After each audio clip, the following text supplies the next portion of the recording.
American streets. It's the PC Preacher live on American streets. It's the PC Preacher live on American streets. Hi, good morning, sir. Hi, Ms. Sprague. Thank you, Your Honor. Good morning. Good morning. So on Monday, I had asked you some questions about the Surface Pro that you and the defendant had in your home and had access to, and about whether you had looked at a site on suicide methods on August 22nd. If I could ask you, did you look at a site for suicide methods on August 23rd, 2022? I don't believe so. And I had also asked you on Monday about when you were leaving the home on the night of January 24th, 2023, your observations of Lindsay and the children. Do you recall that? Yes. And you had testified that you observed Dawson on the couch eating, I believe you said chicken nuggets and green beans. Is that correct? Yeah. Do you recall, if you're facing the couch, where he was on the couch? If I were facing the couch, he'd be to the right. To the right, okay. And showing you a photograph of the living room where there are some bowls on the couch. Is that a fair and accurate depiction of how the couch looked that night? Yeah. We could have this photo marked as the next exhibit. All right, any objection? No, of course not. That may be admitted.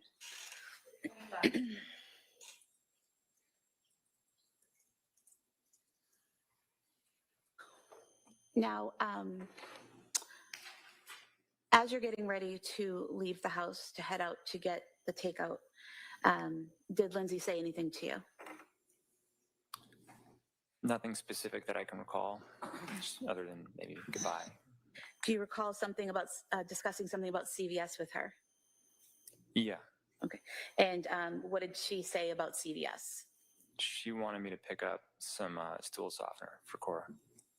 And she hadn't mentioned that earlier in the text, correct? Yeah, I don't think so. So as you're leaving, she asked you to make a second or another stop while you're out. Is that correct? Correct. Okay. And in response to that request, did you ask her to do something? I don't remember. I could show you page 77, lines 23 and 24, if you could just read those to yourself. Yeah, I told her to text it to me, which she did. I'm sorry, so that refresh your memory and Yep. asked her to text it to you? Yep. And did she do so? She did. And was that at approximately 5:15 p.m. that she texted PDLX? Sounds correct.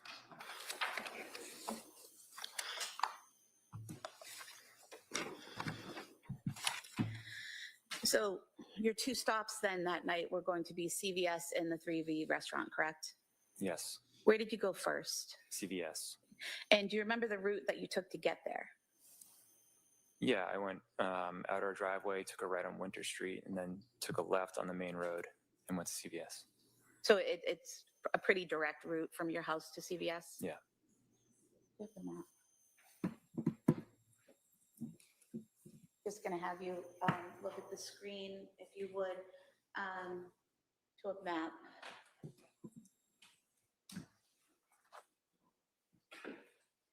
And coming into this red dot here, is that the approximate location of your home at 47 Summer Street? Yeah. And then looking at this pink dot here next to Big Y, is that where the CVS is located? Yes. And that's the CVS you went to that night? Yes. About how long did it take you to get there? 3 minutes. Good morning. Good morning. I'm And, going to fix the sound right when quick. you got to CVS, did you go inside? So Yes. hold on, please. And what section did you go to in CVS? Route from your house to CVS? Yeah. Hopefully that's better. Here's the map. I think it was pediatrics. Hopefully this is better. If we could pull up the CVS video.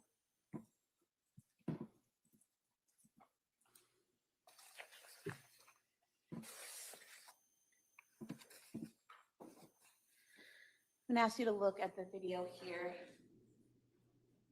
Is that you entering the store? Yeah. Good morning, proud patriot girly. And that section you head to on the right, is that the pediatric medication section? Yeah. Okay.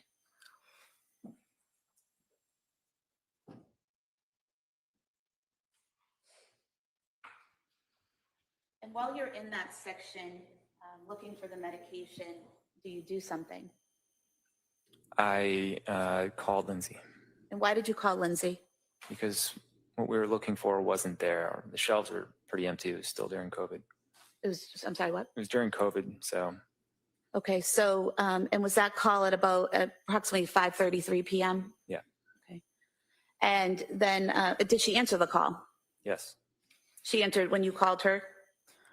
Actually, I think she didn't at first. She called back. Okay. And did you receive a call back from her about a minute later at 5:34 p.m.? Yeah, that's correct. Okay. And can you describe that phone call for us? It was very brief. I just said, I think there was a generic brand, and I said, "Is this one okay?" And she said, "Yeah, that's fine." And what was her demeanor during the call? She was pretty quiet. It sounded like she was busy. I remember hanging up thinking she's probably in the middle of giving baths or something like that. So it sounded to you like she was in the middle of something? Yeah. Were you able to understand her when she spoke to you? Yeah. And did she seem to understand what you were saying? Yes. And she didn't seem to have any trouble recalling why you were at CVS or what you were looking for? That's correct.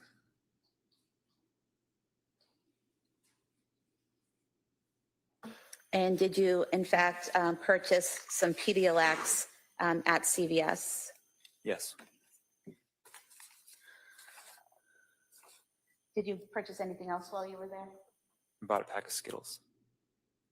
Just showing you a receipt here from CVS. Does this appear to be an accurate description of what was purchased? Yeah. We could have the CVS receipt marked as the next exhibit, please. All right. That may be admitted. 26.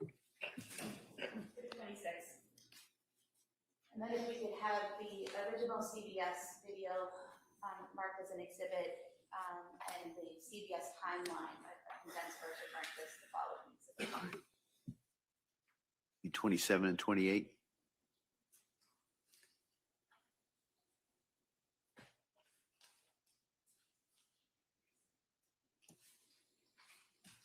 We have the original mark is 27 and the timeline is 28, please.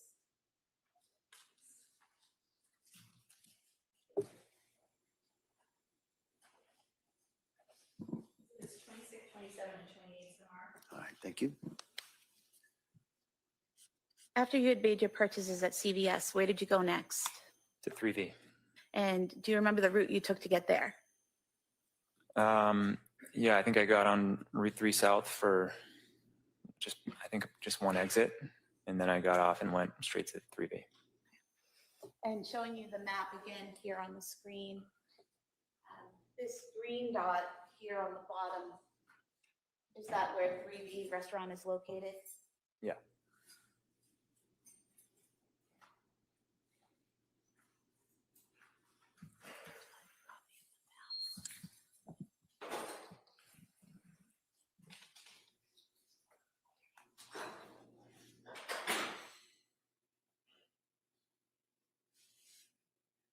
Your Honor, I'd move to submit a copy, a digital copy of the map. We have it on the computer. I can make a hard copy. That may be admitted. We can use empty case as a marker.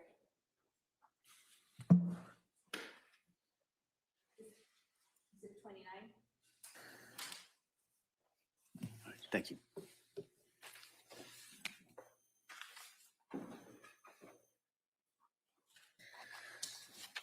We could pull up the preview video, please.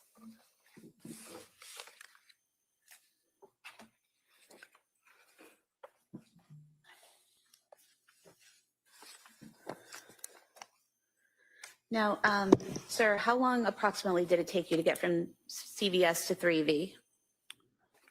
Probably around 10 minutes. And when you got to the 3V restaurant, did you go inside? Yeah. I'm just going to ask you to watch the video on the screen.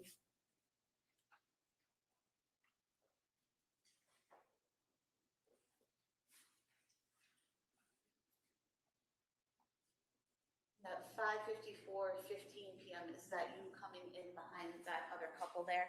Yeah.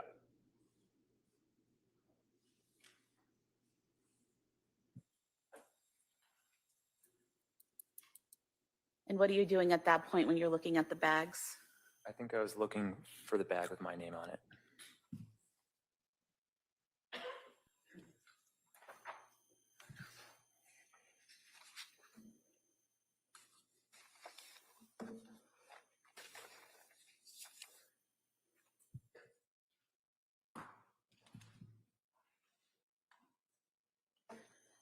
Do you recall what you're doing on your phone at that time? I don't. It could be work related, could be anything.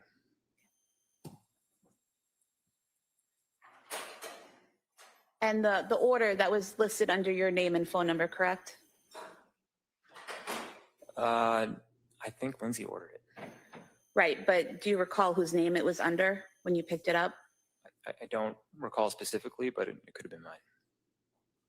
Show you a receipt here from 3V Restaurant for Mediterranean Powerball and scallop and pork belly risotto. You could just look at the name and the number on the receipt. Yeah, that's my name and my number. So that's your phone number? Yep. Okay. So although the defendant called in the order, your name and phone number were given and were given accurately, is that correct? Correct. If we could have the 3V video marked as the next exhibit. That may be admitted.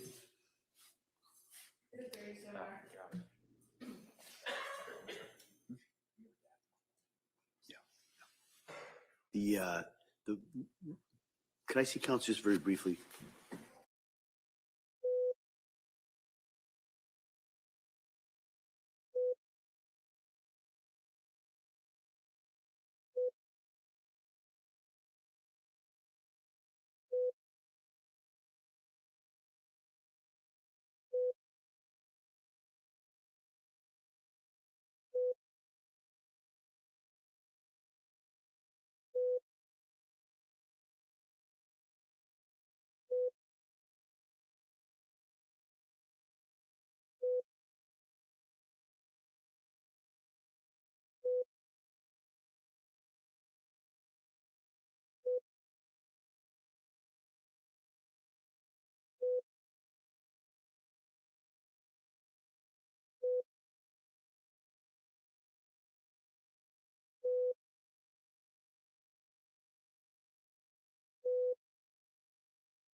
If we could have the receipt marked as the next exhibit. All right. It's subject to the court's order that may be admitted. Sir, after picking up the order at 3V, where did you go next? Home.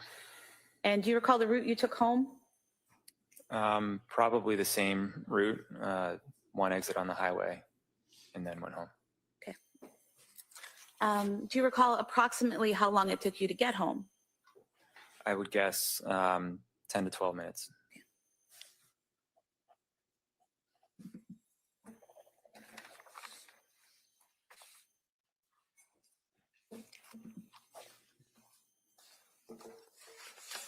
When you arrived home, where did you park? In the driveway. What type of car did you drive then?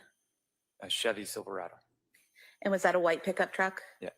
What kind of car did Lindsay drive then? It was a Kia SUV. And once you parked there, were both vehicles now in the driveway? Yeah.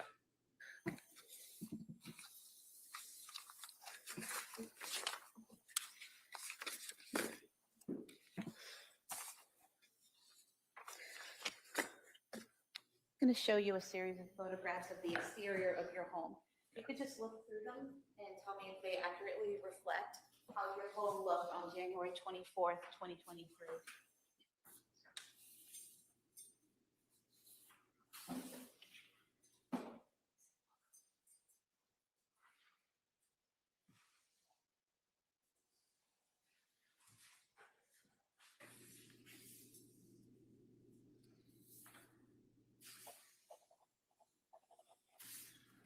Yeah, these are accurate.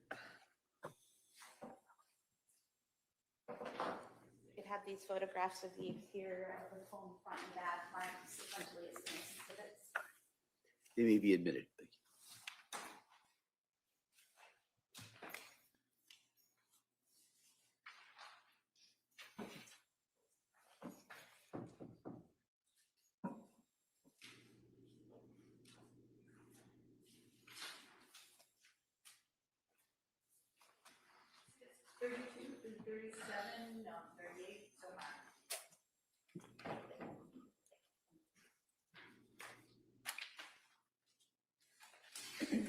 Sir, showing you what's been marked as exhibit 32.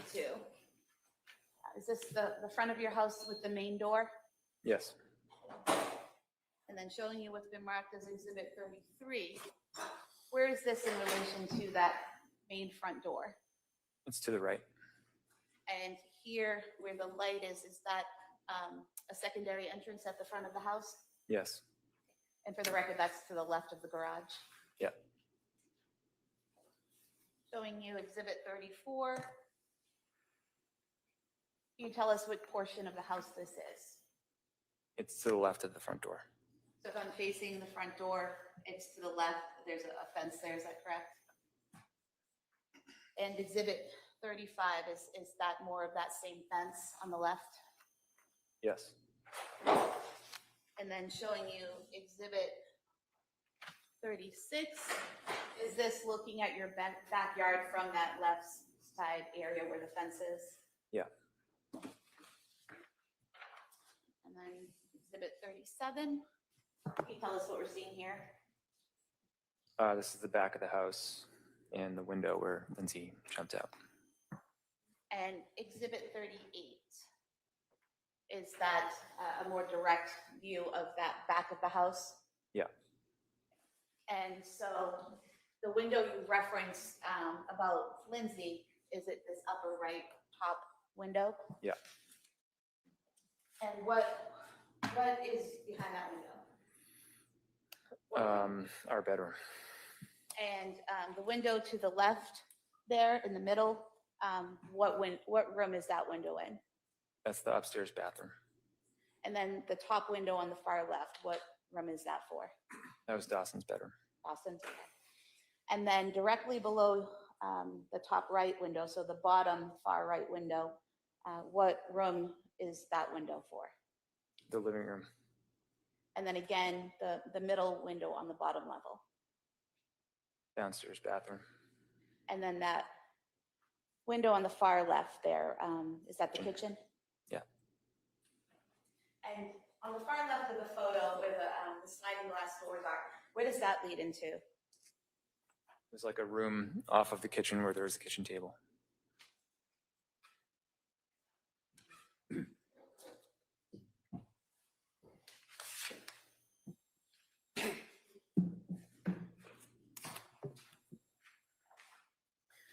When you got home and you parked your truck, how did you get into the home? I went in through that side door. The door that was to the left of the garage? Yeah. And what did you do once you got inside the home? I started taking my boots off. And did you have some bags with you from CVS and 3V? Yeah. Where did you place those? On the kitchen island. Show you a couple photos of that area where you came in. Just tell us if it accurately represents how that area looked on January 24th, please. Yeah, that's accurate.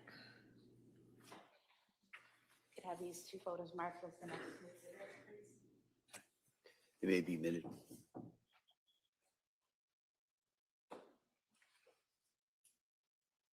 Exhibits 39 and 40. So we're showing you what's been marked as exhibit 39. Can you tell us where the sliding glass doors are in this photograph? They're to the left of the kitchen table. So we have here the kitchen table, kind of in the center of the photograph, is that correct? Yeah. And so these are the sliding glass doors? Yeah. And where's the door that you came through? To the right after the kitchen table. Right here, next to the curtain? Yeah. And the door, when you're looking at the photo straight ahead, this door to the left of the mirror or the photo there, where does that lead? The garage. And then showing you exhibit 40. Is that where you place the bags on the island in the kitchen? Yeah.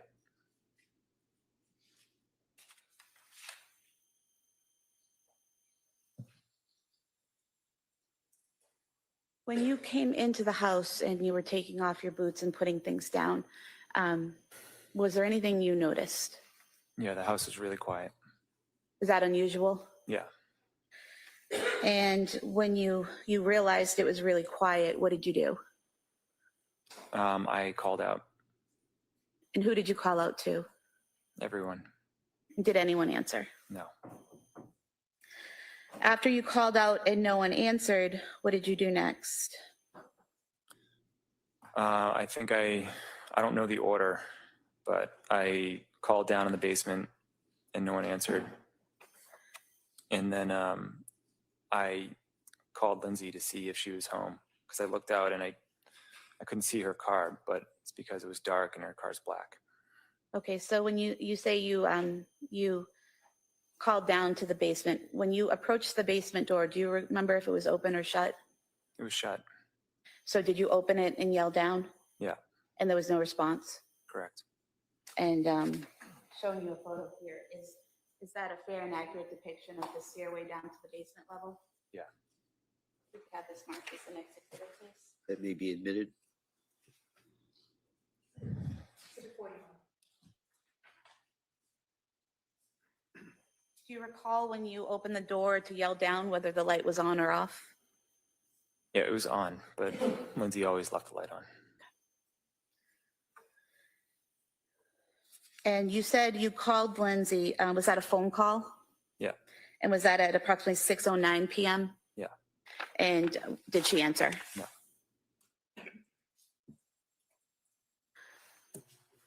After calling down the stairs to the basement, did you leave the door open or did you close it? I don't remember. Okay.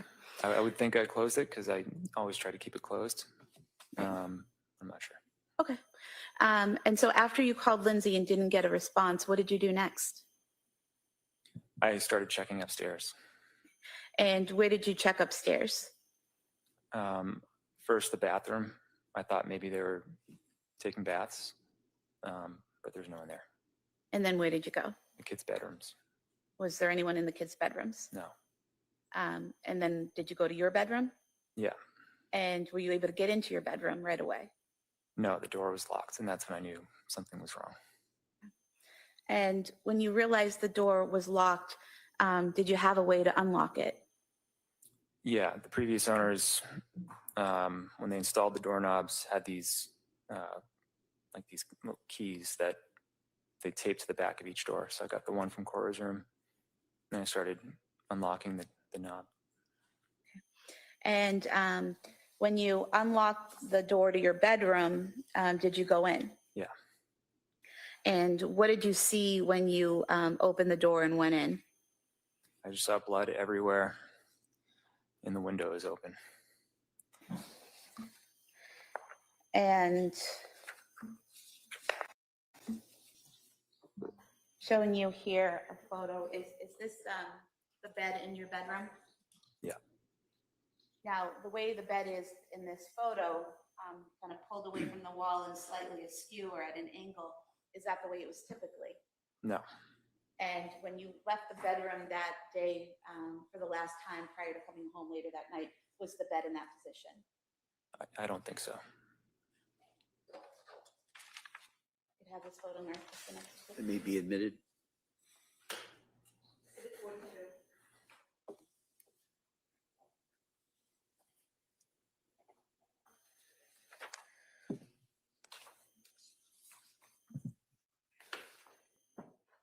And you said you saw the window, is that correct? Yeah. Was it open? Yeah, there was wind blowing in. Showing you a photo here. Is that a fair and accurate depiction of how the window looked? Yeah. Mark this the next exhibit, please. That may be admitted. Exhibit 43. Did you walk into the room and over to the window? No. How far into the room did you get? Probably 1 or 2 steps, and then I immediately turned around and went outside. And the blood that you saw, where was that located in the room? It was everywhere. It was, it looked like it was sprayed almost with like a hose. And there was a huge puddle in the middle of the room, and it was sprayed all over pretty much every surface.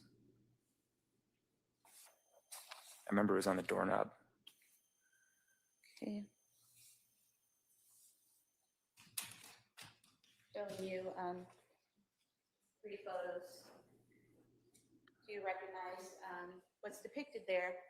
And is that a fair and accurate depiction of how the room looked on January 24th, 2023?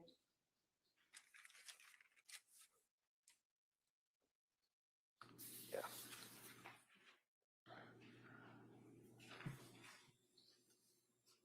We could have these photos marked as the next 3 exhibits. They may be admitted.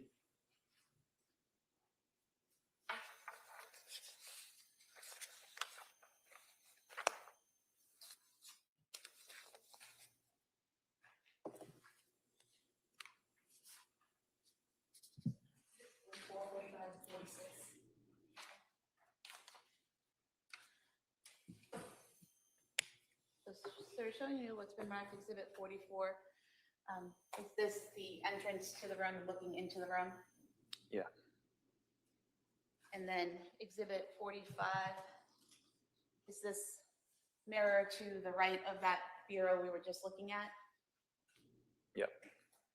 And this area right here, is this the blood you were referring to? Yeah, that's some of the blood. And then in exhibit 46, is that getting closer to the window? Yeah. And is that more of the blood that you were talking about? Yeah.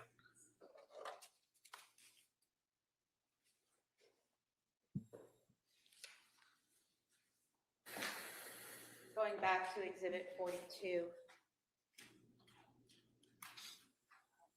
There's no blood on the walls or on the bedding, correct? On those walls and the bedding, correct.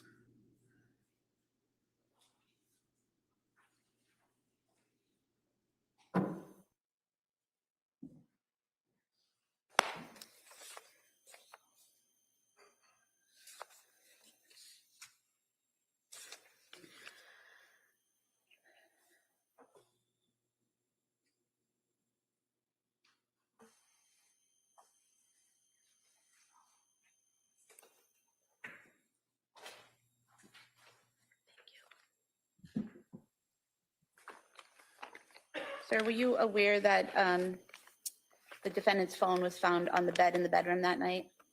No.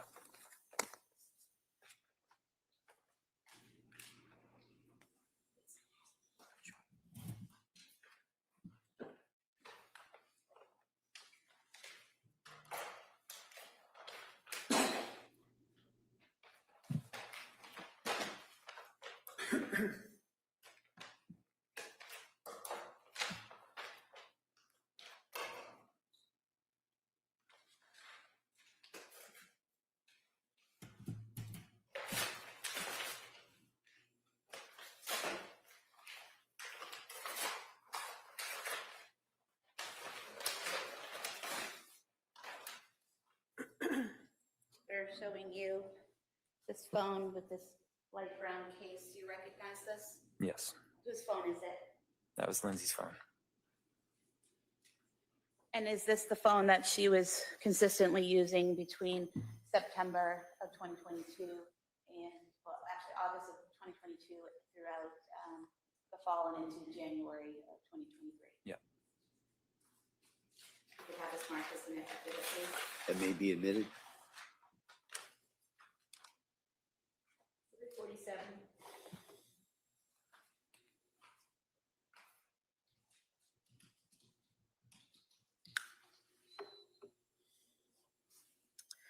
Sir, after making those observations in the bedroom, what did you do next? I ran downstairs and went outside. And do you recall whether you came around, whether you went out the front door or the back door? I went out the back door.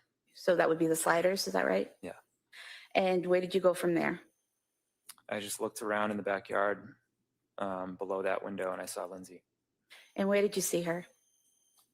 She was face up in the backyard And where in the backyard was she? at the bottom of the window. And so, looking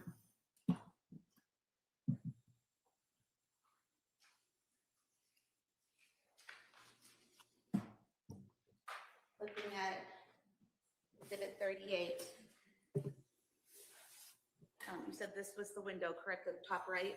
Correct. Where was she in relation to that window? Directly below it.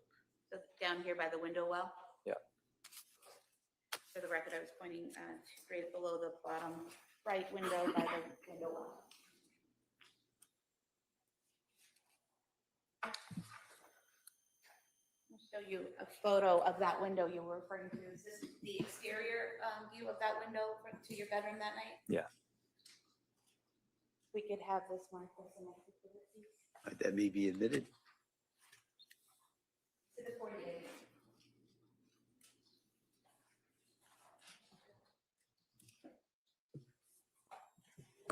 I'm showing you exhibit 48. So the window's open, correct? Yes. And the screen for the window is up, correct? Yeah. At any point in time that night or afterwards, did you notice that the screen was cut or broken in any way? I didn't notice that, no.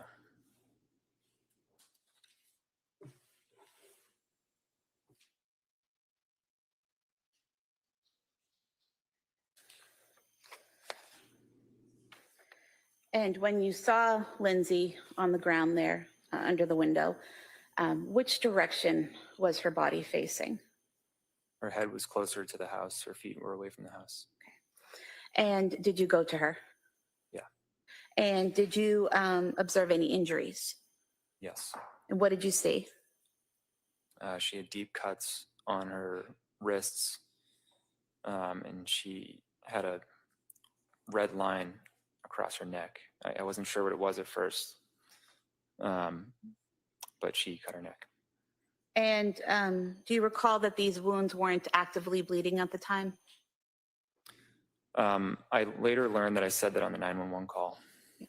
And when you observed these wounds, is it correct that the 911 operator asked you or instructed you to apply pressure if needed? I don't recall the whole call, but I believe that's probably true. Okay. And you didn't at the time feel the need to apply pressure to any of those wounds, correct? Correct. Did you say anything to Lindsay when you found her in that state? Yeah, I said, what happened? And what was her response? She said, I tried to kill myself. Did you ask her anything else? I said, where are the kids? And what was her response? She said, they're in the basement. And at that time, she didn't tell you that they needed help or they were in danger or they were injured, correct? Correct. And so you mentioned talking to someone on 911. At what point did you call 911? I don't know the exact time, but it took a few minutes because my phone was switching between Wi-Fi and 911. So I almost just started calling out for the neighbors, but eventually it went through. Okay. So you had some difficulty connecting, but eventually you connected to the 911 operator? Yeah. Okay.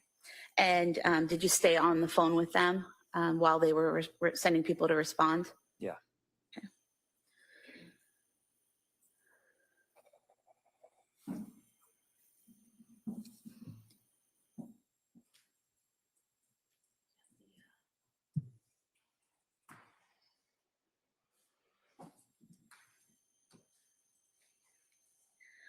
While you're on the phone with 911, are they asking you questions and you're responding with information about her condition? Yeah. And if you could just look at the screen here, is this the model of the first floor of your home? Yes. And so we have here the sliding glass doors. Where would the basement door be in this model? Directly below the stairs.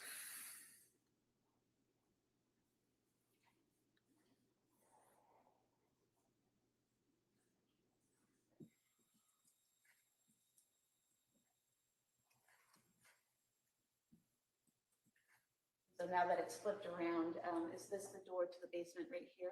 Yeah. For the record, that's the door across from the downstairs bathroom. Yeah. And then,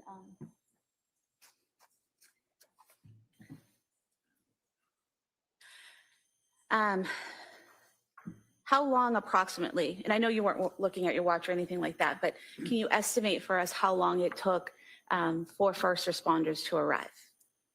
4 or 5 minutes. And during that time, are you continuing to try to talk to Lindsay? Yeah. Is she responding? She's in and out of consciousness. Was she breathing on her own? I believe so. And you're communicating information to the 911 operators, and are they giving you, advice on how to deal with the situation as it progresses? Yeah. Once emergency personnel arrive, what do? I immediately got up and ran to the basement. Okay. And do you still have the phone on you? You're still on the 911 call? Yeah, I didn't realize it at the time, but I did. Okay. And have you look at this model here on the screen? Is this a fair and accurate depiction of the setup of your basement? Yeah. Okay. If you can just describe the rooms for us, what the purpose of each room was. So the room in the back left was my office. The room with the black rubber mat is the gym. And then there's the living room to the right of that. And then the back right is just an area of the living room. And then there's a bathroom next to that. So when you come down those stairs that night, which direction did you go? I immediately went left. And when you went left, what did you see? I saw Cora. And how did she look? She had a band around her neck.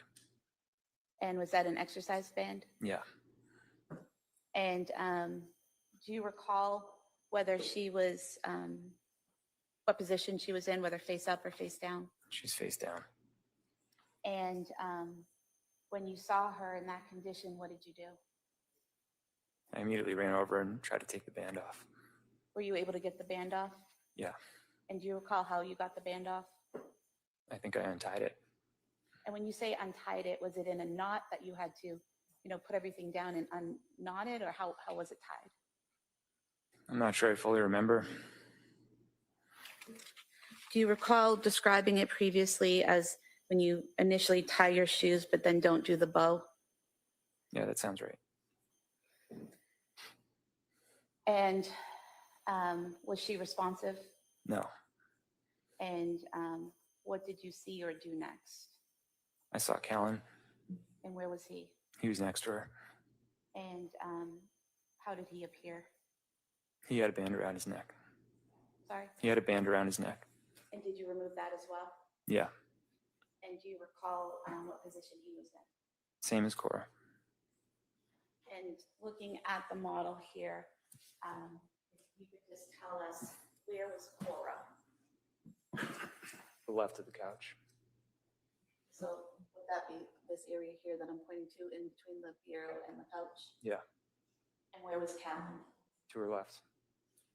So would that be more over here towards the chair and the bureau? Yeah.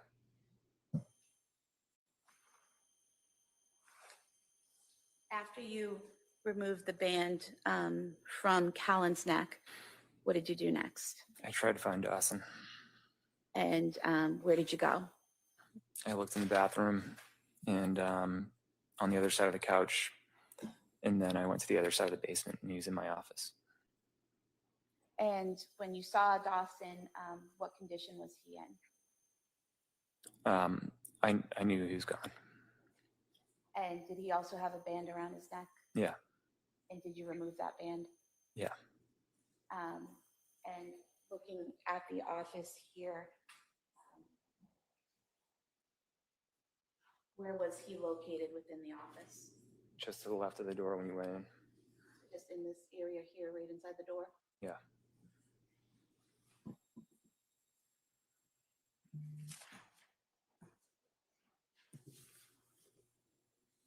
So we may approach briefly. Yeah, please.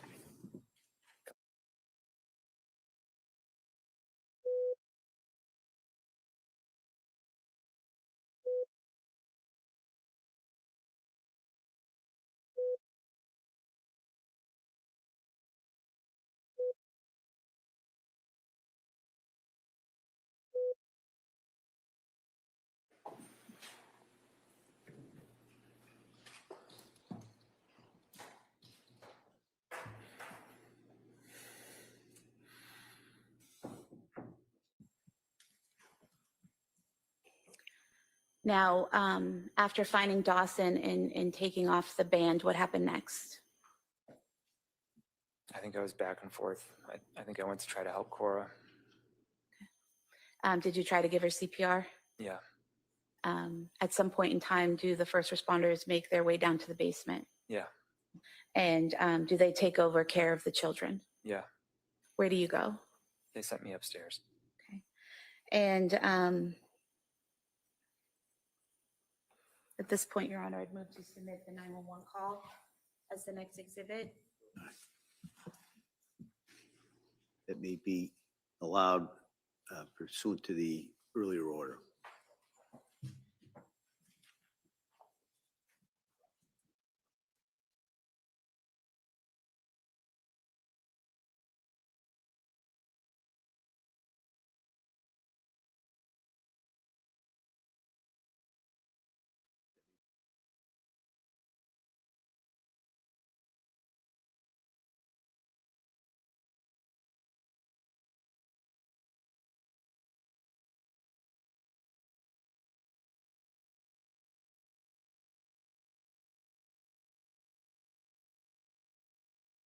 Cora, Dawson, and Callan removed from the home and taken to a hospital.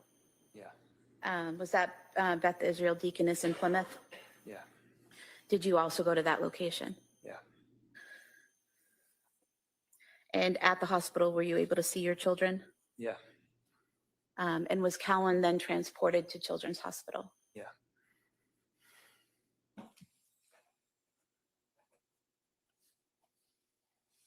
Did anyone ever tell you not to leave your kids alone with Lindsay? No, In January of 2023, did Lindsay ever tell you that she wanted to harm your children? no, Did she ever tell you she was going to kill your children? no.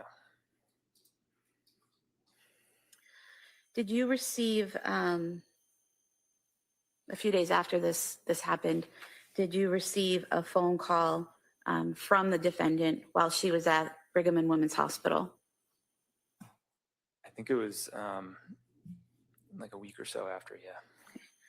And what did the defendant say at that time about what had happened with the children? She didn't talk about our kids. She talked about what she went through. And what did she say about what she went through? She said she heard a man's voice telling her that if she didn't do it now, she would lose her chance or something like that. And did she also tell you that she had had a moment of psychosis? I don't recall.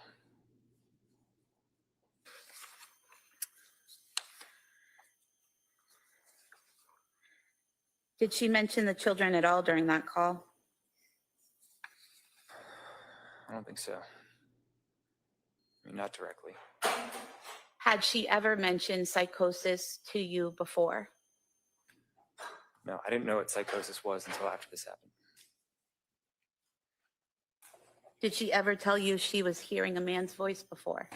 No.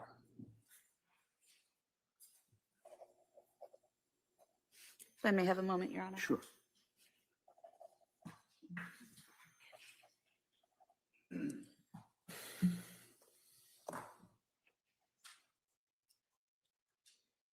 I have no further questions for this witness. All I right. just have exhibits All right. after. Counsel, can I see just briefly, sidebar?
The witness could be All right. excused. So you can be excused, subject to recall at a later point today. Thank you, sir. All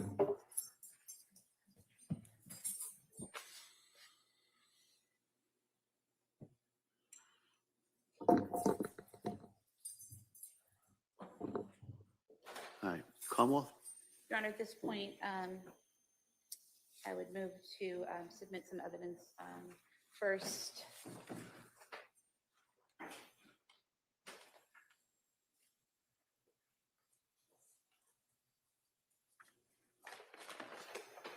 would be the clothing Cora Clancy was wearing the night of January 24th, 2023.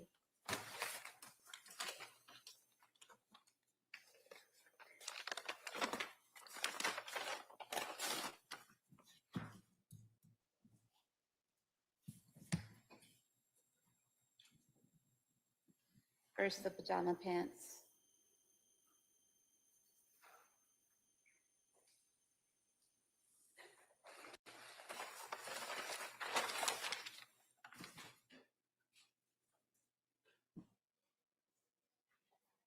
Pajama shirt.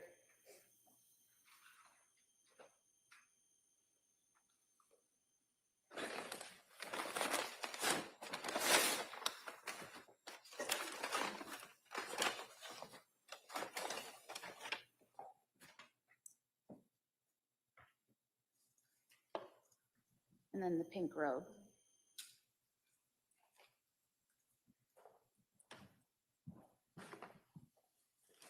We could have these marked as one exhibit. They may be admitted.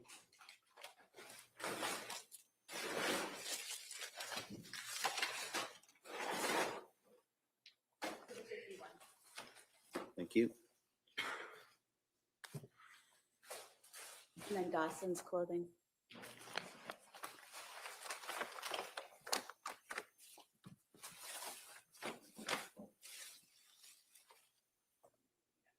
We have dinosaur underwear for the record.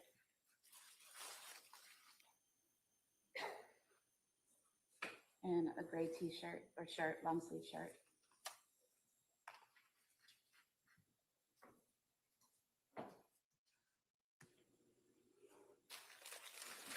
Have this as the next exhibit, please. That may be admitted.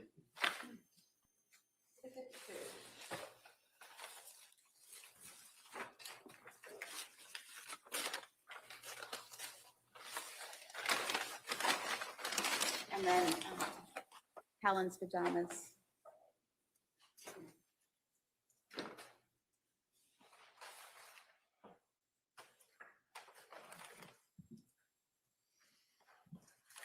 As the next exhibit, please. That may be admitted.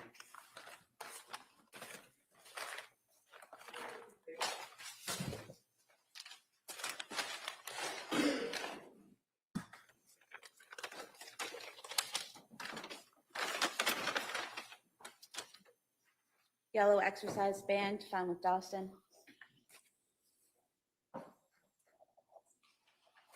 Can I have this as the next exhibit, please? That may be admitted.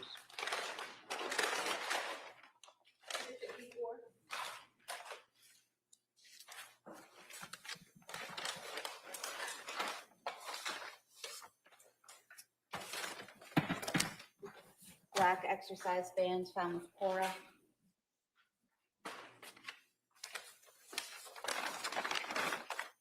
Grab this as the next exhibit, please. That may,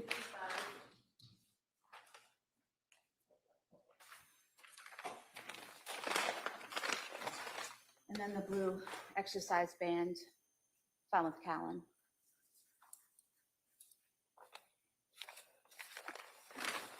You could have this as the next exhibit, please. that may be admitted.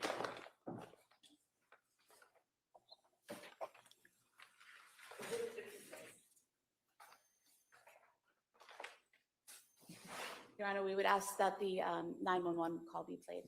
All right. All right. Members of the jury, I just kind of wanted to give you,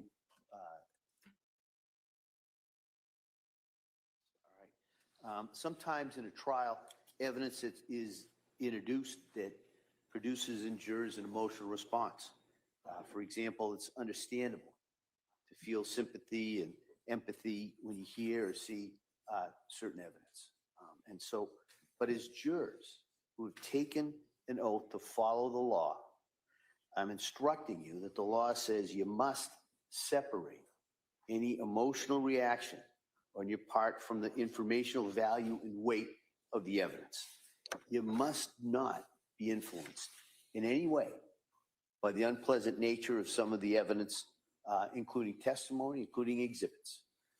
And so you must find the facts in this case based only on the evidence. And so you can't find facts or base your decision on sympathy, anger, passion, or prejudice or pity for or against either side. Rather, your verdict must be based solely on the evidence that is introduced in this case and my instructions and any other limiting instructions. And I'll go into that, but I just kind of want to remind you of that as we go through this. All right, at this point, we're going to play the exhibit, which is, I believe, the 911 call. Is that correct? Yes, Your Honor. All right. I want to remind everyone that there is a order entered by the court regarding this matter. It's not to be recorded. It's not to be broadcast. And it's not to be reproduced in any way, subject to any sanctions that would go along with the violation of that court order. So I just kind of remind everybody that order applies to the media and applies to the public. So I just kind of wanted to remind everybody in regards to that. So with that, Kamal,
Oh boy.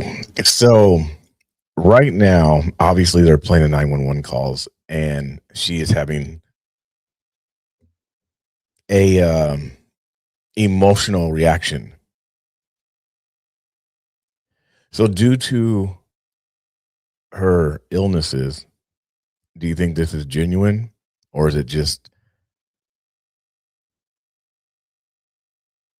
part of the illness? Close your notebooks, place them on the chairs. They must be having a break. Follow me, please. They're having a break.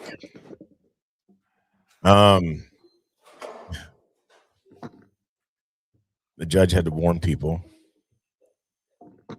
I'm trying to do double work here while I'm live streaming this, restreaming it. That's what I'm doing. There's stuff going on with Fauci, with that case, which is a hot case right now as well. This is going on, which is another hot case.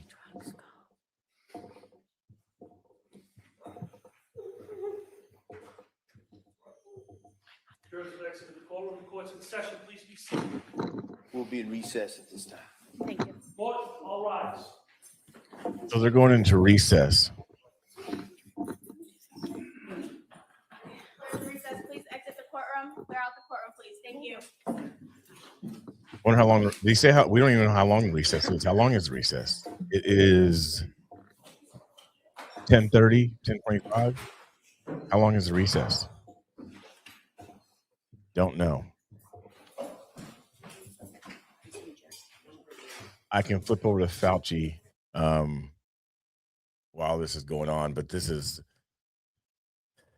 it. I know I've seen your guys' comments how hard it is for the father. Yes. It'd be hard for the mother if roles were reversed. It's just, I don't know. This is a crazy one. My heart hurts for this poor dad. Sad. John Waltman says that earlier. This is sad. It is sad. But I mean, there's been other cases like this. They're not that frequent though. Or maybe they are and just not reported on. I don't know. Fauci is claiming the 5th, but I think they're still proceeding with the hearing. So let's flip over to that. Might as well. Maybe that's my Democrat colleagues may remember took gold bars as bribes from the Egyptians. Thank you, Simply. And there's an article here in the Washington Free Beacon that talks about why you would hire a guy like Dervish Schertler. And the comment is, if you're in deep shit, that's who you call. Do you feel like you're in deep shit? On the advice of counsel, I respectfully decline to answer based upon my rights under the Fifth Amendment to the Constitution. Again? Clearly, what you think today is that somehow you're above reproach. Yep. Somehow you feel like you don't need to be treated like a normal American. Can you do me a favor in the audience and stand up if during the time of the COVID pandemic, you were called a racist for calling the virus a Wuhan virus or the China virus?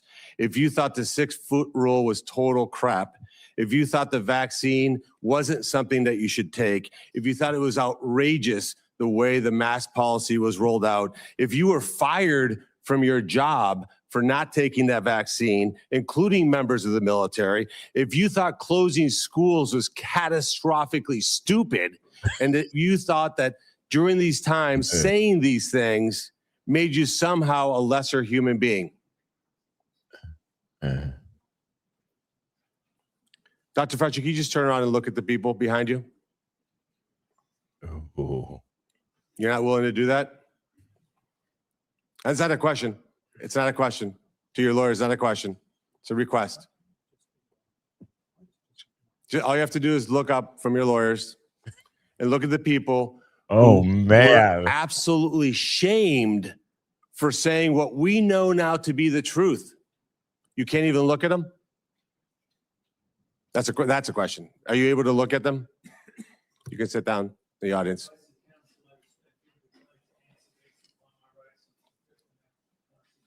How can he? Is this a There was court? a mom in Ohio Hold on. Is this a court? during the How can he depth of the coronavirus pandemic. Decided to go to her high school football game for her son. They hadn't been out much. The kids had been learning at school, and then the school got shut down. They hadn't really gotten much out of that education. As any parent knew, that remote learning was no learning at all. But it was a Friday night. Her son wanted to go watch a buddy go play football. So they went to the stadium. They sat alone, far from everybody else, just a mom, a dad, a few kids. They didn't feel they needed to wear masks because it was stupid, because they were outside. They all live together. They're not near anybody. Dr. Fauci, do you know what happened to that mom and that family? That's a question. On the advice of counsel, I respectfully decline to answer based upon my rights under the Fifth Amendment to the Constitution. They were dragged out What of that in the stadium world? and arrested. Those policies were put in place because you had moronic politicians that listened to the words of a megalomaniac who was more interested in having met a Kardashian than the suffering of the American people. And that is you. Your advice to communities like that, to idiotic politicians who enforce those rules, arrested that mom for watching a football game with her own family outside. When that story broke, I said to myself, I cannot stand idly on the side and watch this happen. It was about 6 years ago today that I decided That's crazy. I'm going to give up my businesses, sell them all, run for office, run for the United States Senate. Here I am sitting in front of you 6 years later saying, who the fuck do you think you were for doing that? It is a total disgrace what you did to this country. And if my Democrat colleagues are standing there defending you, I hope the voters of the United States of America watch the clips of every one of you doting on a guy who was more interested in being a celebrity than saving American people. I will make it my mission to make certain that every single one of those Democrats who did that will see that clip over and over and over again. Because there is no defense of what you did. You may have had a 50-plus year legacy of public service, but it ends in total and complete disgrace. So let me ask you an opportunity to answer one question. Will you apologize, just apologize, to the people who you harmed through your actions? Will you say, do you have the dignity to just say you're sorry? On the advice of counsel, I respectfully decline to answer based upon my rights under the Fifth Amendment to the Constitution. So you won't apologize to the military members who Joe Biden summarily dismissed from the military for not taking the vaccine? On the advice of counsel, I respectfully decline to answer based upon my rights under the Fifth Amendment to the Constitution. Will you apologize to the business owners that lost their business, shattered their lives, and they'll never recover? On the advice of counsel, I respectfully decline to answer based upon my rights under the Fifth Amendment to the Constitution. Will you apologize to the moms who had to force their infant children, 2, 3, 4-year-olds, to put masks on, and what that did and how that traumatized those kids?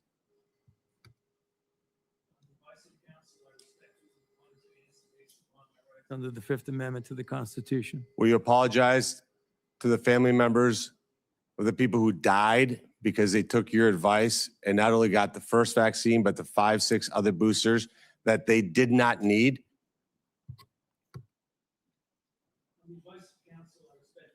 To answer based upon my rights under the Fifth Amendment to the Constitution. Will you apologize to that mom from Ohio for being arrested for watching a football game with her family? On the advice of counsel, I respectfully decline to answer based upon my rights under the Fifth Amendment to the Constitution. So you didn't know who wrote the Fifth Amendment. It's James Madison. Lived in this town.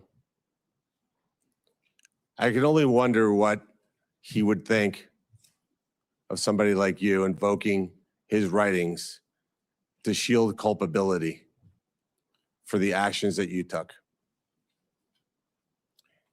It's no secret why you have to hire the biggest dirtbag attorney on the planet, because of what you did. I hope you're paying him well. And I hope that one way or the other, somewhere, sometime, you answer for your crimes. Senator Ernst. Thank you, Mr. Chairman, for holding this important hearing today. Dr. Fauci, Americans haven't forgotten the tragic stories of people who lost loved ones during COVID and those that were denied a chance to say goodbye to their family members that were in hospitals or residing in nursing homes because of the COVID-19 protocols. Americans haven't forgotten the mandates, the adverse reactions to vaccines, the government misinformation, social media censorship, hotlines to tattle on their neighbors, the forced school closures, the tragic rise in suicides, or those businesses that were forced to close during lockdowns. Americans haven't forgotten the hundreds of billions of dollars spent by taxpayers for COVID relief, stolen by fraudsters who bought Rolls Royces and yachts. These were taxpayer dollars. Americans have lost trust in science and government after the COVID response, trust which will be incredibly difficult for us to gain back. Dr. Fauci, you said that the science was evolving and that your recommendations evolved with it. But Americans remember you as the public face of the coronavirus response. As one of the nation's most trusted voices, you urged policies you said were absolutely necessary, even when those policies came at an enormous human and economic cost.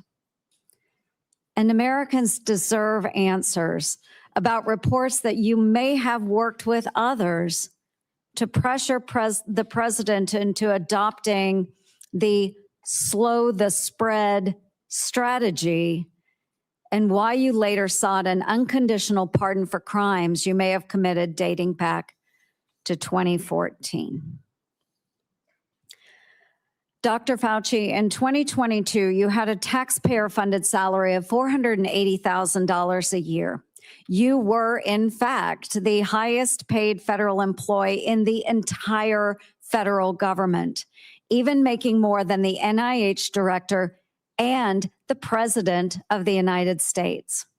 According to now public documents, that was due in large part to your work on biodefense.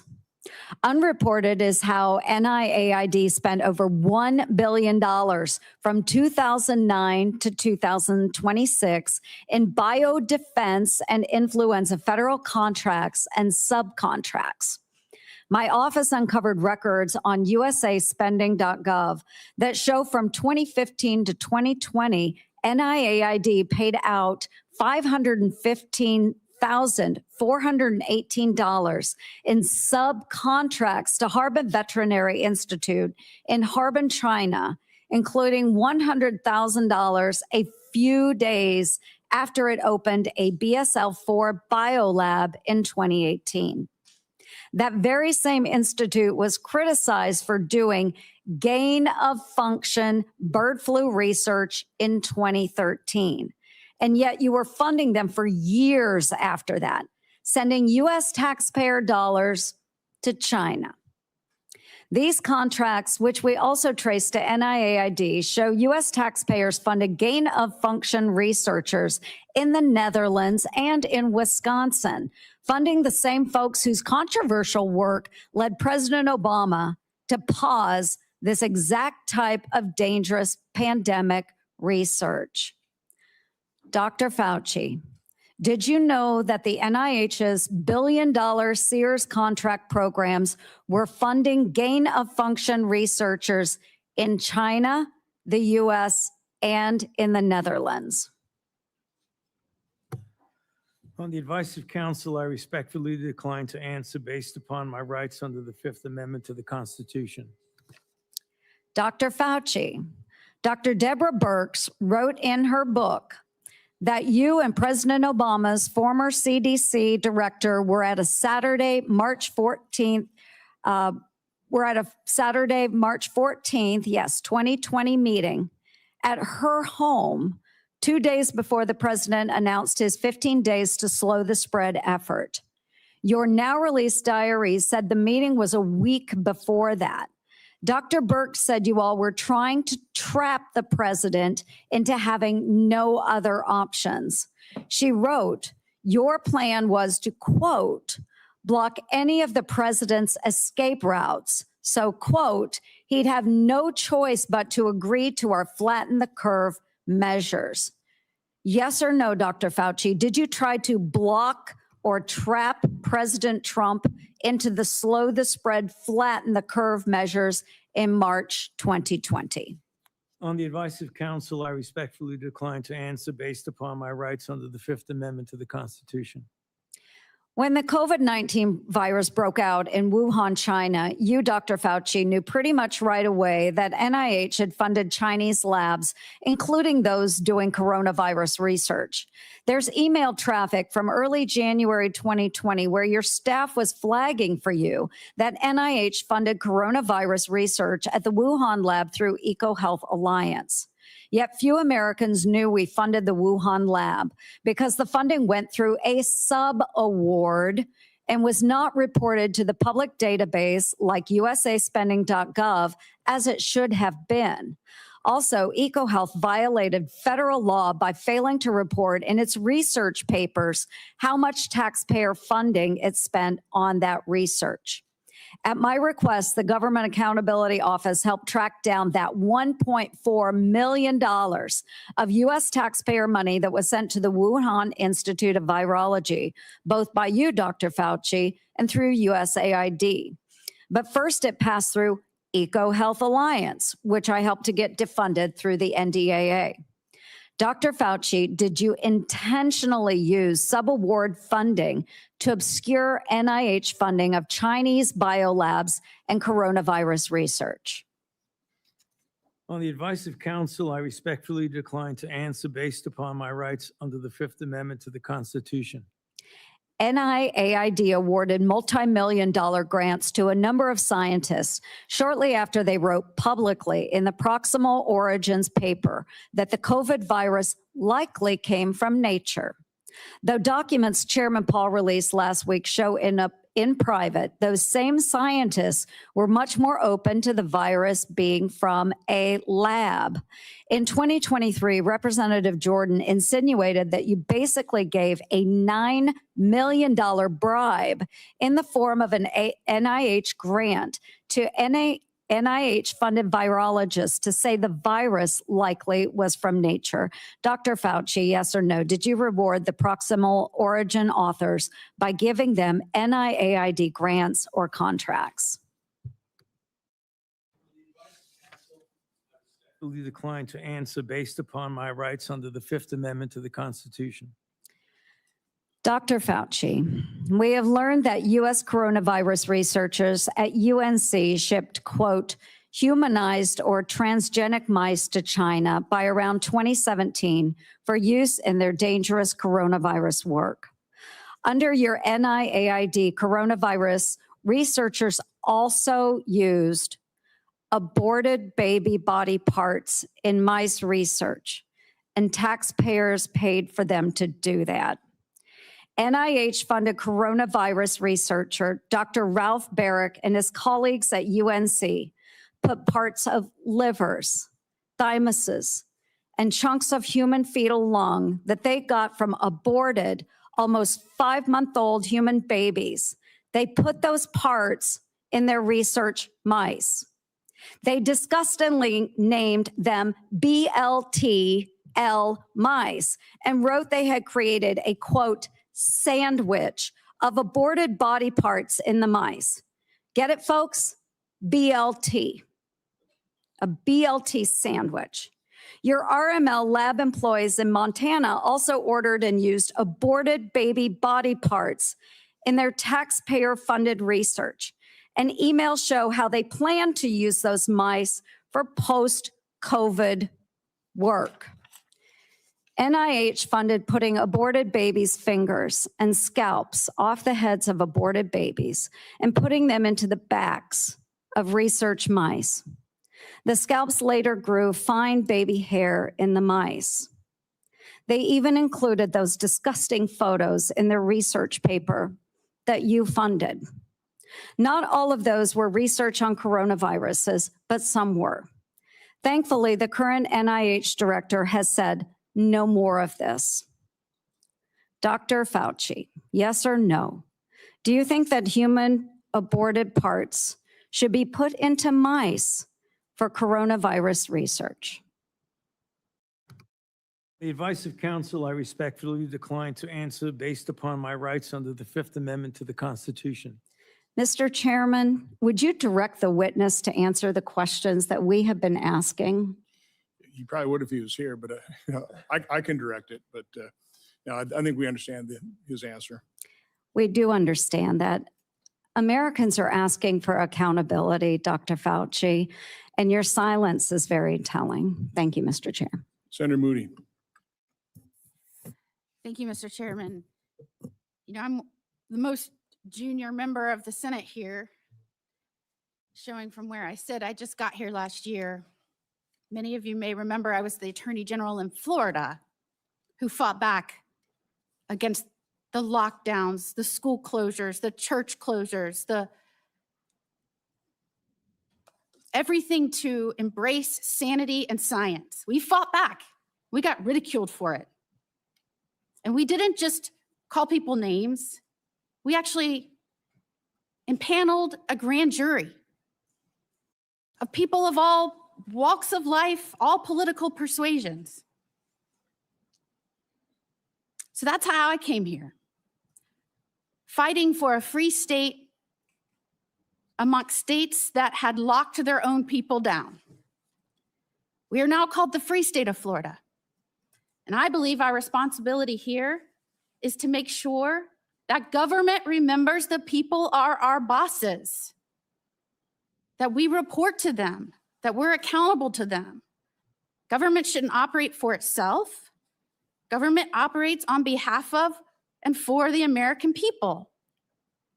And anytime we get close to reporting back to our bosses about what government has done or how it's been abused or how individuals that are employed by the government had acted in their own self-interest or against the interests of the American people, every time we get close, if we start uncovering outrageous fraud, we'll have a hearing, and the tactics have been to not show up.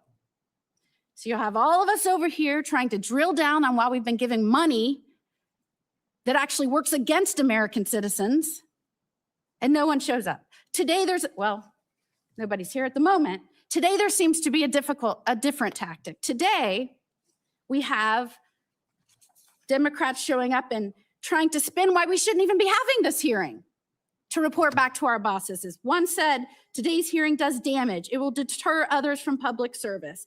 Another said, this hearing is designed to entrap you. Another said, one fell all over himself, flattering you, thanking you for your service multiple times, quoting man in the arena. Another said that we are demeaning first responders. And today is a sad play in a repeated playbook, or we're going after one man. I mean, all of their time was used on why we should not be having the hearing to report back to our bosses and give the people accountability. So I would like to talk about that because I believe that the trust the American people place in our public health institutions and what happened to that trust during COVID is important. Because in a public health emergency, they are asked to make extraordinary sacrifices based on advice given to them by the government that is supposed to be working for them. And for that system to work, the public has to be able to trust the people giving them instructions. That trust depends on candor. Would you agree with that, Dr. Fauci? On the advice of counsel, I respectfully decline to answer based upon my rights under the Fifth Amendment to the Constitution. And when the evidence is uncertain, officials need to say so. When recommendations are based on assumptions rather than hard data, they need to say so. And when they get something wrong, they need to own it. And when the trust is lost and the consequences extend far beyond any single pandemic, the next time public health officials genuinely need Americans to listen, millions of people may simply ignore them or not believe them.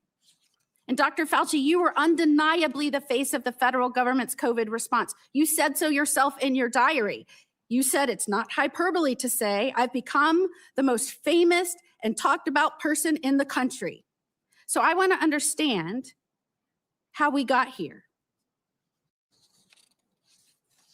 Let's start at the beginning.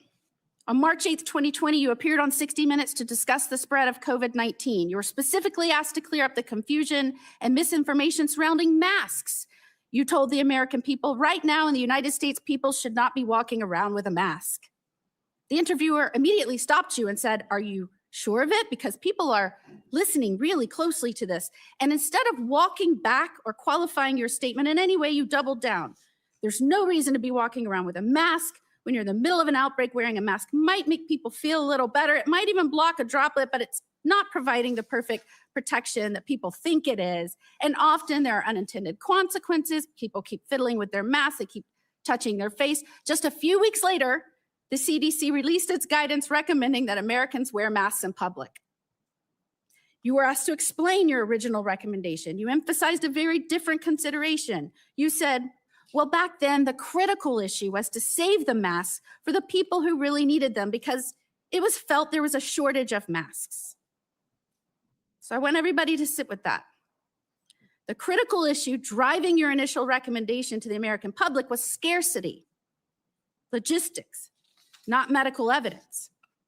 So when you told the American people there was no reason to wear a mask, what was your principal objective? Giving them an honest assessment of the medical evidence or discouraging them from consuming a scarce supply of masks?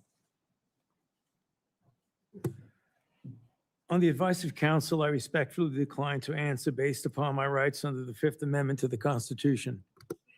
Well, unfortunately, that was just the beginning of a broader pattern. Let's talk about the 6-foot distancing rule. In April 5th, 2020, interview on CBS said, every time I get to that podium in the White House briefing room, I always essentially plead with people. Please take a look at those very simple guidelines of physical separation. And they're very, very clear. Physically separate 6 feet away. Yet when Congress finally asked you in 2024 what science supported that evidence, 6-foot distance rule for COVID, you admitted you were not aware of any studies supporting it. Incredibly, you said the 6-foot rule sort of just appeared and described it as an empiric decision that wasn't based on data. This is like everything that's going on this morning is like super Schools weird. didn't open back up. Super weird. Churches didn't open back up. So you have Fauci, you have and on. he's pleading the fifth. And Americans were kept So when physically you- separated from one another during the most difficult moments of their lives. When do they Many just lost end this loved ones committee? during that He's time. not going to answer nothing. And then you have So this Dr. stuff Fauci, with did you have Lindsay. any evidence to support a 6-foot separation rule when you gave that advice to Americans? He's not going to answer nothing. So why are they even continuing? On the advice of Here we go. counsel, I respectfully the- decline to answer based upon my rights under the Fifth Amendment to Under the the Fifth Amendment. Constitution. All right, well, Over let's and look at the lockdowns then. By 2022, the consequences of prolonged COVID lockdowns on our children were clear, from delayed development to social isolation. What's the point if which he's is not going to say probably nothing why you were and he's asked in not held July to say nothing? 2022 It's whether not you would court, so recommend locking down schools again. And you said, first of all, I didn't recommend locking anything I mean, down. we already know what he did, But we're- now we have your diary. so we're just going back And over it it, which tells is a fine. But very different story from the one you told the public. And I will quote, I spoke with Bill de Blasio, the mayor of NYC, and convinced him based on what I was saying publicly in my conversation tonight to close the NYC schools. He had already decided based on what I was saying on TV. I went on to tell him he should close the bars and restaurants in NYC. okay, here's he said my he thing. would do this based on my recommendation. You even said that you told the president we should shut the whole country down. So Dr. Okay, Fauci, so that makes how do you swear sense. telling the American people publicly We need to hear that the facts. you didn't recommend locking They're giving the anything down facts that were when your found in his own diary. We entry need to kept hear on all of federal this. government equipment, Okay, saying that your recommendation is what convinced the mayor and the president to lock things down. okay, even though we need to hear all of it, I mean, what does it do if there's no trial? On I mean, what's advice of it? counsel, I respectfully decline to answer. You know what I mean? based Like, upon my I rights get under the it, like, Fifth Amendment to the Constitution. We need to hear it, Now, but I just what want does to it make do? clear that when in But what are we Florida, going to do? I mean, we we're were going to hear it and then pleading with what? Go online, people to give social us media, and advice complain, and based on nothing really happens. scientific So who cares about evidence. hearing it? Like, I mean, that's honest. That we were getting these conflicting It's an honest question. We statements hear by it, and then you what? that didn't match. Who's going to take him to trial? Who's going to take him scientific to, to And in court? fact, when we impaneled United the States grand isn't. jury, the grand jury's I doubt. conclusion, not surprising to anyone, and by the way, we're still the only state to have impaneled a grand jury. I was the only attorney general to do this. We did this in 2023. That conclusion was the lockdown, mask, and social distancing advice ministered by federal agencies and implemented by certain local, state, and federal agencies was not based on the best available scientific data. In fact, many recommendations and their accompanying mandates departed significantly from Yes, available research. I hear what you're saying. I get Again, it, but the people whose eyes are People open from are all already walks of open. life, That's how I view all it. political People, I mean, persuasions, we're 6 that is what years. they found.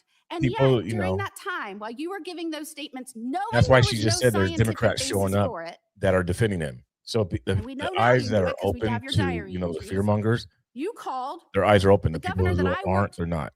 with to So it to doesn't, fight that's what to I'm saying. It keep doesn't really Washington and do. DC out of our state so that we could indeed respect the rights of our citizens.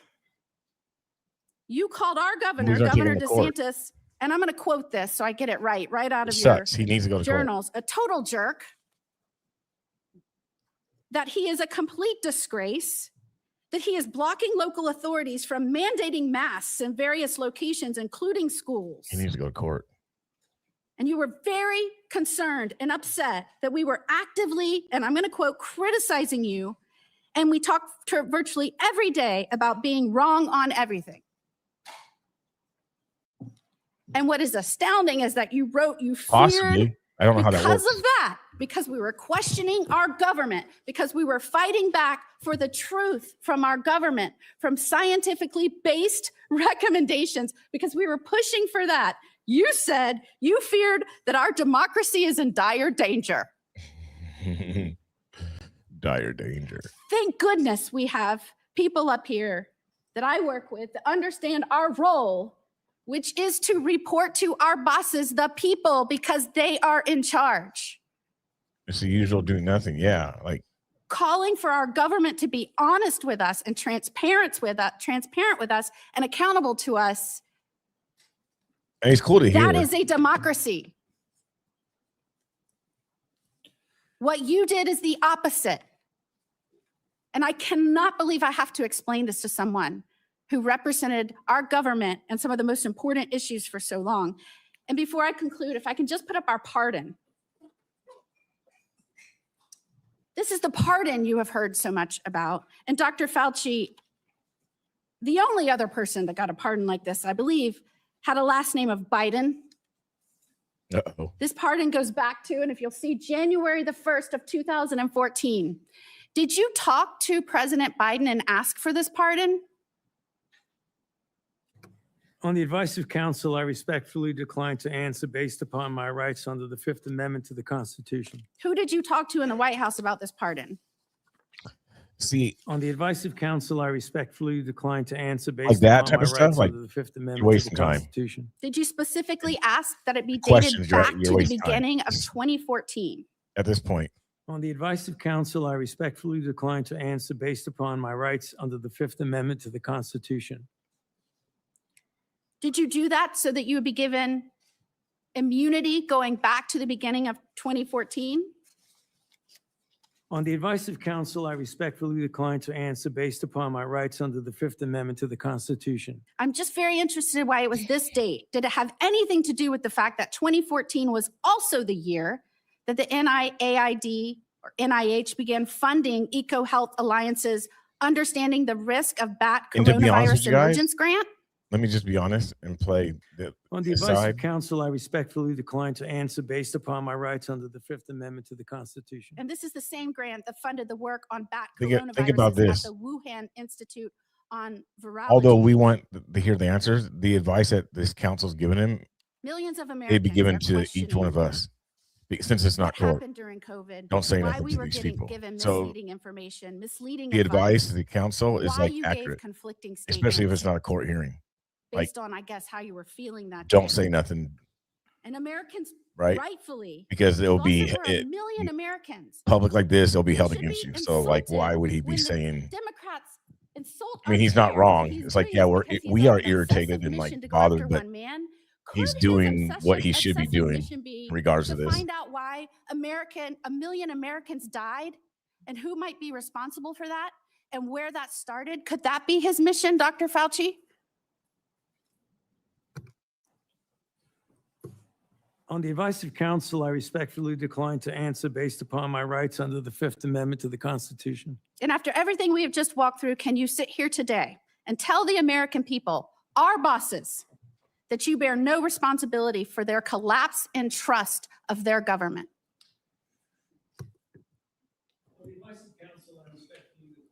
So based upon my rights under the Fifth Amendment to Yeah, the see? Constitution. It's just gonna Time be has that- expired. We're going to do another quick round for those who remain, about 5 minutes. Any questions that haven't come up that are pressing? Let's try not to go over territory that's already been done. I'll begin by asking unanimous consent to insert into the record documents show that the CIA transferred funds to NIAID through interagency agreement. Good. Hearing no objection, so ordered. We had hoped to hear testimony from Anthony Fauci today. We haven't, but I think it's important that we do hear from him. So we will have a video we'll play in a moment. For years, Anthony Fauci has been the public face of saying this in all likelihood came from nature. He kept saying, it's the marketplace, it's the marketplace, it's the marketplace. He's been saying that on television up until recently.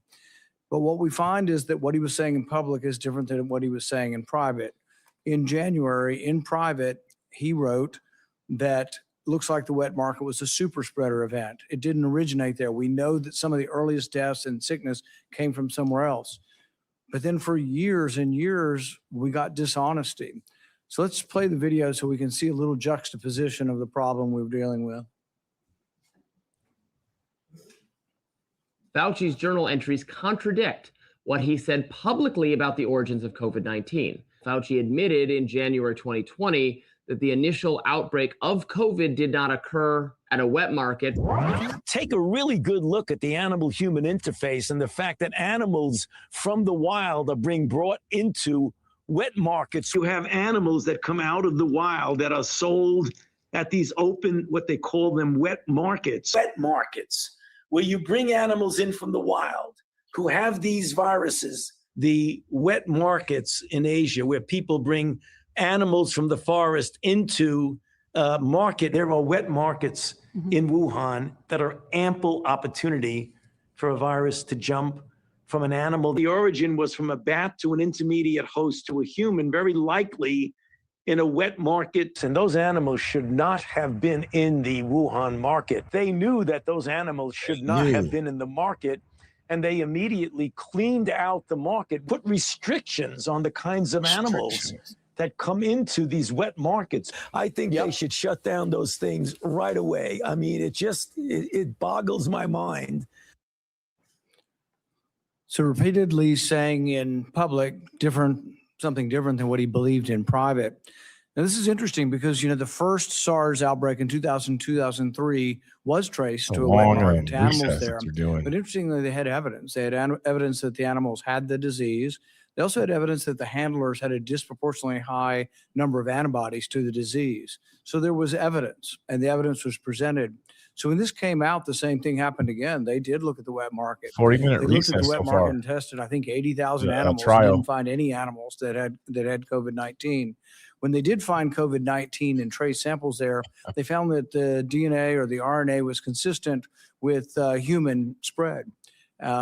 This was known not later on, didn't take years to develop, was known in January of 2020. And so Dr. Fauci says privately he knows it didn't come from the wet market. But as you saw, those were over a multi-year period. Good morning, Patricia. One of the other discussions I've had with Dr. Fauci over the years about natural immunity. So most infections, you get a degree of immunity, not perfect, some fairly perfect. Smallpox, you just don't get again. George Washington knew this. He had his wife get vaccinated, but he didn't because he'd already had smallpox. But there's one particular story that a man came up to me who'd lost his wife to COVID. He said, we all got it. We all got sick. And my wife ended up getting sick enough to go to the hospital. But we'd recovered 2 weeks. She was still alive. 2 to 3 weeks later, we'd all recovered. And they wouldn't let us be with her. And to this day, it's one of the saddest things. And it just, I think all of us should think about this. They were not allowed to visit their mom. He wasn't allowed to visit his wife in the hospital. But based on this misunderstanding of natural immunity, that for some reason, 2 weeks later, they were a problem. But this was all promulgated by you. We had the workers in the meat factories. They were essential. They had to keep working. Most of them got COVID. They got it in the first couple of weeks. Most of them were younger. The reassurance should have come from public health. The reassurance should have said, congratulations, you've recovered. It also should be acknowledged. What's the number one thing we can do if we get another pandemic? Before we have a vaccine, before we have monoclonal antibodies, it would be to utilize natural immunity. So instead of the advice you were giving to Cuomo and others in New York that led to the deaths of hundreds of thousands of people or tens of thousands of people, you could have been saying, well, maybe the nurses taking care of the elderly should be people who are 2 weeks out from COVID infection. We could have used natural immunity as somewhat of a block of protection. Imperfect, but the only protection we had and the only thing we could have done. Instead, the nursing homes were seated with people who had COVID. So I think the discussion of natural immunity is one where there wasn't sufficient honesty, humility. There wasn't enough presentation to encourage people. That was the only encouraging thing we had for a while is you've got it. You're very, very, if not impossible, close to impossible chance that you'll die if you get it again. Everybody could have been reassured. Nobody was reassured. It's like, well, we don't know. We just don't quite understand natural immunity.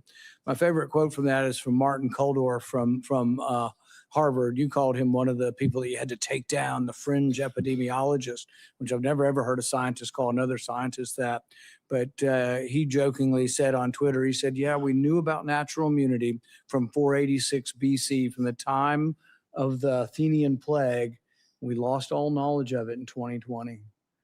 The good news is it's slowly coming back. 24 to 2025, we're beginning to understand what natural immunity is again. Not something perfect, but a useful tool that could have been used, but also something that could have helped people by telling the public, my goodness, you're not going to die now. You have a chance. If you've already had it and you're 85 years old and you're at risk for it, and you're wanting to feed your wife, and they're telling you to wear 4 masks and not be around your wife when you've already had it, it made no sense.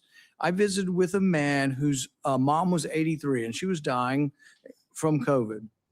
They go to the hospital in Orange County. They won't admit her to the hospital till she's vaccinated because we have a policy that everybody in the hospital must be vaccinated. She's got COVID and they wanted to vaccinate her again. At one point in time, the CDC understood this.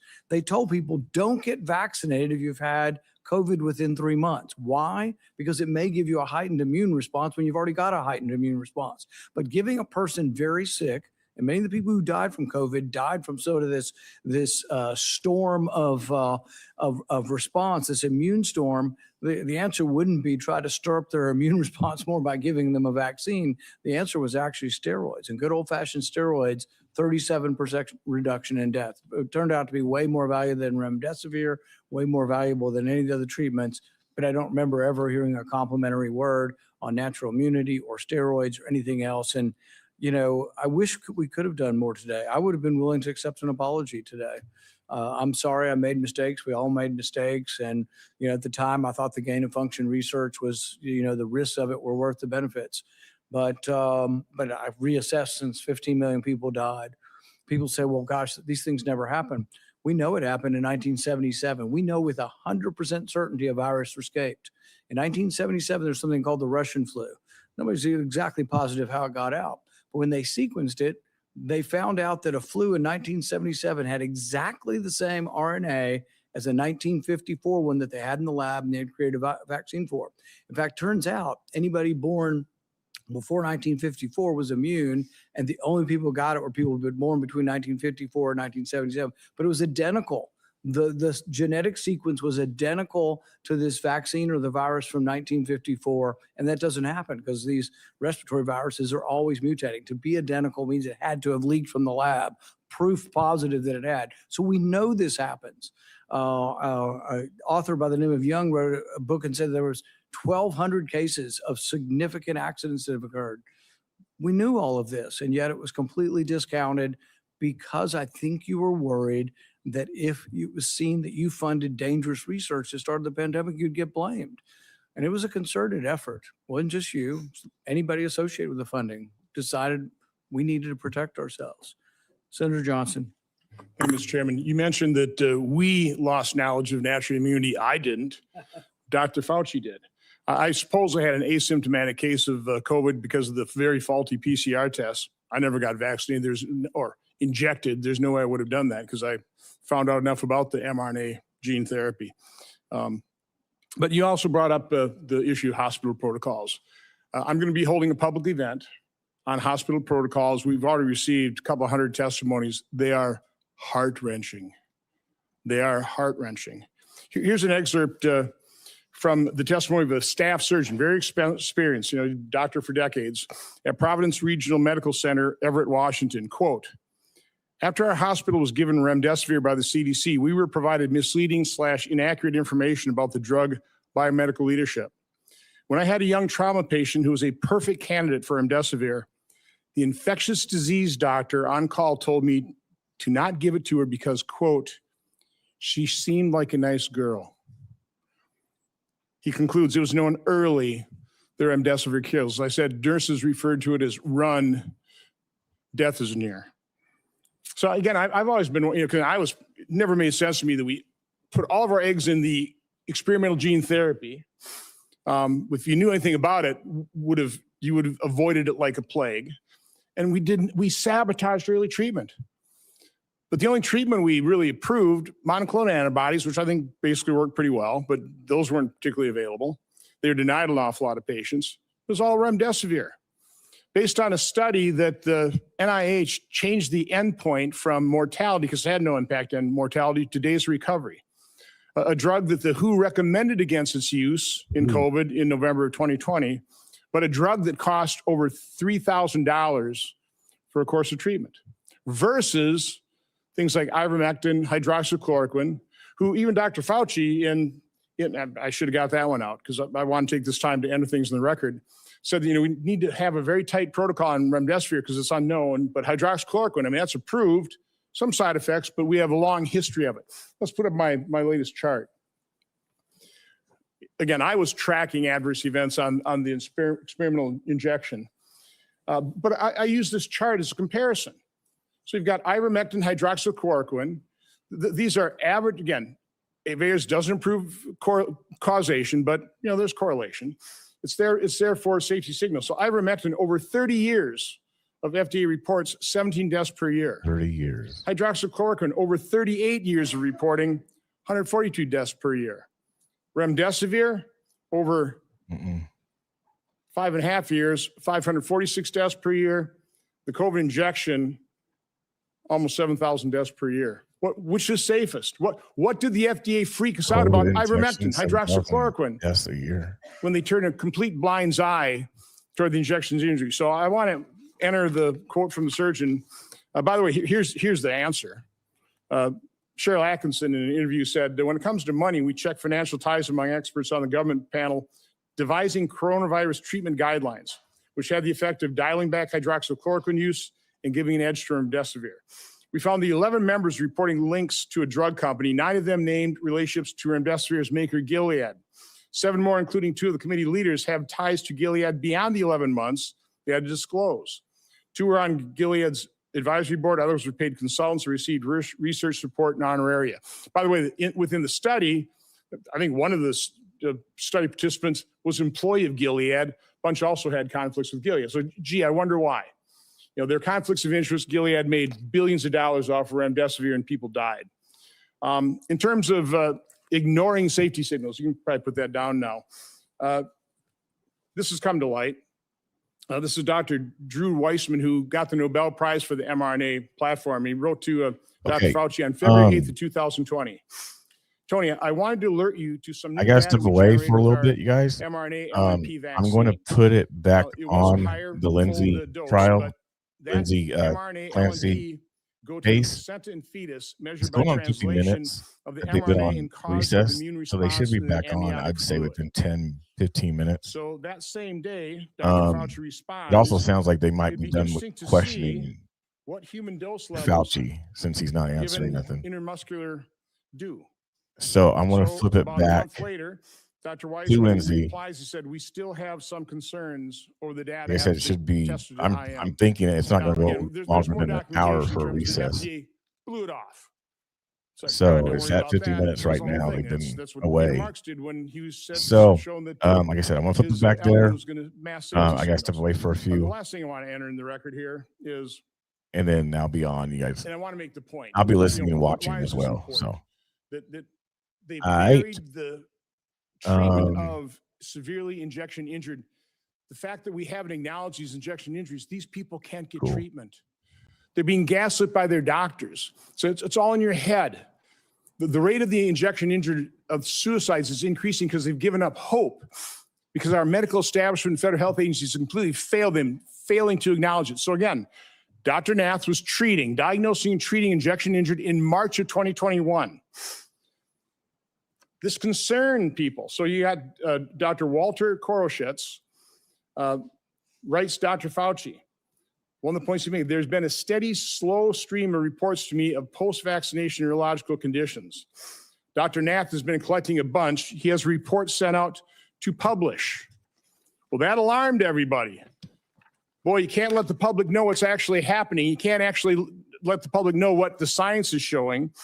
So on April 29th, a email from Francis Collins, head of NIH, to Dr. Koroshitz, says, I find this approach troubling and will have the main consequence of feeding vaccine hesitancy and social media overreaction. Then Dr. Lawrence Tabak writes to Francis Collins, I don't understand why Walter does not shut this thing down. Why don't you shut down Dr. Nath, who's actually treating injection injured? Why? Because of vaccine hesitancy. And because we haven't acknowledged that, and the reason I've been advocating for this is because I know the injection injured. I know people who lost loved ones within days of the injection. And we've turned our backs on them. They deserve acknowledgement. They deserve to be heard, seen, and believed so they can get treatment. I also know the doctors whose careers were destroyed because you denigrated things like ivermectin and denied ivermectin to people in hospitals who got their kidneys knocked out by the remdesivir, but got put on ventilators, never got to hug their loved ones goodbye because of those hospital protocols. That's what your science did to people. So, Dr. Fauci, my only question is, based on your lack of testimony here today, based quite honestly on our investigation into the cover-up of safety signals and injection injuries, we have issued letters to a number of former FDA officials to come in for transcribed interviews. You will be getting a letter today asking for a volunteer transcribed interview. So I'd be asking, will you comply or will I have to subpoena you? On the advice of counsel, I respectfully decline to answer based upon my rights under the Fifth Amendment to the Constitution. Expect a subpoena. Thank you. Senators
purpose of the record, we return back to the matter of Commonwealth versus Lindsay Clancy. All parties are present, including the defendant. All right. Counsel, can I see your sidebar, please?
All right, we're going to take about a 5-minute break, and we'll come back out and I'll address the scheduling with council. All right, so about a 5-minute recess. Court, all rise.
Your Honor, for the purpose of the record, we return back to the trial of Commonwealth versus Lindsay Clancy. All parties are present, including the defendant. All right.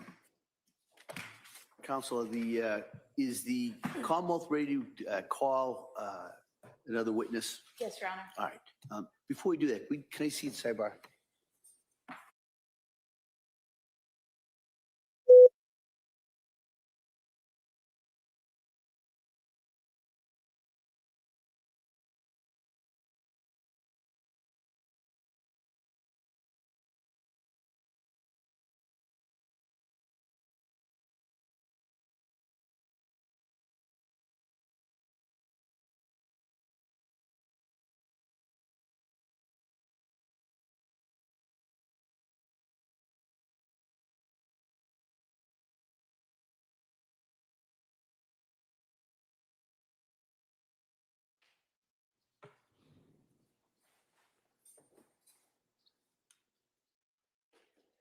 All right.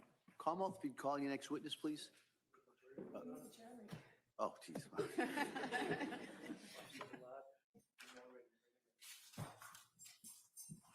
Wait a minute, it says, after we bring the jury in, are you ready to call your next witness? Yes, Your Honor. All right.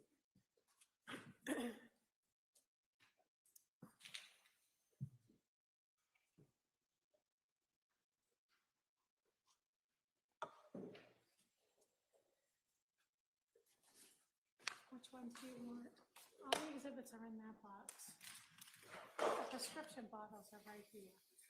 Do you need those? Court, all rise. Jurors enter.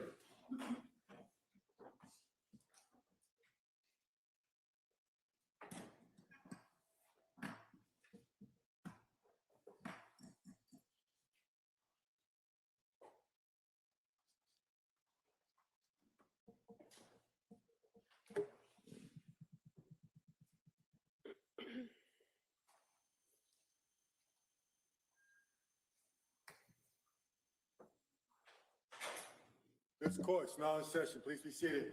Your Honor, for the purpose of the record, we return back to the trial of Commonwealth versus Lindsay Clancy. All parties are present, including the defendant and the 18 jurors. Members of the juries, thank you for your patience with us. With that, Commonwealth, if you would call your next witness, please. Thank you, Your Honor. Commonwealth calls Angela Kraus.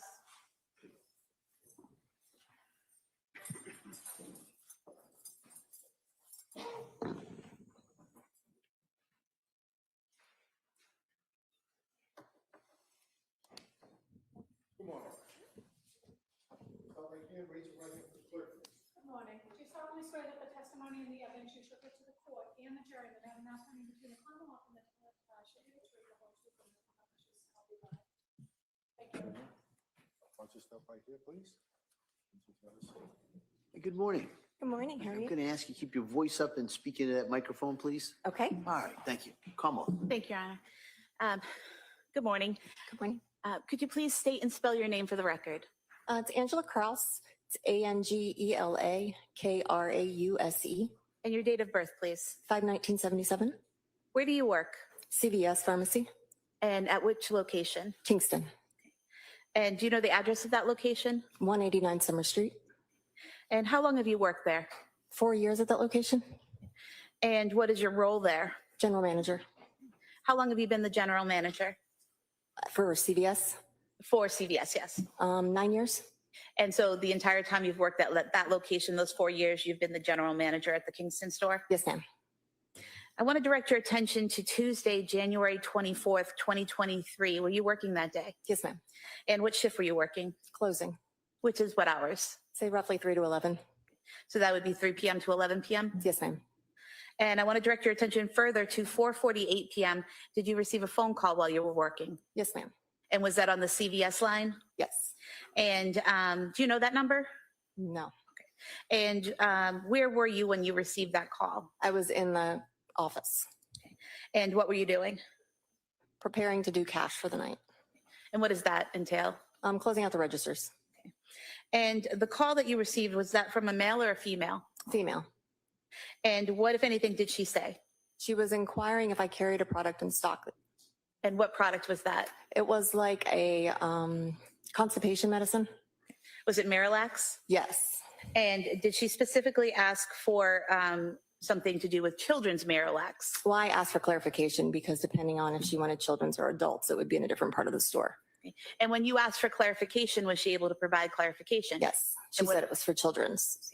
And what was your response? It's located in 2 different places in the store. And did you give her any specific brand names or anything like that? I just said that we carried Pedialax, and that was 13 and 20. And approximately how long was this conversation? A few minutes. During that conversation, did you have any difficulty understanding the woman? No, ma'am. Did she appear to have any difficulty understanding you or the questions that you were asking her? No, ma'am. And did her voice, did it seem slurred or impaired in any way? Not at all. It's a very normal interaction. I was just going to ask, was there anything out of the ordinary about the conversation? No. Later that evening, did the police come to the store? Yes. And did they request that you pull some surveillance footage for them? Yes. And did you do that? Yes.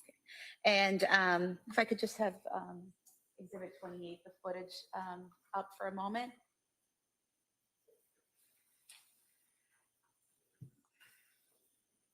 If you could look at the screen here, do you recognize the store? And is this part of the footage that you provided to police that night? Yes. And directing your attention over here to the right, the aisle where the gentleman is standing, all the way to the right of the store. Are you familiar with what was in that aisle in January of 2023? Yeah, that's our children's aisle. So that would have things like children's Pedialax? Yes, ma'am.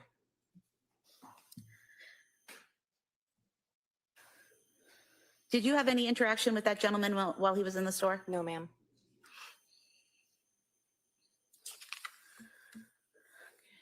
And did the police also ask you to provide a copy of a receipt for that gentleman's transaction? Yes, ma'am. And just showing you Exhibit 26.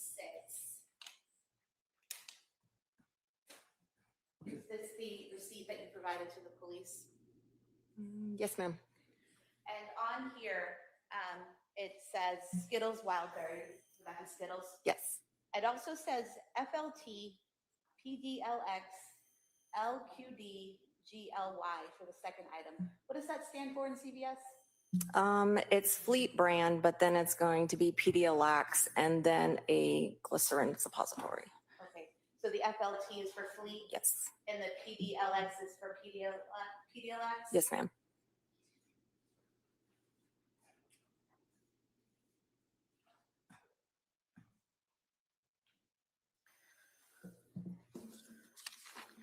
I have nothing further for the witness. Thank you. All right. Mr. Reddington. I have no questions. Thank you, ma'am. All right, thank you. Me sit Yes. down. Thank you. Please.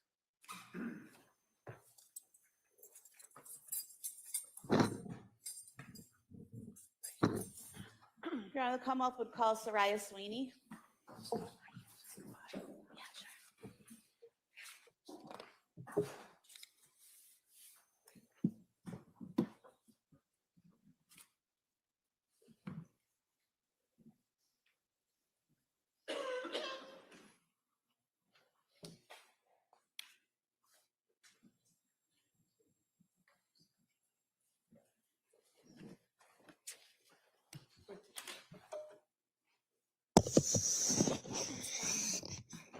That doesn't make a difference to me. Good morning, ma'am. Can you stop right here, raise your right hand for the clerk, please? Please raise your right hand. Do you solemnly swear that the testimony and the evidence you shall give to the court and the jury, no matter now pending between the Commonwealth and the defendant, shall be the truth, the whole truth, and nothing but the truth, so help you God? Yes. Thank This way, you. please.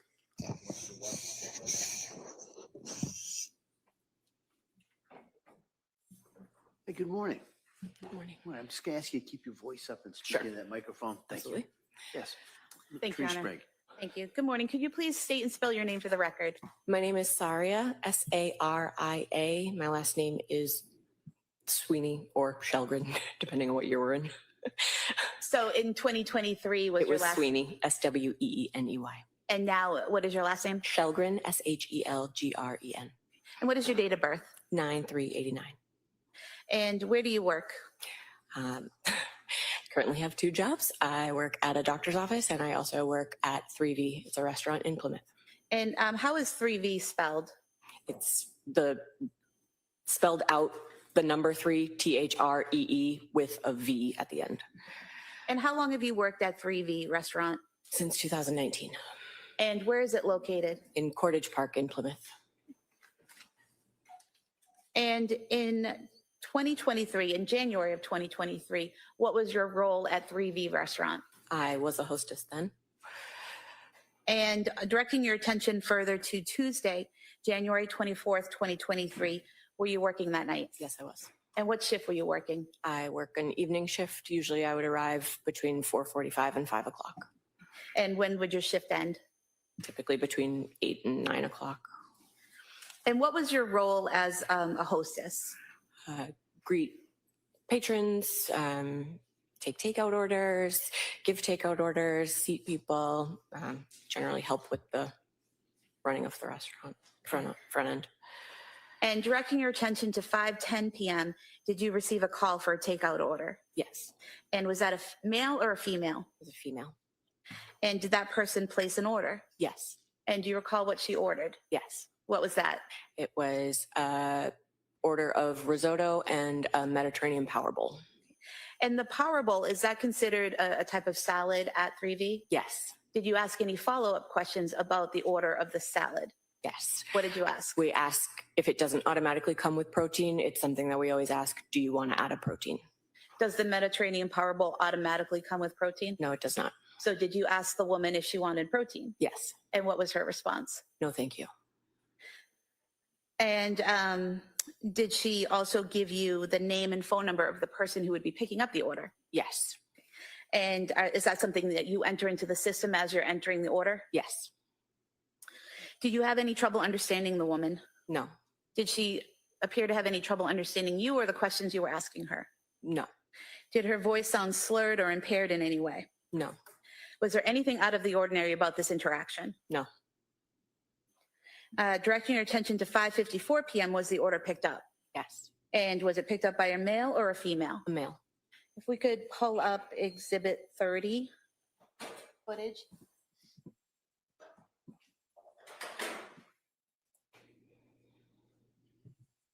And are you depicted in the video here? Yes. And where are you? I'm standing behind the host stand. And so for the record, the hostess stand or the host stand is in the upper left-hand corner. Yeah, of the it's video. that black stand that has a wooden frame around the top. So am I pointing to the right area? Yes. In the upper left corner? Yes. You could play that for a moment.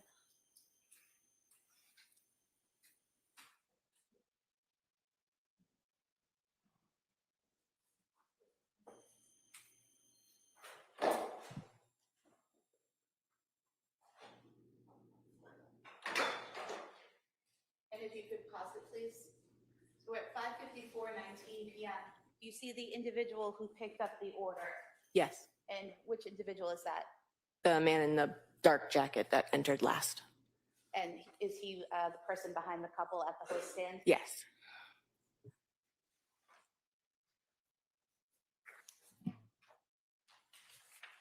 And showing you what's been marked as Exhibit 31.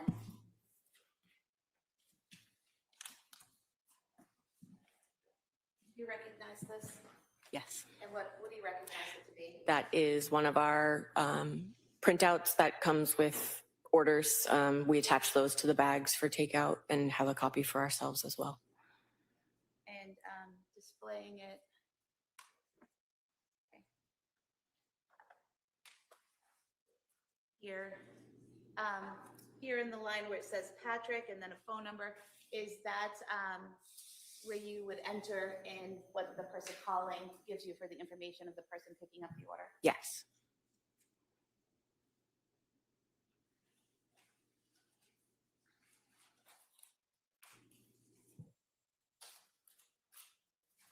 Was there anything out of the ordinary about your interaction with that gentleman? No. I have no further questions. Attorney Reddington. No questions, thank you, ma'am. Hi, thank you, ma'am. Let me step down. Thank you. That's your stuff.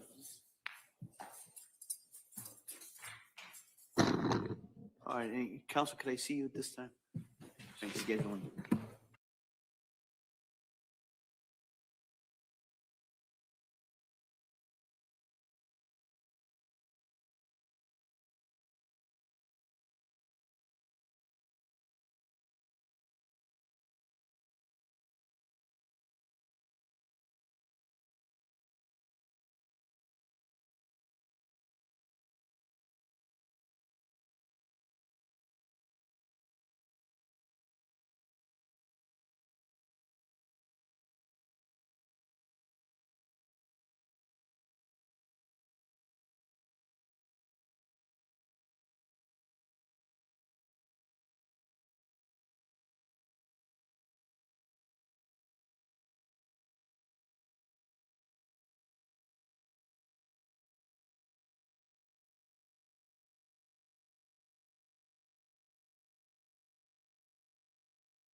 All right.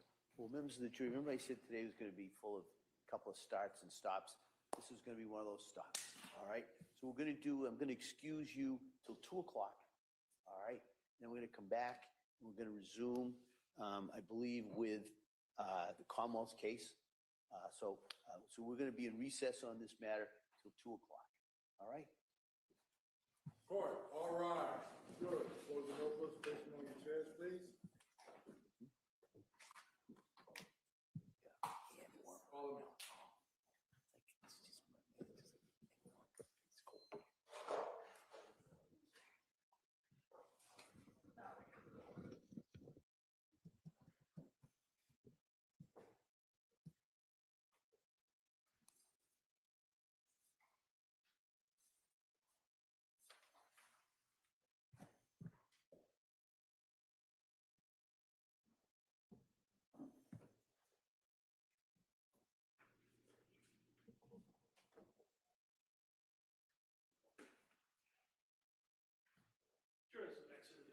Court's in session. Seated. All right. We're going to be in recess on this matter till 2 o'clock. I want to remind everyone of the media order regarding not videotaping or broadcasting from the courtroom or inside the courthouse. So I just kind of wanted to reiterate that. All right. So with that, we'll be in recess till 2 o'clock. Thank you. Court, all rise.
All right, you guys. So it sounds like the court is on another recess until 2 p.m. Eastern, 11 a.m. Pacific time. So that's 2 hours basically.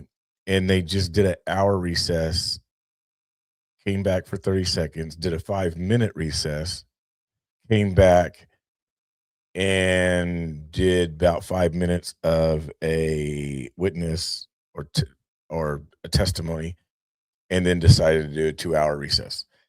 So I do not know what this trial is doing.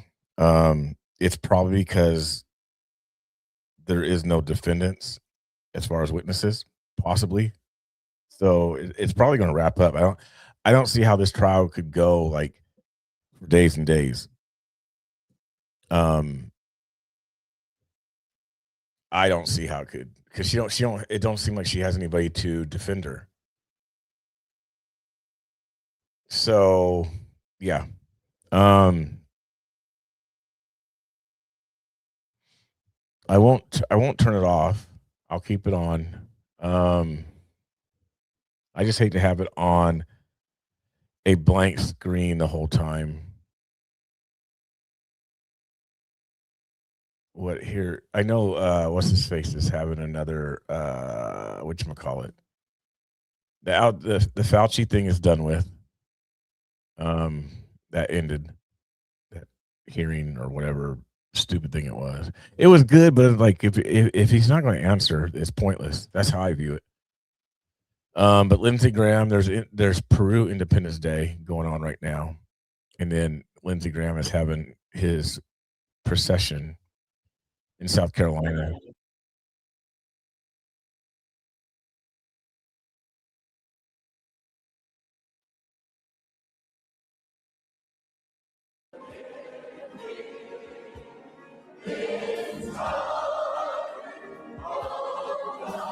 Right there.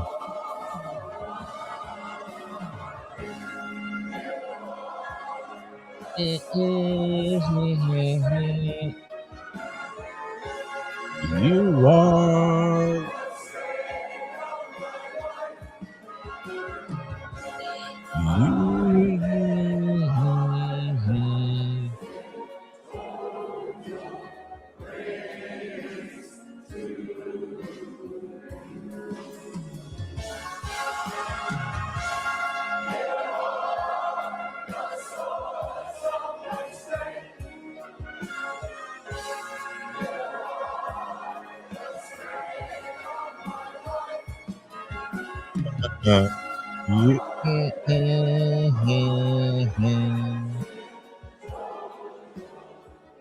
Is this Episcopalian church too? Looks like it. Amen. Amen. Amen.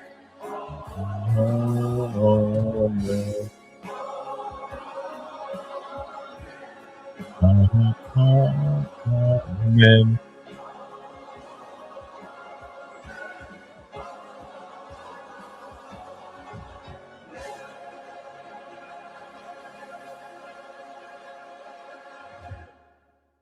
Wrap it up.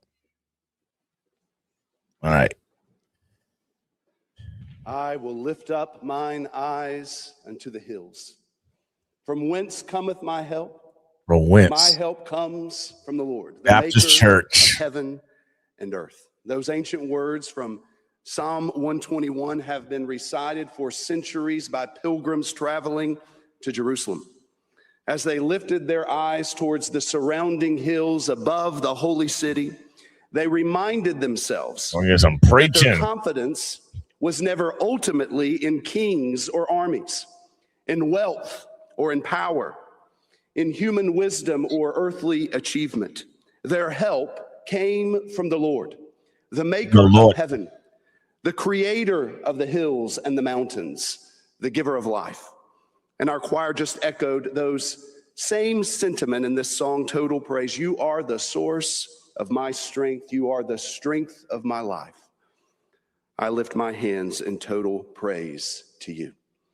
There could scarcely be a more fitting way to begin this service as we remember a man who loved that land where these words from Psalm 121 were first recited, who devoted so much of his public life to the security of Israel and the city of Jerusalem, and who understood that even the strongest nations ultimately stand in need of the providence and the mercy of God Almighty.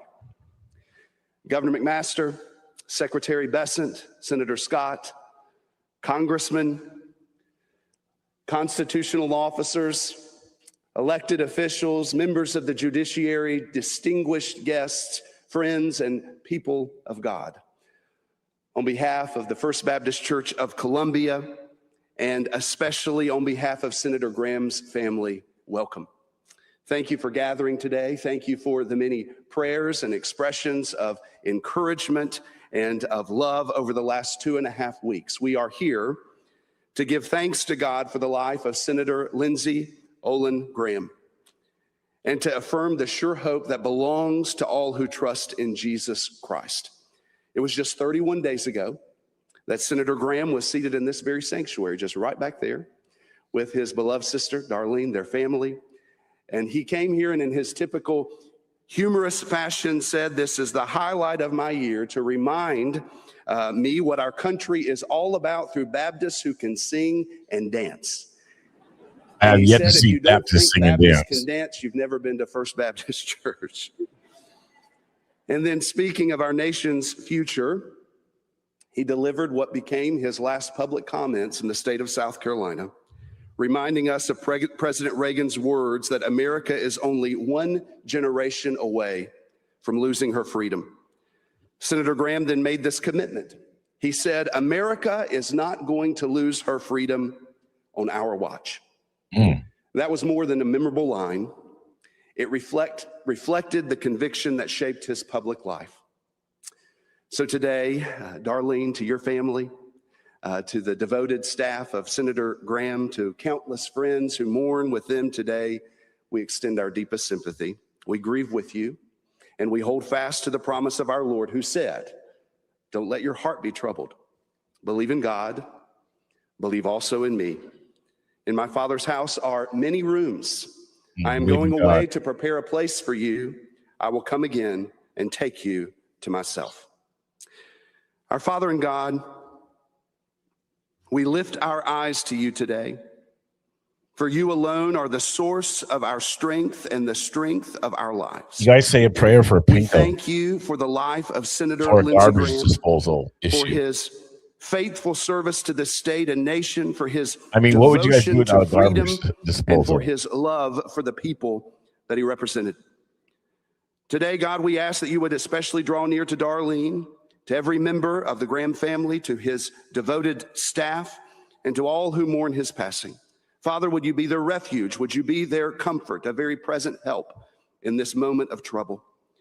Remind them that you are the God who never slumbers nor sleeps, and that your mercies are new every morning. And as we remember this life, would you turn our own hearts towards the eternal realities that outlast every earthly office, every accomplishment, every honor. Fix our hope upon Jesus Christ, who conquered death through his cross and resurrection, and who gives everlasting life to all who trust in him. May everything that is said and done in this service honor Senator Graham's memory, comfort those who grieve, and above all else, bring glory to your name. And we ask these things through your Son, Jesus Christ. Amen.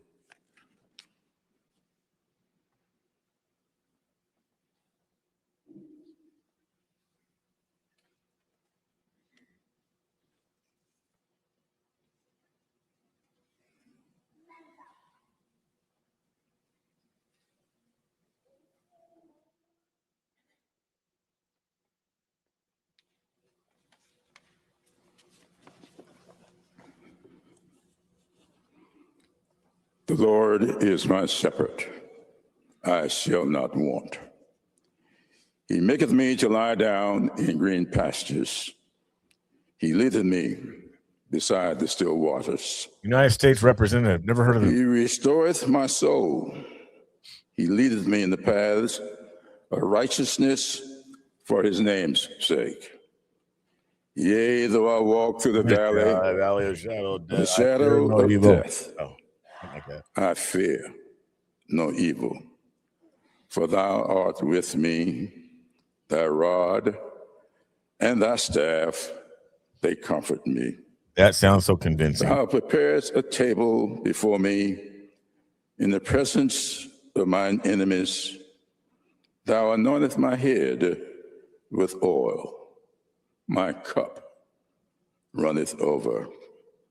Surely goodness and mercy shall follow me all the days of my life, and I will dwell in the house of the Lord forever. Dwell in the house of the Lord forever. He didn't want to read that, did he?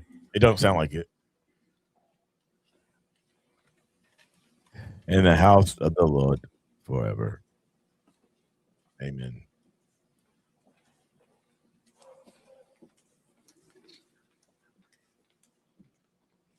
Who is this From the blonde? Gospel of John 11:21 through 27. Lord, Martha said to Jesus, if you had been here, my brother would not have died. But I know that even now, God will give you whatever you ask. Jesus said to her, your brother will rise again. Martha answered, I know he will rise again in the resurrection at the last day. Jesus said to her, I am the resurrection and the life. The one who believes in me will live even though they die. And whoever lives by believing in me will never die. Do you believe this? Yes, Lord, she replied. I believe that you are the Messiah, the Son of God, who is to come into the world. Married to Sean Janet. Who's Sean Janet? See, Pinko be knowing all these celebrities. I don't follow all these celebrities. Oh, Sean Hannity. I had the honor and privilege of working for Senator Lindsey Graham, then Congressman Lindsey Graham, and even presidential candidate Lindsey Graham. That was a shorter campaign. That didn't last. For 25 years.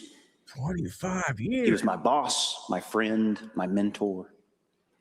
The boss. And a few years back, I called him and said, Senator, you know I've been going to seminary. Oh, boy. God's moving me in a different direction, out of the campaign world and into ministry. And you're going to need to have a different campaign manager for your 26th reelection. And he paused for a second and said, Scott, do you not think what we do is important?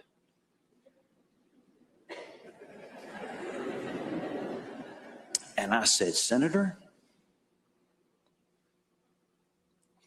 What knows thing you talking about? Important. It's life and death at times, decisions. Falling on. But Senator, it's not What knows thing? What are you talking about?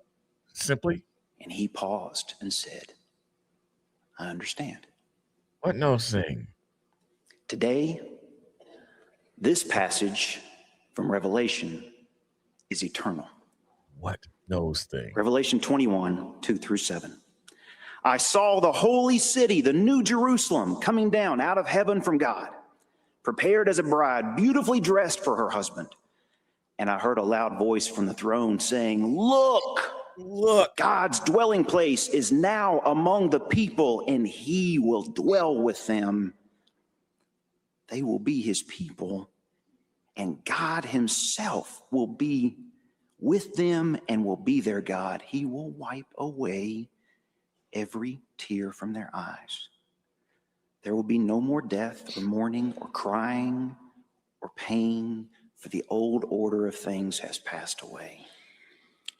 He who was seated on the throne said, I am making everything new. Then he said, write this down, for these words are trustworthy and true. He said to me, it is done. I am the Alpha.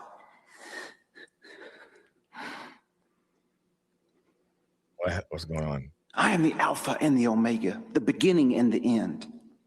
To the thirsty, I will give water without cost from the spring of the water of life. What was that? Those who are victorious will inherit all this, and I will be their God, and they will be my children. Would you pray with me? Lord God Almighty, Good Shepherd, the resurrection and the life, the Alpha and the Omega, we thank you for this day. We thank you for our friend, Lindsay Graham. You gave us 71 incredible years with this man. And we are so 71 grateful. incredible years, guys. You only made one like him. There's only one Lindsay, I'm telling you. And we're grateful that we were blessed by his presence. Our state, our country were impacted by what he did. God, thank you for just your providential hand guiding him for all those years, working out all those things, and putting him at the right place at the right time to do what you wanted to get done. Because we know from your word, you put our leaders in place.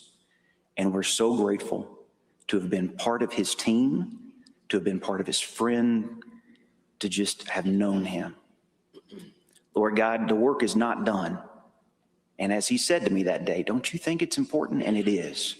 And so we pray for our leaders. We pray especially for Darlene in this new role and her family. God, give her strength to stand, to fight, to be there, to show up day after day to do your will.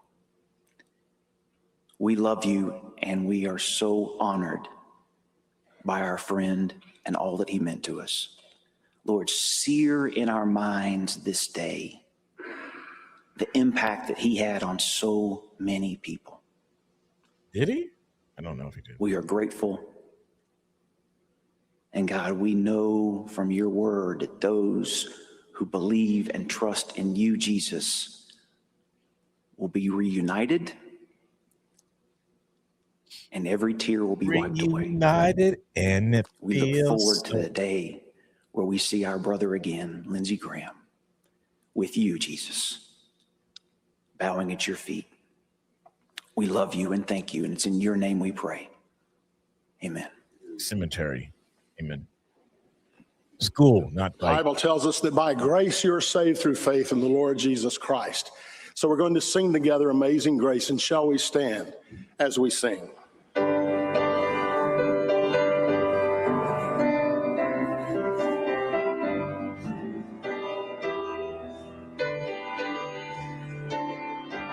Oh, yeah.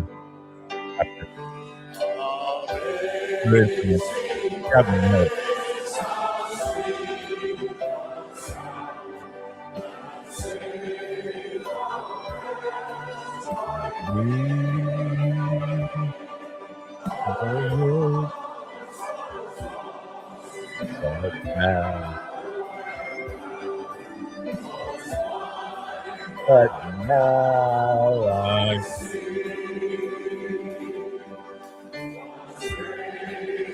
that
take it up. 1,000 years.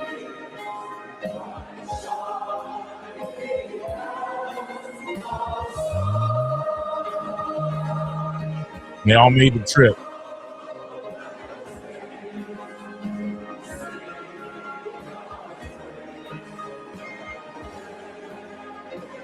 Who's that blondie?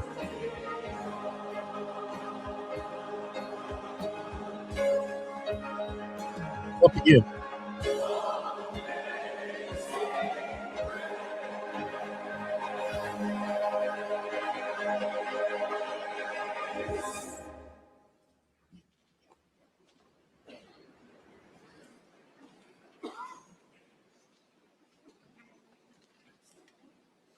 Amazing grace.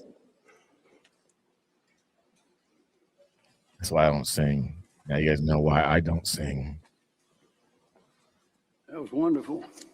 We're all awake. I want to thank the family, Darlene, for inviting me for this very special moment for a lot of us. We meet in sadness over the loss of one of South Carolina's greatest sons, but also to celebrate this poor boy from a little town in South Carolina, as he called himself. To celebrate what he accomplished through grit, determination, character for his state, his country, and the world. His impact was enormous, and I'm confident, as are you, that there will never be another Lindsey Graham. Never be another Lindsey. He recognized the greatness of America and her obligations in a dangerous world. Lindsey Graham recognized the seriousness of his work, but also the value of humor and a lighthearted spirit. Lindsey Graham understood the hopes and dreams and needs of his state and delivered every time. Presidents, paupers, famous or forgotten, he treated everybody the same. We have seen him attack evil and injustice and embrace friendship and the common good, all with equal fervor. You know, the psychologists tell us that when we grieve for lost friends or loved ones, part of our sorrow is for ourselves. In a melancholy reflection on missed opportunities, mistakes, roads not taken, in short, wasted time. I don't think Lindsey wasted any time. I have really never seen him sitting still. An old farmer once said of somebody, he said, the boy is either going somewhere, getting back, or going again. And that's Lindsey. We may ask ourselves at times like this, where will I be when I get where I'm going? We never know. We never know how any particular event might influence the next event and the next and the next. You'll remember comedians Dan Rowan and Dick Martin hilariously joked on their TV show Laugh-In about the fickle finger of fate. Lindsey felt that finger of fate. As the first in his family to attend college, soon to lose his mother at 20 years old, and his father 15 years later, with his little sister Darlene at 13, becoming his responsibility. Lindsey Graham would have been the last person on earth to imagine that he would graduate from law school, be elected to the United States Senate, travel the world in service of his great country, earn the respect and confidence of world leaders, and become the ally, friend, and even golfing partner of the President of the United States. But he did it all, and he did it with his sense of humor, humility, and integrity intact the whole time. Three little stories. I remember being on the campaign bus with Lindsey and Senator John McCain leading up to the 2008 presidential election. There was a show, it's called the Ali G Show on TV. Maybe y'all remember it. It had a character named Borat who was a reporter. The episodes were absolutely ridiculous. As the bus rolled along, Lindsey would invariably begin retelling those scenes, acting them out, first through chuckles, then laughing, until finally his words became incoherent, by which time Senator McCain would be in hysterics. Peals of laughter were engulfing the ever-cynical consultants and reporters in the back of the bus, and it was something I will never forget, the sight. The respect, love, and pure, unabashed joy shared by those two remarkable men. I also remember being in a crowded conference room one time in the White House a few years ago with President Trump, Lindsay, Senator Tim Scott, Congressman Joe Wilson, Attorney General Alan Wilson, and the various Department of Energy officials and staff. What was the subject? It was a hot day. The department's wholly unsatisfactory performance in promising but not removing plutonium from the Savannah River site in South Carolina. The room was tense. The top DOE official made a bold statement about how their great progress was going along in removing that plutonium, which Lindsay, who was sitting next to the president, perceived as highly inaccurate, I'll say. And he said so in loud, plain language. As younger staff members tried to disappear into the walls, the president reached over, patted Lindsay on the arm, and with a twinkle in his eye said, "Maybe you should calm down a little bit, Lindsay." Lindsay quickly replied, "Thank you, Mr. President. That's quite a comment coming from you." Everybody except the Department of Energy officials loved it. Here's another one. Is in 2002, Lindsay was elected senator. Mark Sanford was elected governor. I was elected attorney general. Lindsay took his oath before we did on January the 7th in Washington. Mark and I would take ours at the State House later on Wednesday, January the 15th, along with the other constitutional officers. We all assembled just before noon in the State House. Protocol provided that all the participants would gather in the library up in the top to be announced in turn and proceed out down the steps to their seats for the ceremony. When the names were announced in sequence, Senior Senator Fritz Hollings and then brand new Senator Lindsey Graham emerged under the portico of the top of the steps of the State House.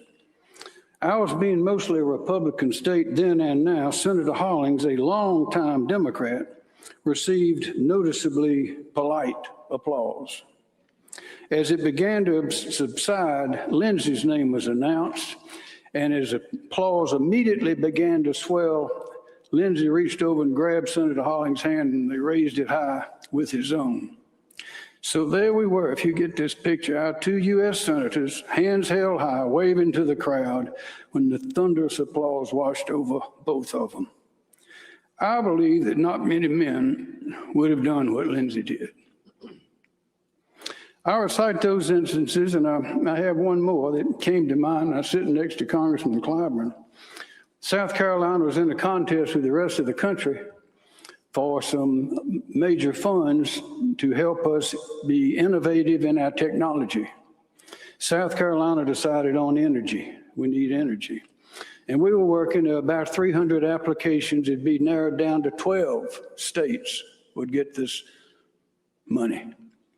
So we worked, and we got notice that we were maybe down to about 30. Finally, we realized they told us we were one of the 12 that was going to get the money.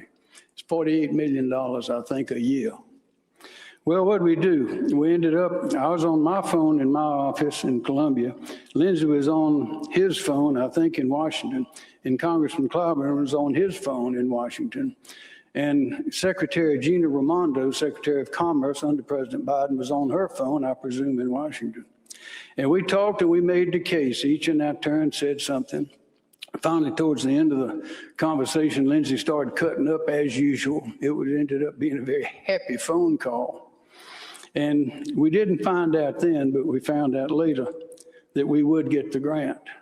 But at the end of that conversation, Secretary Raimondo said something I found very interesting. She said, "Gentlemen, this is the first time since I've been in this office that I have had a bipartisan conversation." To which I said, "That's the way we do it in South Carolina." Lindsay was at the forefront of that type of approach to life. I recite all these instances just to present the picture of a man I would describe as a full-fledged son of South Carolina, a man of genuine happiness, dedicated to his state, and devoted to his friends and to his family. Yet, a man who, to protect the people of his state or in response to injustice, could bring forth a torrent of ferocious firepower as great as any battleship. We saw a glimpse of this, all of us did, on television when Brett Kavanaugh was under unfair attack in his Supreme Court justice hearing. Today, it is in our 250-year anniversary since the birth of our nation through a violent revolution. I am confident that South Carolina's great leader, Christopher Gadsden, general, statesman, and creator of the Don't Tread on Me flag, would be very proud of Lindsey Graham. I know I am, and I know that you are. I know that people all over the world are, and we are deeply grateful for the life of this poor boy from a little town in South Carolina. We have great music in this church. My church is down the street, but this church got great music, so is mine. We don't have 500 people in the choir, though. If the singer-songwriter Vince Gill were here, y'all maybe know the song. I bet I know what he would say. He'd say, "Go rest high on that mountain. Son, your work on earth is done. Go to heaven a-shouting, love for the Father and the Son." We love you, Lindsay. Goodbye. Until we meet again.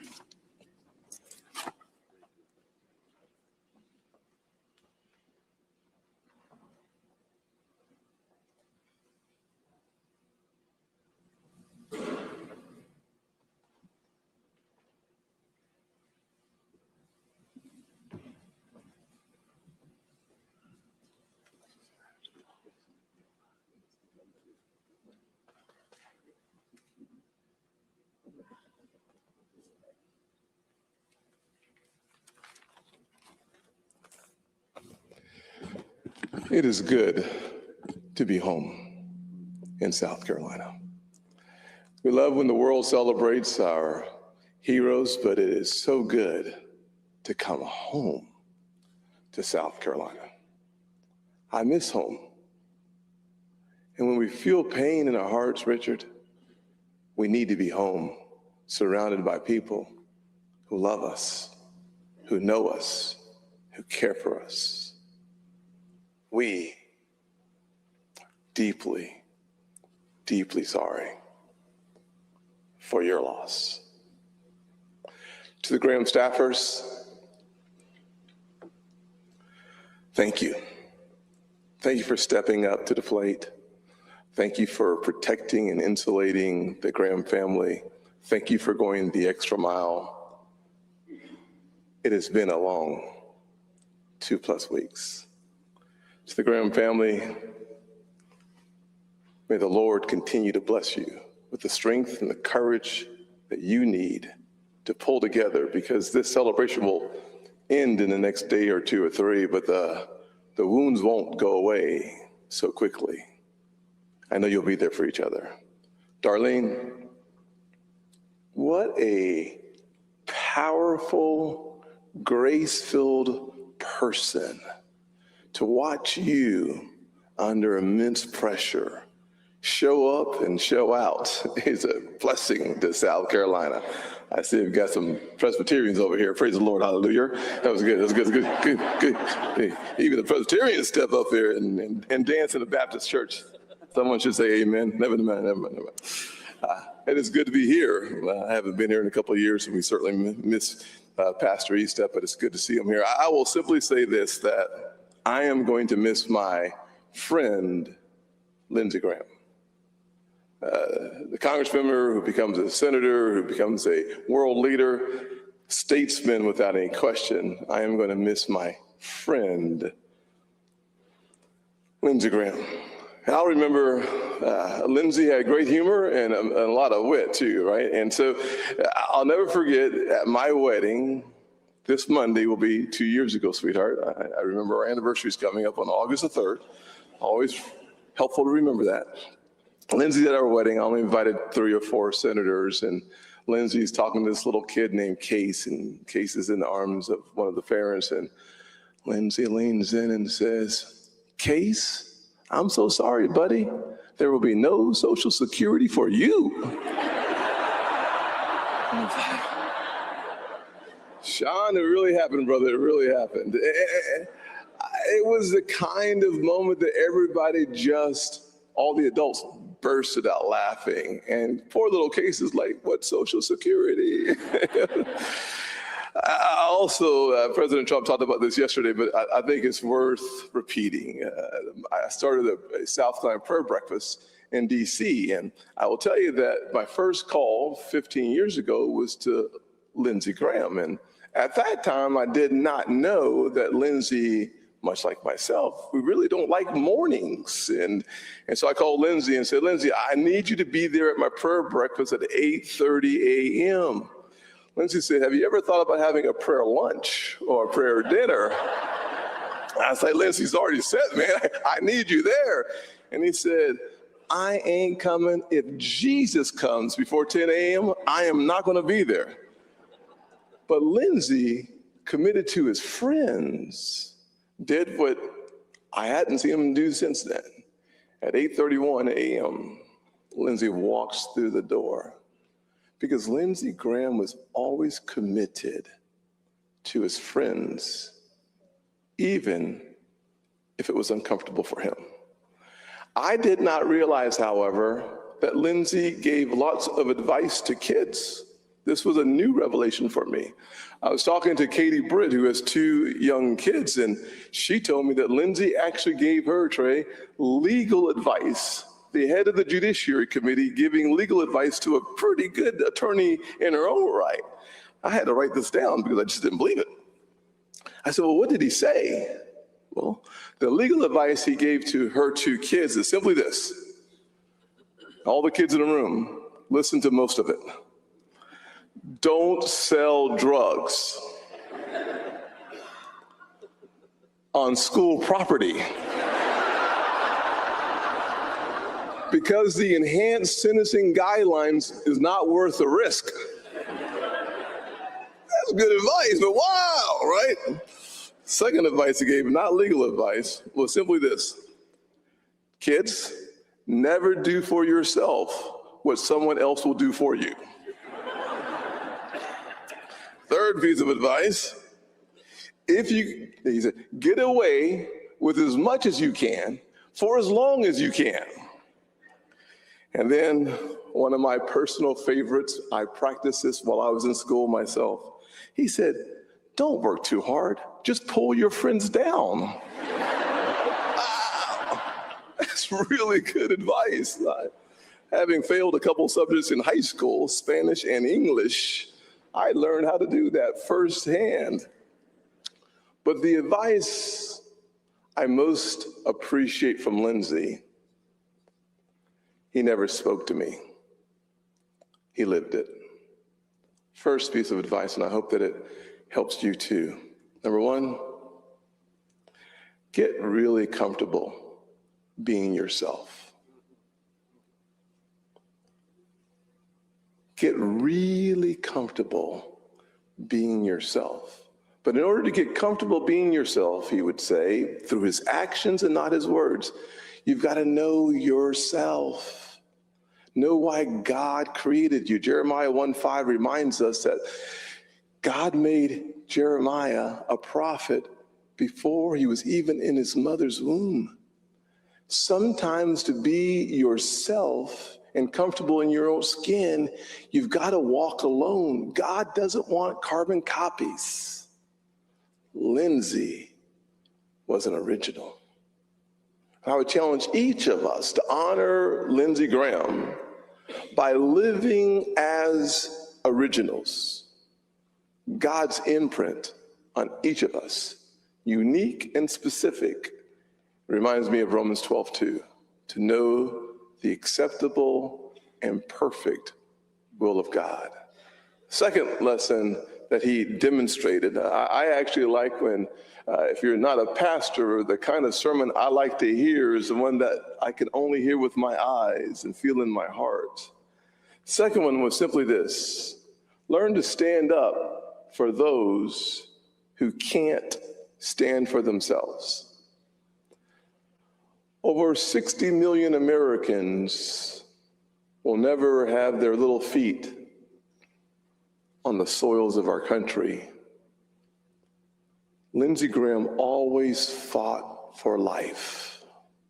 He was 100% pro-life when it was convenient and when it was not. He never apologized for it. If you want to have a conversation about the special needs kids, or if you want to have a conversation about the poor, Lindsey Graham always, according to Proverbs 31:8, stand up for those who can't stand for themselves. Lindsey embodied the spirit of that verse, and he did it every single day in a way that you didn't have to hear it because you could see it all the time. And finally, Romans 10:9 and 10. You see, I am going to miss Lindsay. But when I get to heaven, it will feel like for just seconds, because I know eternity is real.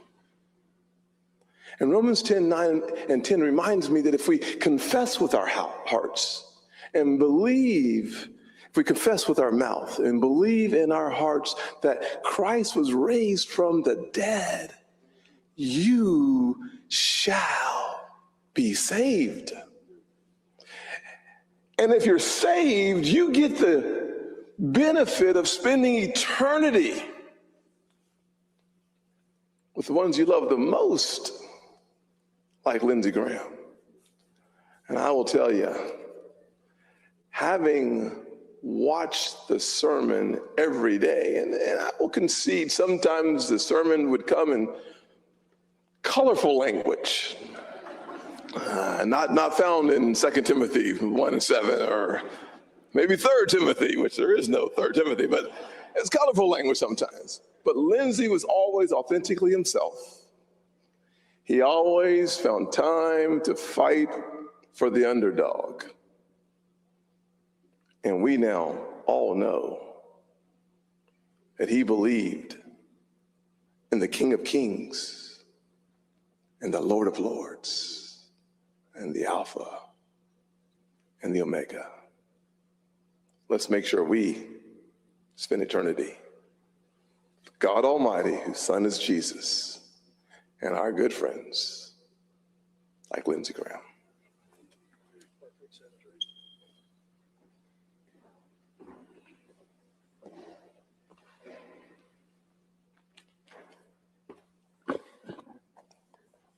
Darlene, thank you for giving me the honor of honoring your brother. You know, yesterday the world said goodbye to Lindsey Graham in a beautiful 4-hour church service. The silver lining was that is the longest period of time Lindsey Graham had ever been in church.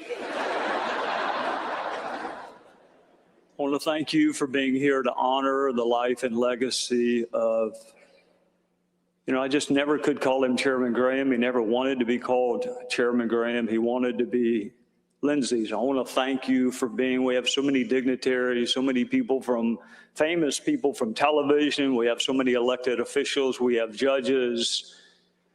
And I can tell you right now, he would be looking down on us, wondering why there weren't more people here and why Governor McMaster had not already named the city of Columbia after him.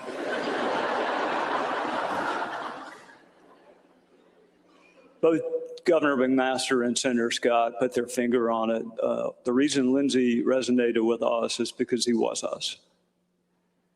This undersized kid who was not born with a silver spoon in his mouth, but he was born with a plastic fork in his mouth in central South Carolina. But with wit and determination and hard work, your fellow citizens will trust you to represent them. That is the story of America. It is the story of South Carolina, that we punch above our weight. This kid from central South Carolina, Darlene, whose parents y'all buried far too early, rose to be mourned by world leaders, friends with presidents, chosen by his people. This lawyer from a small upstate law firm would be responsible for picking Supreme Court justices. Lindsey Graham is a metaphor for us, for the country, for our state. You know, our friendship began the way all really beautiful, powerful friendships began. He endorsed my opponent when I ran for Congress the first time. I'm not kidding. I wish I was. You know, a lot of politicians, they joke. They say, I'll do whatever helps you more. I'll endorse you or I'll endorse your opponent. Lindsey wasn't joking. He endorsed my opponent.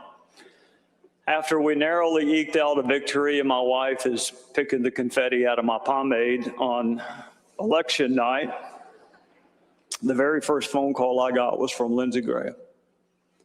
He said, I will be the best friend that you have in Washington, D.C. And I'll be doggone, then Congressman Scott, if he was not. He helped us with committee assignments. He helped us navigate the waters of Washington.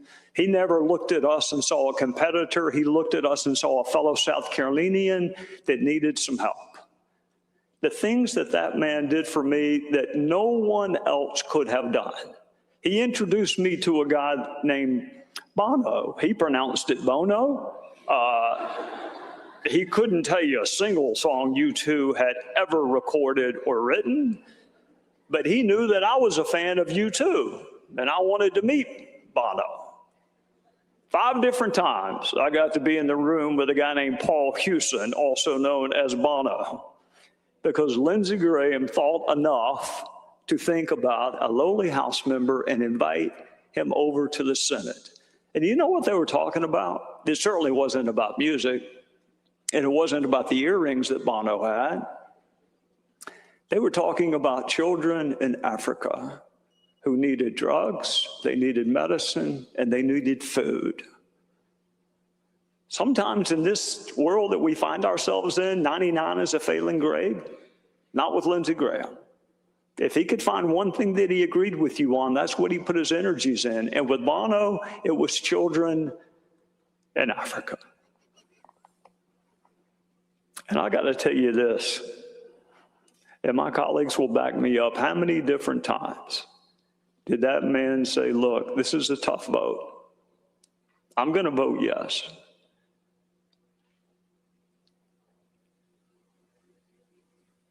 But y'all ought to vote no. It's better for your political career. I'm taking some risk, and I'm going to get some flack. But you need to do what is best for you, and I am going to do what is best for my beloved state of South Carolina. And he cast some really tough votes. I never met a less pretentious person in my life than Lindsey Graham. It wasn't the trappings of office that he cared about, it was the work. And there is some bitter symmetry to the fact that it was work that he lived for, Darlene, but I am convinced that it is work that took him from us. All those long trains and this plane ride to Ukraine, not because, as the media tells us, he loved war, but because blessed are the peacemakers. People had it wrong about Lindsey Graham. Was he willing to go to war? Yes, as a last resort.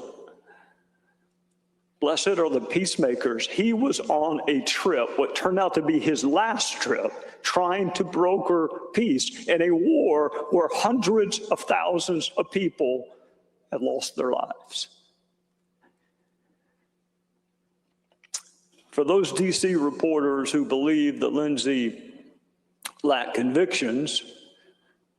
I can assure you he did not, because I witnessed several of them. Andrew King is here. Andrew, Richard Perry, Van Cato. I can't even call you staff. You were not staff to him. You were family to him. You were the sons that he did not have. And we endured a lot together. So far in life, the four of us have never shared a prison cell. There's still time, but we haven't done it. Not prisoners of war. But we shared a golf cart with him, and we played golf with him, and I'm not sure there's that much difference between the three. The convictions that Lindsey Graham had that come to mind immediately is he had an almost religious aversion to using what we call a rangefinder. If you are familiar with golf, it tells you what the yardage is, so you don't have to ask somebody else 15 times, how many yards do I have? He had a deeply held conviction against using hearing aids. And Sean and Ansley, he had a really deeply held conviction against the memory supplements that we sell on Fox News during commercial breaks. Because I'm just going to give you a glimpse of what playing golf with Lindsey Graham was like. So he would tee off having hit no warm-up shots whatsoever, and it would go so far left that I think geometrically it may have actually been right. I think you could walk either direction and you would find the ball at the same time. And he would say, hey, Trey, go get that golf ball for me. And I would say, Chairman, I love you to death, but there's a reason my wife and I left the church we were at in Spartanburg. I don't like snakes. I am not going to look for your golf ball. And he said, well, I'll just drop one out in the fairway with you. He said, how far do I have? 168 yards. First two times you ever said anything to Lindsey Graham were just for fun. He didn't hear him. 168 yards. How far I got? 168 yards, Chairman. 68?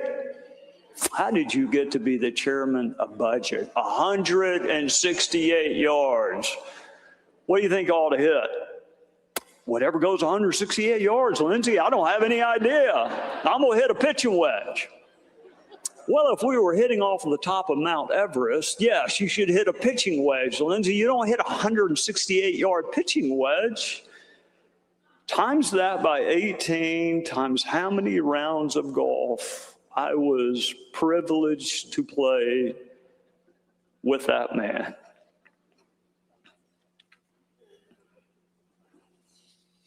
Senators and federal judges have slightly different rules when it comes to golf. The first one that comes to mind is they don't pay their debts.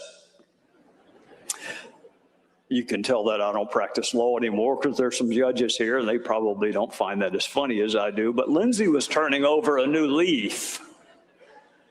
I played about a month ago with a guy named John Ratcliffe, who's our CIA director, and Johnny and I somehow managed to eke out like a 6-up victory over Lindsey and his partner, and Lindsey decided to pay. So he brings out this crumpled up, probably counterfeit $20 bill out of his pocket, and he hands it to John Ratcliffe. Ratcliffe's on a government salary. He took it. I handed it back to him. I said, look, Fox is great to me. Plus, Lindsey, honestly, that would buy you 2 brand new suits. You need to keep that $20 bill. He told me he was going to run for president. Scott, my reaction was not unlike yours. But I said, let me hear you out. And he said, well, you tell me, what do I need to do to be more competitive in a presidential race? And I said, you need to get married, Senator Graham. And he said, well, there's some things I'm just not willing to do, Trey, even if it means not being the president of the United States. And I don't know if y'all knew this or not. I mean, the media never talks about it. Lindsey actually wasn't married. Did y'all know that? The media never brings that up, but they never get right why he was never married. I know why he was never married. I sat through a wedding ceremony with him. I know why he was not married. I sat through their wedding ceremony with Lindsey Graham. He shows up at the church, Seacoast in Charleston. He asked my wife and I to wait on him because he was running just a tad bit late. He showed up in cargo pants and a shirt, like a T-shirt, And my wife, who's the sweetest human being on the face of the earth, said, you know, Chairman Graham, would you like us to wait while you change? And he said, change what? I mean, you can barely see the stains. No, I can't see the stains, Lindsay, but I can see the Dale Earnhardt logo on your shirt. Well, he wasn't going to go change, so we finally work our way in there to the beautiful wedding of Tim and Mindy Scott, and it was gorgeous. It was a beautiful wedding. But you cannot see two deaf people beside each other at a wedding. So my wife figured that out, and she sat in between us, which was a tragic mistake in hindsight. So for those who are wondering why Lindsey Graham was never married, there's not a chance in the world that he would have made it through the wedding vows, because he didn't make it through Tim and Mindy's. When the pastor got to for better or worse, Lindsay whispered to me like an F5 tornado, like, how sick are we talking about? You mean like seasonal allergies? You mean a cold? And my wife's trying to get us both to calm down, and then they get to for richer, for poorer, and you can imagine what his reaction to that was. Tim, don't do it. Negotiate. Let me go start another gang up in Washington and get you a better deal. So you have no idea how hard it is to get kicked out of a wedding, but we managed to do it.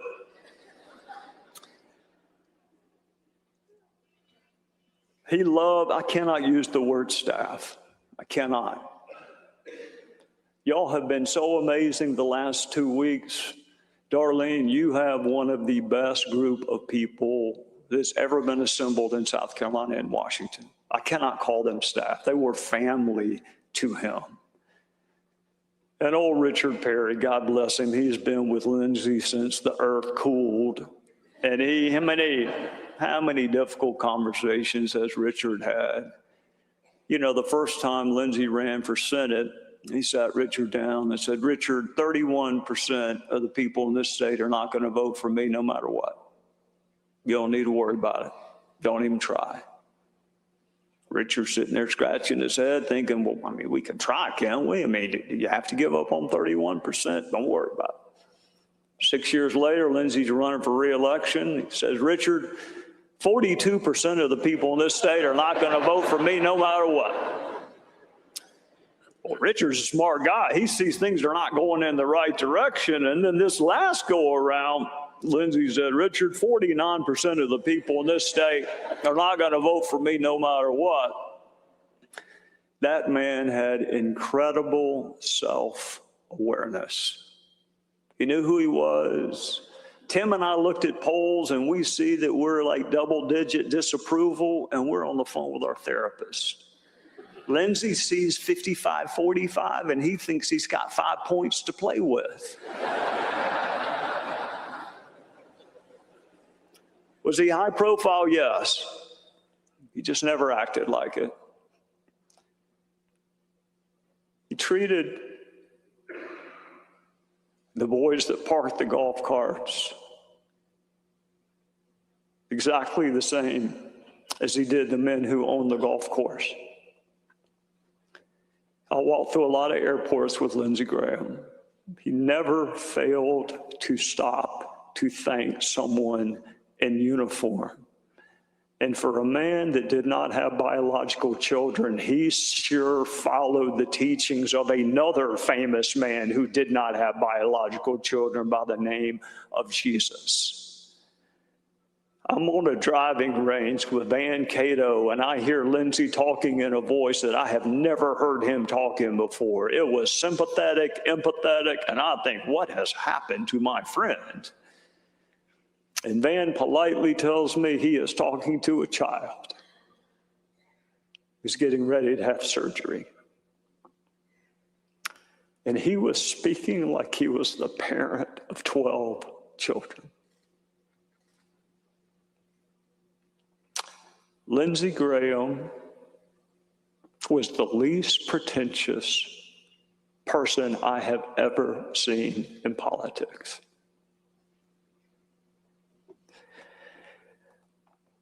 Speaking of that prayer breakfast, I was going to let it go, but I can't. You know, I should listen to my wife. She said, let that one go, Trey. I can't do it, honey. I'm sorry. Yes, Tim Scott had a prayer breakfast.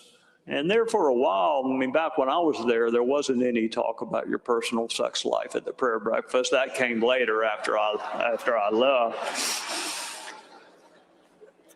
So Lindsay was sometimes, that's not true. Lindsay was always late. It wasn't sometimes late, he was always late. And Tim had just finished a beautiful sermon, and I was so lucky I had two senators that quoted the Bible. One of them got it right, and one of them wasn't even close. So Tim asked us to share our favorite Bible verse, and Lindsay stood up there and shared his, and I whispered to Tim, that's actually a line from the movie Gladiator. That's not a Bible verse, but, and then that small county lawyer wowed the jury like I've never seen a preacher do, with the authenticity, the sincerity of his message, the humility of his message. He did more for the cause of Christ without being able to cite a Bible verse, just with the authentic way that he presented his relationship with Christ. You know, there are a few things in life less relevant than a former member of Congress. And you do wonder, is anybody going to return these telephone calls? Anybody ever going to call you?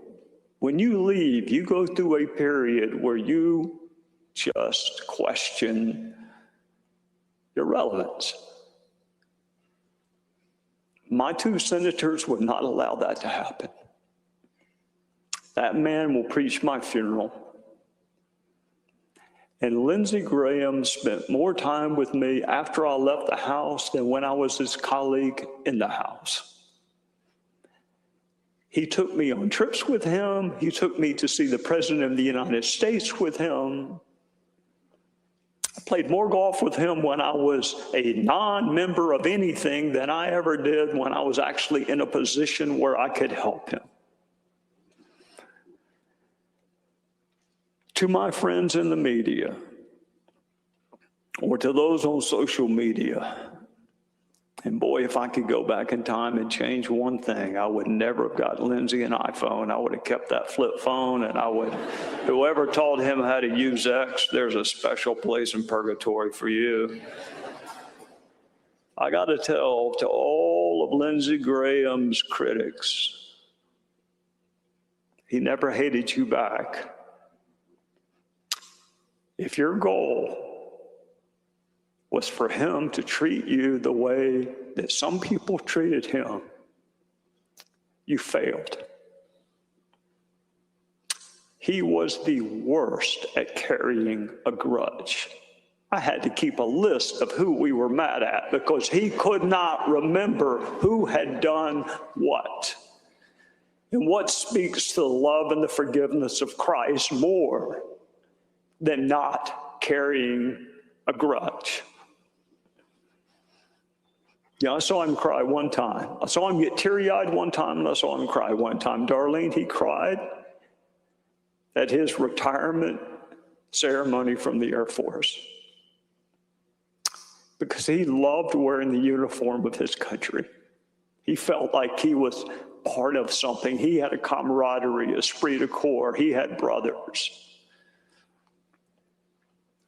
And Darlene, I saw him get misty-eyed almost every time your name came up. And you don't doubt that he loved you, but I will tell you, even before I really got to know you, I knew one thing about Lindsey Graham, that he loved his baby sister.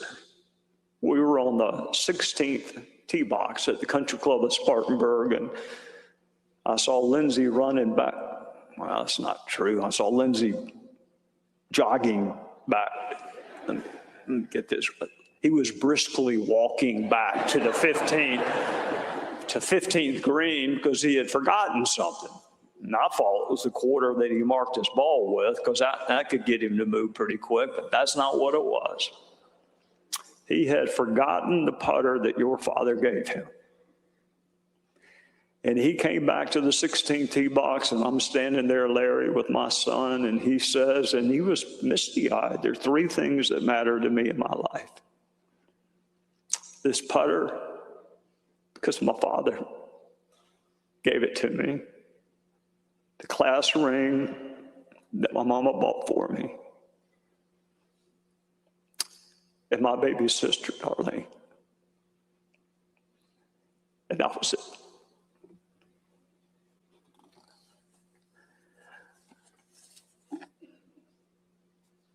Larry, he liked you as much as any brother can like someone who marries their baby sister. That's the nicest way I can put it for you.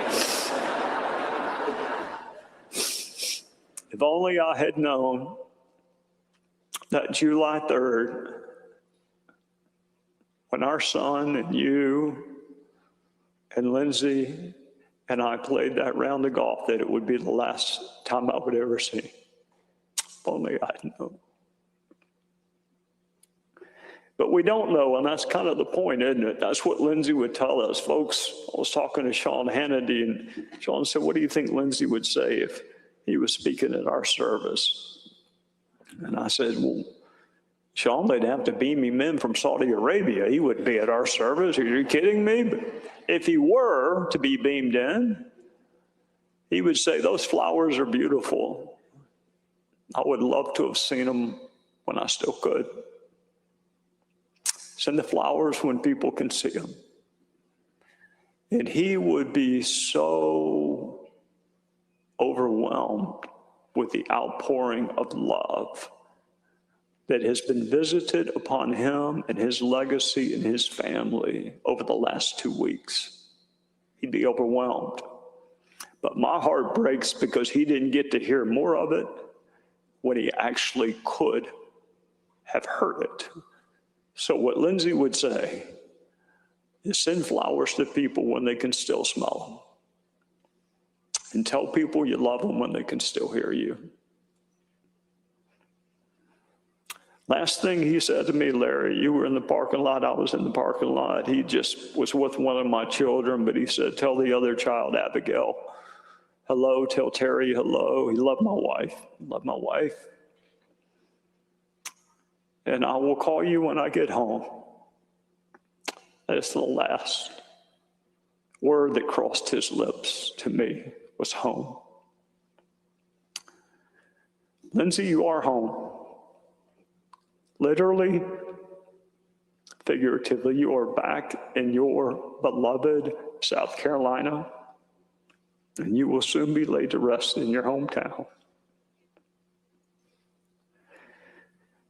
You know, in conclusion, Lindsay was fascinated with life after Congress, probably because he knew he would never experience it. He would be walking the halls of the Senate until he was taken home by the Lord. So he was fascinated, Sean, that people would pay us to read a teleprompter. He was fascinated that people would actually pay to hear the same boring speech that we gave for free when we were members of Congress. So we spent a lot of time talking about what life after Congress was like, because he never would have gotten to experience it. And he knew this. I gave 95 speeches. I've given 95 speeches since I left. Different states, different groups, different topics. One common denominator. Started every one of them with a joke about Lindsey Graham. You only pick on people that you love, so I wanted there to be no doubt that I love that man. So I won't tell the joke, but I will never tell it again. I will give you a glimpse, and then we will draw this to an end. I tell this joke about 3 of my friends going to heaven and violating the rules of heaven. John Boehner was one of them. He broke into a CVS and stole some cigarettes and some self-tanning lotion, and he was chained to Roseanne Barr.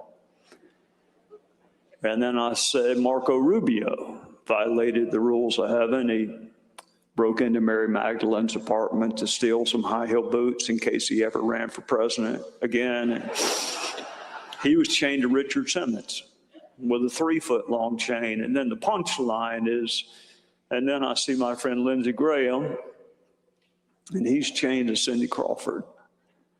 And in a voice as loud as thunder, I hear, Cindy Crawford, you have violated the rules of heaven, and this is your punishment for all of eternity. And I never once had that joke not work. And I will never again tell it. Because he's not chained to anybody. He is in the arms of his Lord and Savior. He is surrounded by the love of his parents, darling. And he is home. He is home. Lindsay, I loved you. You made me laugh. You made me think. Maybe you want to jump out of airplanes.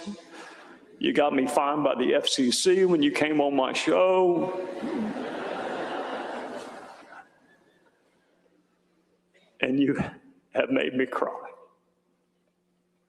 a lot over the last 2 weeks. But I want you to know, brother, that your name will echo through the halls of history.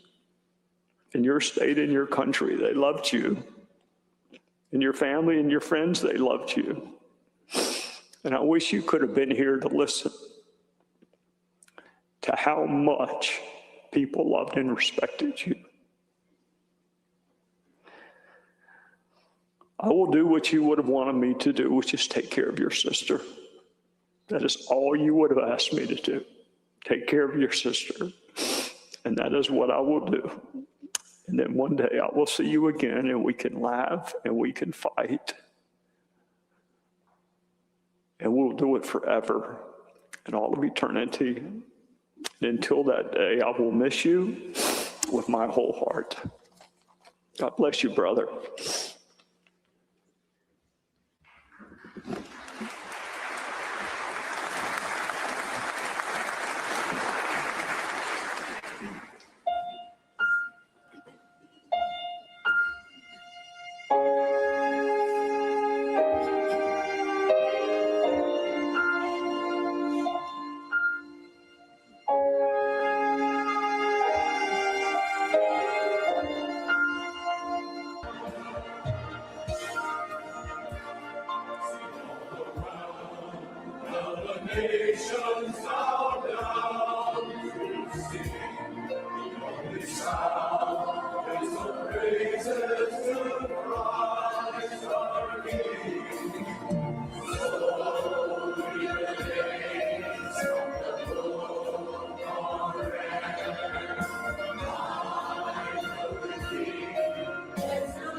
Thank you, choir. Steve, orchestra, magnificent as always. Darlene, I've prayed for you every night since your brother died.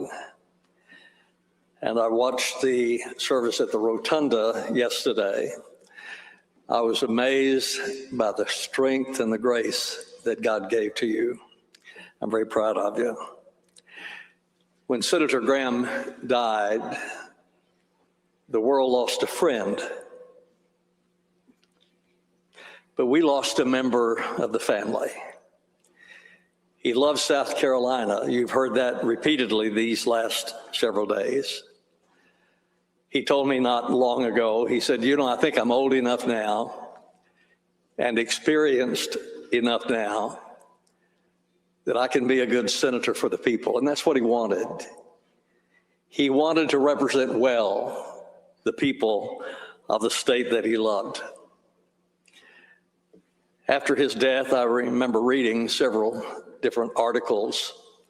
And one of the things that caught my attention is that it said that his net worth was $1.4 million. I read that and I thought, that must not be right. I read it again and it said the same thing, $1.4 million. And I thought, he's been up there for 30 years. What's he been doing? I mean, I know other people have gone to Washington, and after they're there for a while, they have 20, 30, $50 million. Maybe he should have taken a course at Darlin Moore's School of Business. But see, that was Senator Graham. It was never about him. It was about us. He didn't go to Washington to enrich himself. He went to Washington to make life better and safer for us and for America. He loved his state, and we lost a brother. As Trey said just a moment ago, he was a peacemaker.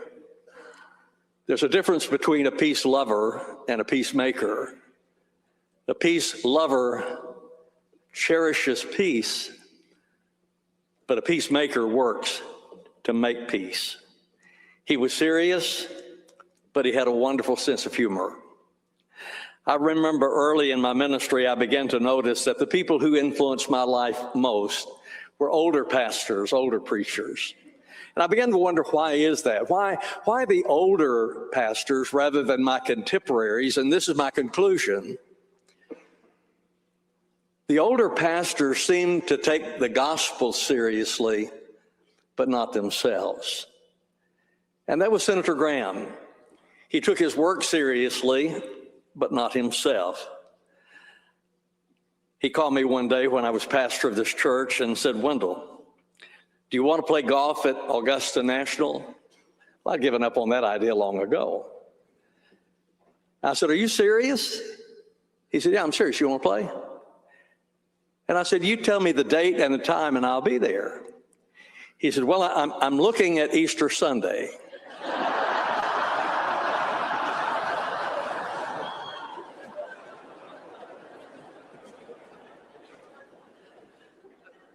I thought about it for a minute or two,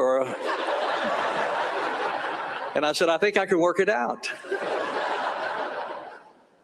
We did play. It wasn't on Easter, thankfully. I have some deacons that didn't play golf, and they probably wouldn't understand that. We did play. It just wasn't on Easter Sunday. When we received news that he had passed, we were shocked. We didn't understand it. I mean, what just happened? We weren't expecting that. You know, when I was young, I thought for every question there was an answer, and I normally had the answers to the questions. As I got older, I began to realize there are a lot of questions to which there are no easy answers. Solomon was the wisest man in the world, but he was not omniscient. There were things that he didn't know, he didn't understand. David didn't understand the prosperity of the wicked and the suffering of good people. And he said in Psalm 73, behold, these are the wicked and always at ease. They have increased in wealth. Surely in vain I have kept my heart pure and washed my hands in innocence. We have questions when death comes to those we love. My dad died at 43, and I didn't understand it. He was a good man. He knew God. He was a deacon in the church. He loved my mother. He was a good father. I didn't understand it. I still don't. There are questions to which we have no answers. We don't really understand the senator's passing at such a young age. Wasn't expected. He was here a couple of weeks before he died at Celebration of Liberty. And we were talking. I said, Senator, you look great. You've lost weight. You really look good. And he said, I'm getting ready for the next 6 years. He wasn't expecting to be here like this. Death comes and we don't always have the answers as to why. What I hope to do today, and I'm going to do it as briefly as I can, what I hope to do today is to encourage you from the Word of God. And the passage of Scripture I'm going to read is Isaiah chapter 6, beginning in verse 1. In the year that Uzziah died, I saw the Lord seated on a high and lofty throne, and his robe filled the temple. Seraphim were standing above him. Each one had 6 wings. With 2 he covered his face, with 2 he covered his feet, and with 2 he flew. And one called to another, Holy, holy, holy is the Lord of hosts. His glory fills the whole earth. I'm going to refer to 8 verses, and in those 8 verses, there are 3 actions. Isaiah said, I saw, I said, I heard. First of all, he said, I saw the Lord sitting on the throne. This was a devastating time for the people of Judah. Uzziah the king had died. They were desperate. They didn't know what the future held for them. They didn't know what was going to happen in Judah. So they were desperate. That was the thing that drove Isaiah to the temple. And he said, when he was there, he said, I saw the Lord sitting on a throne. The word for Lord that is used there is not Yahweh, which speaks of his essence. It is Adonai, which speaks of his dominion. He is saying, I saw the Lord who is sovereign, the sovereign God. That's a good word for us, because there's a sense in which we are a little bit confused. We're not sure. And we need to see again a sovereign God. You see, when sickness looms, he's sitting on his throne. When fear threatens us, he is on the throne. When doubt questions us, he is on the throne. And when death comes, he is on the throne. I think the Apostle Paul understood that, because when Paul was facing the executioner, he wrote to Timothy and he said, Timothy, the time of my departure is at hand. Fought a good fight, kept the faith, finished my course. Henceforth there is laid up for me a crown of righteousness, which the Lord, the righteous judge, will give me at that day, but not to me only, to all those who love his appearing. He said, Timothy, the time of my departure has come. The word departure is a military word. The Army used it to refer to breaking camp and moving to another location. The Navy used it to refer to hoisting anchorage, setting sail. In other words, they understood the word departure to mean going from one place to another. That is the way that the Apostle Paul understood death. It is going from one place to another place. He saw the sovereign Lord. When Isaiah saw God, he was sitting on a throne. He is sovereign. He is majestic. He said he was lofty, higher than all others. He is exalted, greater than all others. He is holy, holy, holy.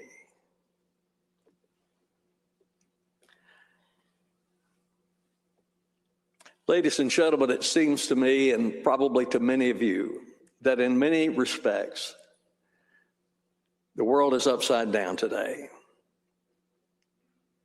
Evil is called good. Good is called evil. Black is called white. White is called black. It is upside down today. And in that circumstance, we sometimes become discouraged, thinking that all is lost. There is no hope. And we desperately need to see a sovereign God again. I pray every night, I have for some time, Lord, remove the scales from my eyes, that I don't just see the garbage that is out there, but help me see the Lord sitting on a throne, because he is sovereign. Isaiah said, I saw. Secondly, he said, I said. Then I said, woe is me, for I am ruined, because I'm a man of unclean lips, and live among a people of unclean lips, and because my eyes have seen the King, the Lord of hosts. Isaiah saw God, and then he saw himself, and he said, woe is me. Isaiah was not prideful because of his vision. He was humble because he saw his sinfulness. Senator Graham walked the halls of this world's power, but he never forgot who he was.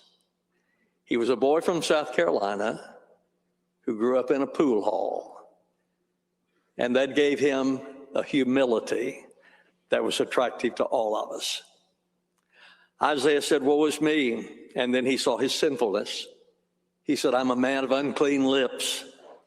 Matthew Henry wrote, those are fittest to be employed for God, who are low in their own eyes and are made deeply sensible of their own weakness and unworthiness. Senator Graham knew and confessed his sinfulness. He knew his need. And then the holy God, Isaiah said, cleanses us. Verse 6. Then one of the seraphim flew to me, and in his hand was a glowing coal that he had taken from the altar with tongs. He touched my mouth with it and said, now that this has touched your lips, your wickedness is removed and your sin is atoned for. Senator Graham did not always know the language of the church, but I believe he knew the Lord. He confessed that, and his actions confirmed that. He was a tireless fighter for the unborn. He fought for peace. He fought for justice. He fought for Christian values. But you know what troubles me most?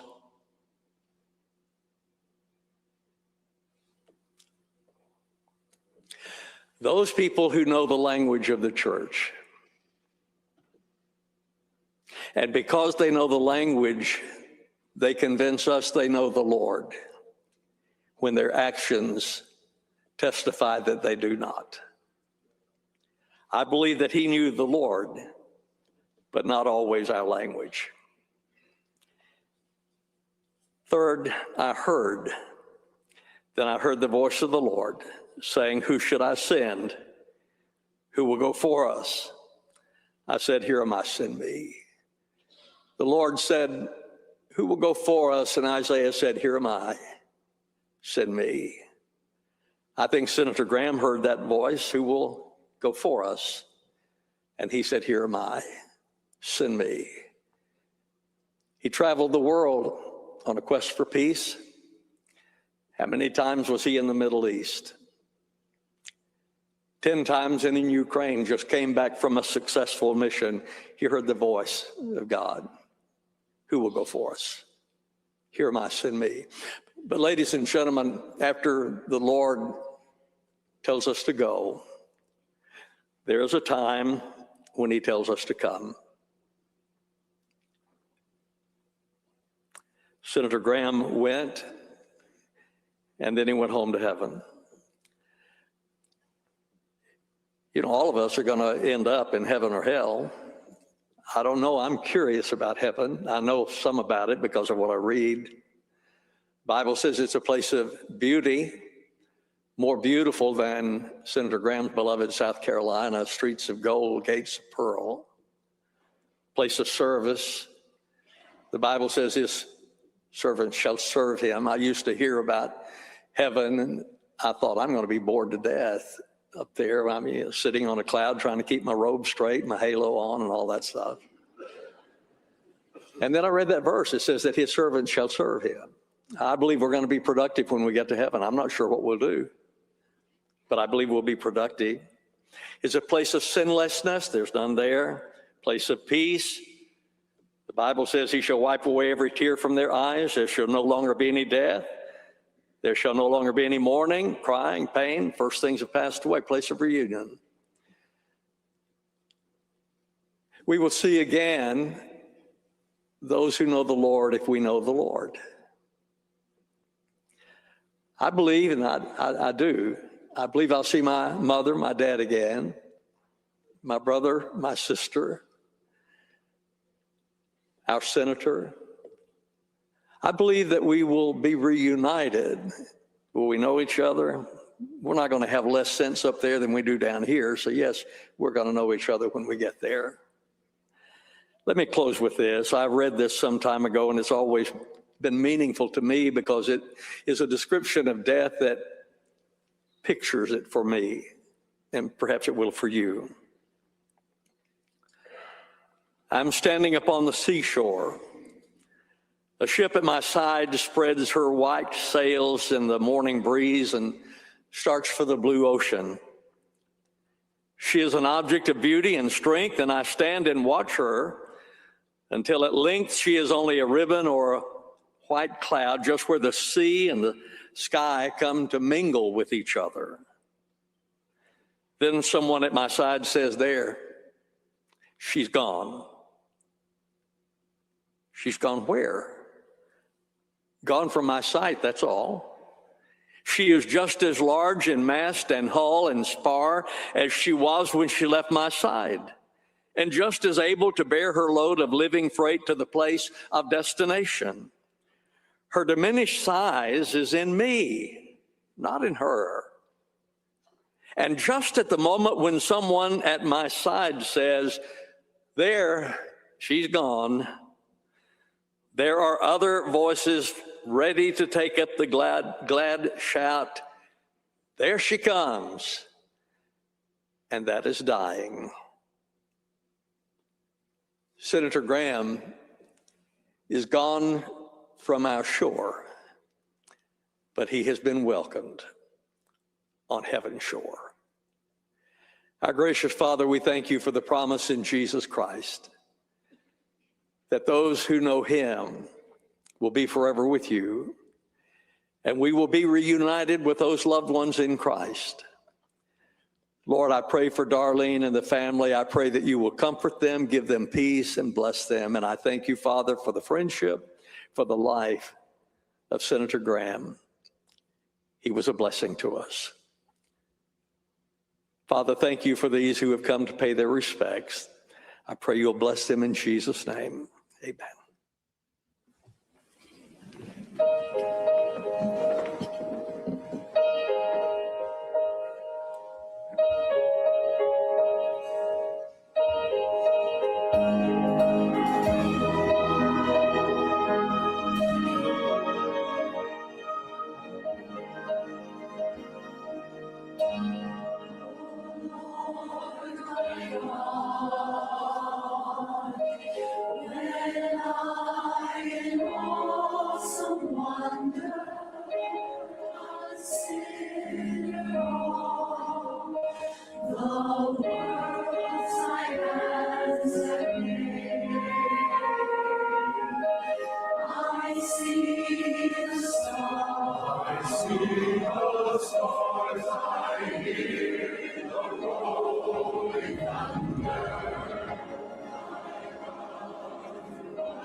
As we prepare to conclude the service, I would ask that you remain at your seats until the minister of music has dismissed you.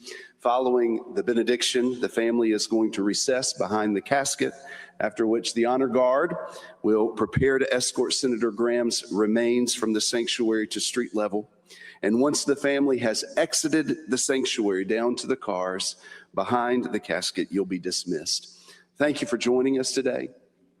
Thank you for your continued prayers for Darlene, for Senator Graham's family and his staff, and all those who will mourn in the days ahead. Now receive this blessing from the word of the Lord. The Lord will protect you from all evil. He will keep your soul. The Lord will guard your going out and your coming in from this time forth and forever. And the peace of God, which surpasses all comprehension, will guard your hearts and your minds in Christ Jesus. Amen.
you would be seated, they've asked us please to do that, as Pastor West said, and they'll give me a signal when all is clear in just a moment. So if everyone would please remain seated and not leave the building yet, that's what the family and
we're gonna come back in right now here as we.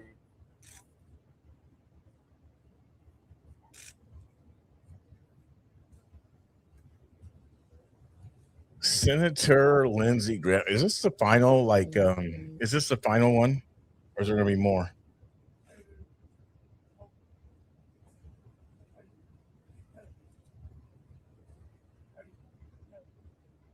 I wonder if there's gonna be, no, this is probably the final. He's at South Carolina.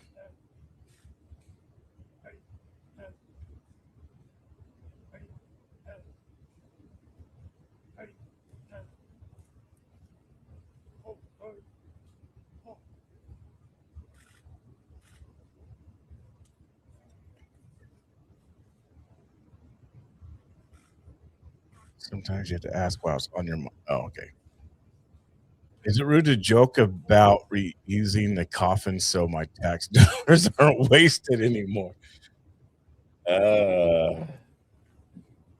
It might be. What do you mean? What do you mean? You mean you just throw the person in like the body in the grave without like the casket? What's wrong with just like why do caskets have to? I don't know. People I'm telling you, Seven Lilies, traditions of men. You see, now you're catching on. Traditions of men. We have to have plush caskets that are bedded, cushioned for us because we're going to remain in that state. And we know once we're deceased and our soul is gone, the breath of life has gone out of us, we know what we're laying in. And it better be like a comfortable bed. You see what I mean? Like, how much are these caskets? I agree with you, Seven Lilies. Can they not just be reused? Like, what's the deal? Just throw my body in the grave. You can lower it nice and sentimental. So again, this is a good point. Like, you see this? This is a good point. Like I was saying yesterday, this is why Westboro Baptist does protest this type of stuff. I'm not saying it's legit or fine or what, but this is why they do. Because it's so, yeah.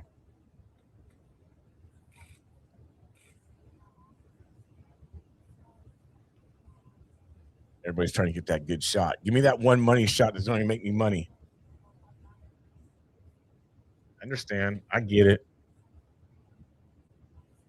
Look, he's even acting like he's military.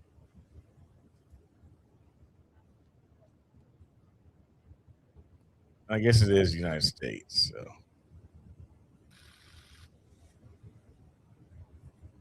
I'm not being callous. I'm just kind of like being truthful about it.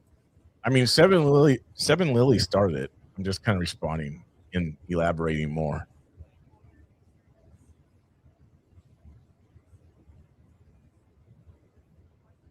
Court is still in session. Let's see if they're on time.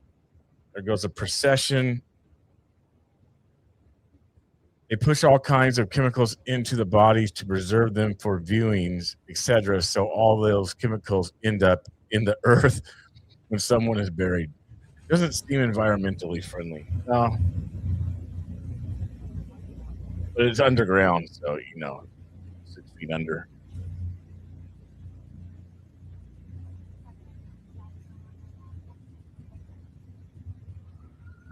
And it goes into the casket.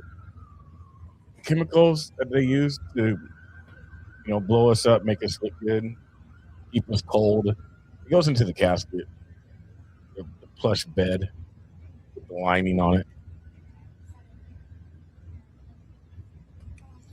I'm not making fun of funerals. People losing, obviously, loved ones. But life is a trip. You know, one of my favorite movies, speaking about life, no, it's not Forrest Gump. It's not Life is a Box of Chocolates. It's actually the Curious Case of Benjamin Button. That's actually a pretty cool movie, how they did that. How it goes from like old, being born old and going backwards. It's pretty cool.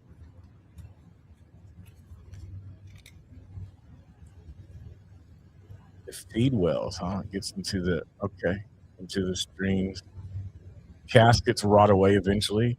I was wondering that if they do. I guess they probably would, huh? Yeah. These are legitimate concerns. They shouldn't be concerned simply. I mean, the earth is going to be destroyed anyway by God. Who cares?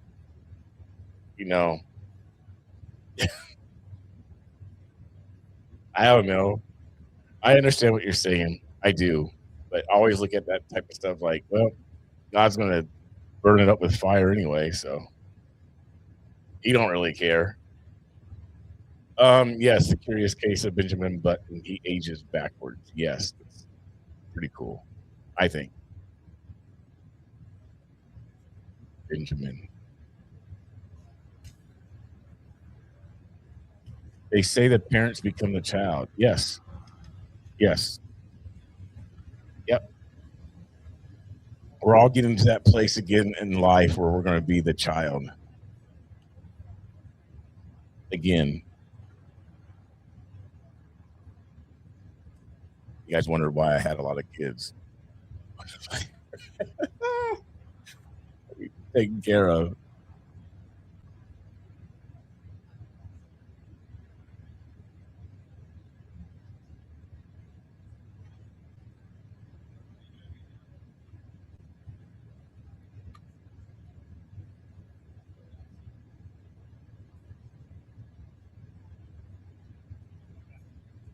So how do you want to live? I guess is the question. How do I want to live?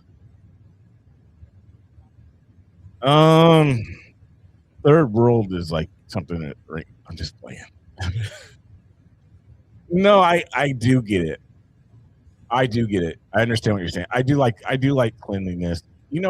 it's a trip because people set the tone of how they want environments to look.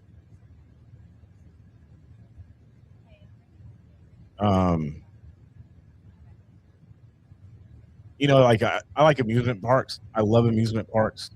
And I think part of the reason why I like amusement parks is because of how well kept they are.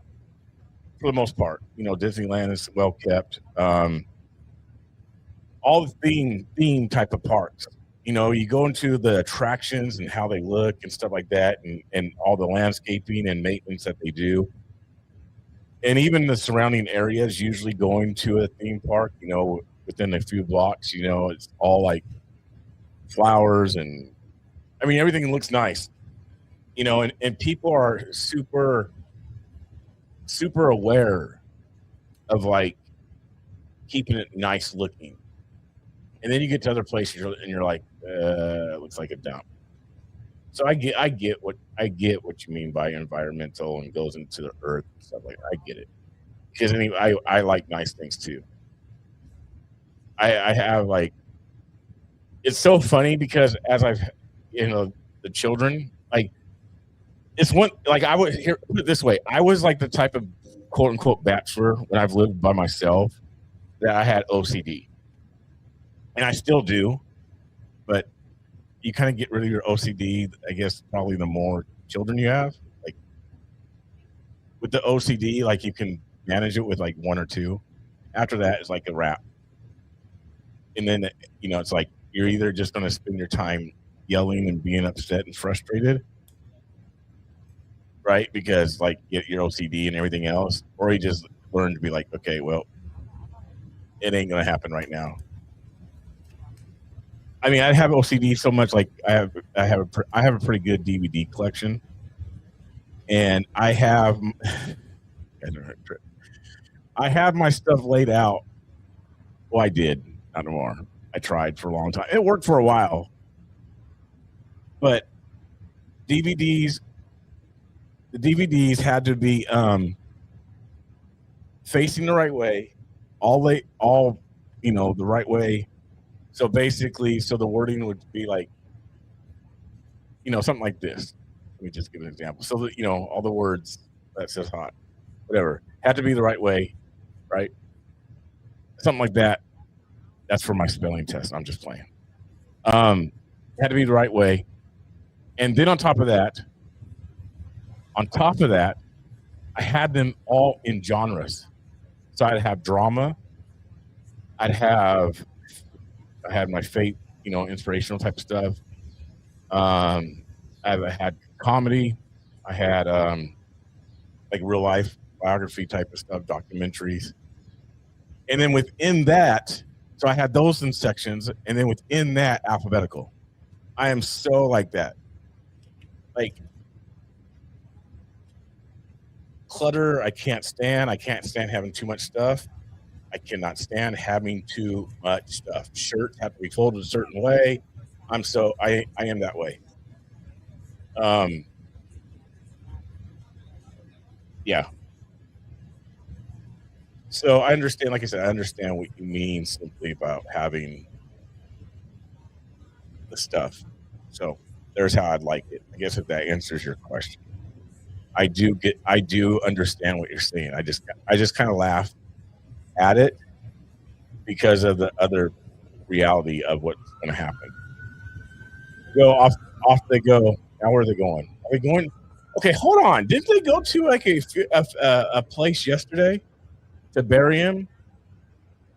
So what is this? Did they do a fake burial and then after everybody left, like raise the casket back up and then? Interesting.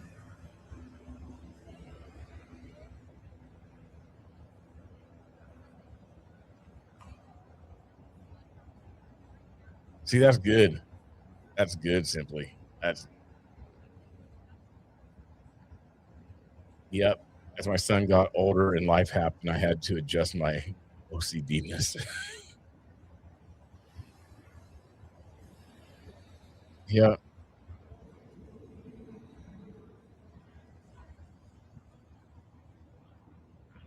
Well, it's 11:05 and the court is going on 2 hours and 5-minute recess. For what? I don't know. I want to know what's going on. I think by tomorrow this thing's gonna be a wrap.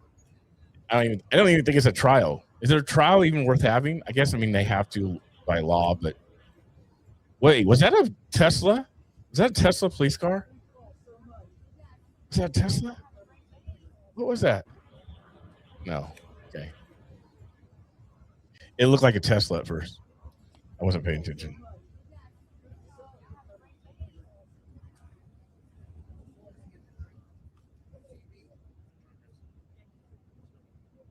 Me either on too much stuff, but I'm the person to call if someone needs to move or needs their stuff cleaned. Huh?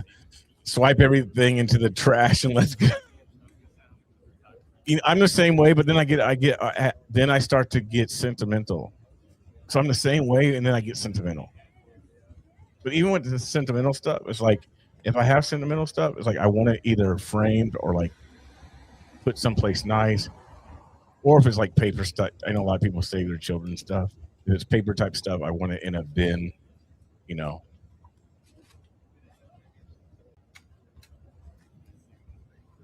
Still on recess, guys. Still on recess. We're not moving. We're not going nowhere. We're staying on recess.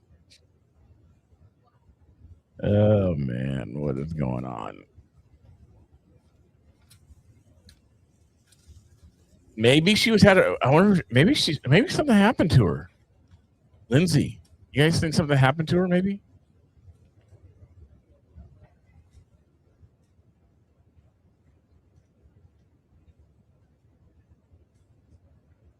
You think maybe she?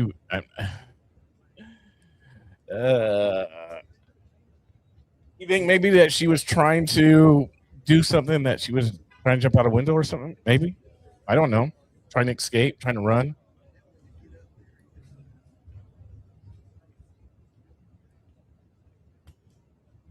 Everybody's coming out of the look. This whole thing is going to be done by the time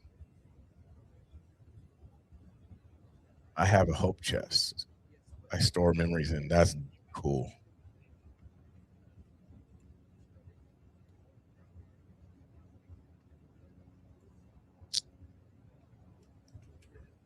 Chess. Those type of things aren't even. Nobody cares about chess anymore. Those were things that people once upon a time cared about. People don't care about chess anymore. Look, told you it's going to be done. That's going to be done. Here we are over here waiting on what's her face. Come on. Let's get back to it. I know she's paralyzed. That doesn't mean that she can't try to do something, no, does it?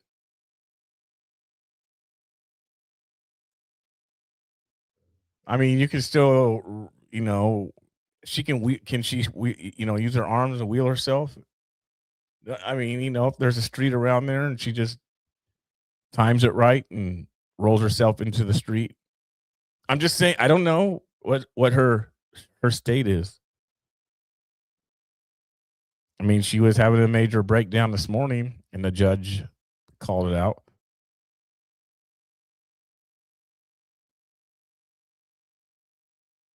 See? What's the movie? Anything is possible. I forget what kid movie that is. Pixar movie. Anything is possible when you listen to me. Mm-hmm. Anything's possible. So we're just gonna sit here and look at the examine the sign there. Massachusetts. Look at the Muslim sword up top of it, you guys. Do you guys see the Muslim sword? Look at the Muslim sword. Muslim right up top. Or is that supposed to be the Shriners? Right up there at the top of the guy standing. What's all these words? You guys know all these words? I don't. I'm black. I do not know any of those words.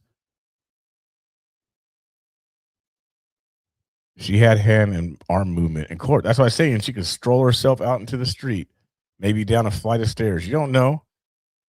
She was having a major breakdown. Uh-oh, they're moving. All right, here we go. Finally. Finally. The Rock has to. Oh. All right. What? And Council, could I just see you in regards to the scheduling this afternoon? What do you mean this afternoon? It's 2:00. Oh man. Maybe they had maybe they had a medicator.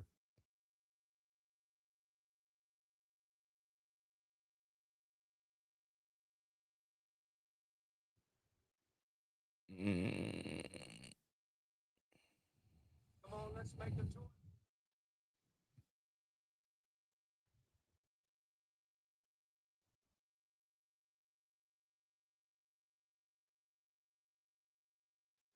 I'm back. I got distracted. I was talking about you, Seven Lilies. I was saying something regarding you weren't even around to listen. I was talking about one of your comments above, and then it made Simply mad at me, and then me and Simply had to go back and forth because, I'm just playing. I had to do with your statement about the reusing the coffins. I was defending you, and then it kind of went into this whole green earth thing, clean green earth deal type of thing with Simply. I'm just playing.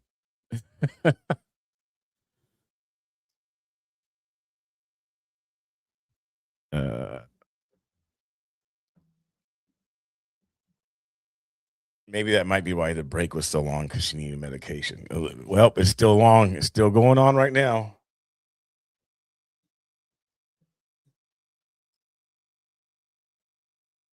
I woke up early for this, you guys.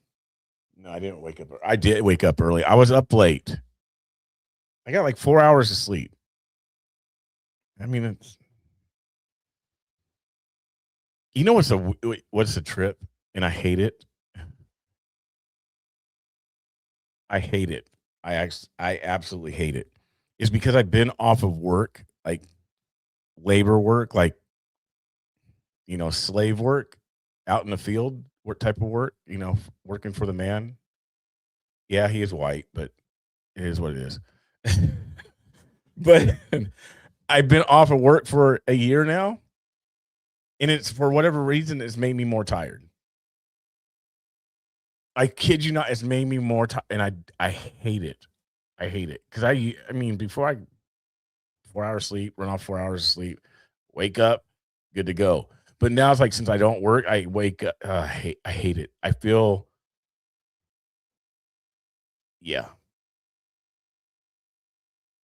Y'all people on city water don't realize how stuff can affect people on well water.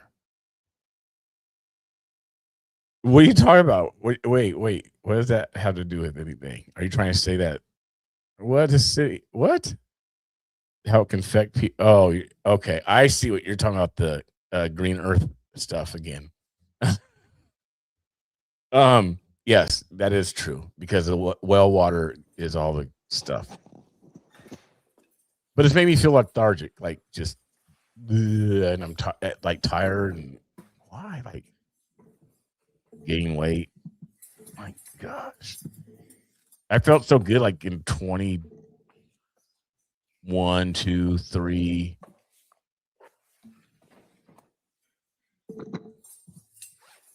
And moving here has been a deal too, so that's a whole. She's mad.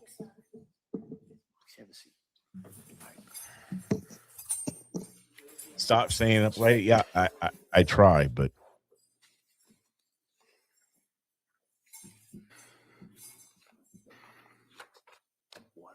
Yeah, thanks.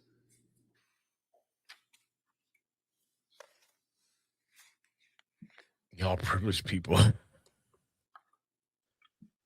That's a good point. You're not privileged since you're subjected to the county and city.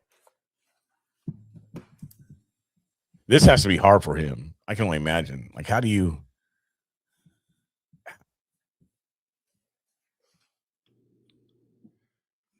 he defend this? I guess we'll find out. Is he processing? I might be meditating, praying like how to do it.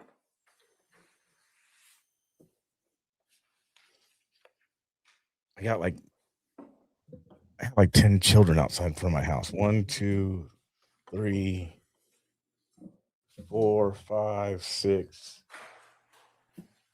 And those 6 ain't mine. Or some of them are mine. All rise. They all come to play with my boys. And then the girl.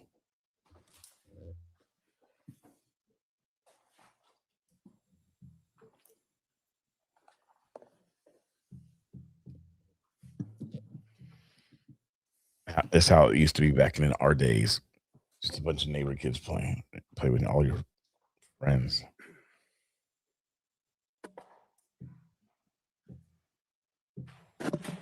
This court's now in session. Please be seated. Are we in session for reals? For the record, we return back to the trial of Commonwealth versus Lindsay Clancy. All parties are present, including the defendant and including the 18 jurors. All right. Alex Jones' eyebrows. Thank you for your patience with us. What we're now going to do at this point is we're going to return to the evidence. Who is she? Witness Patrick Clancy, who testified earlier, is now being recalled, as I said, for the purpose of cross-examination. Okay. All right, counsel.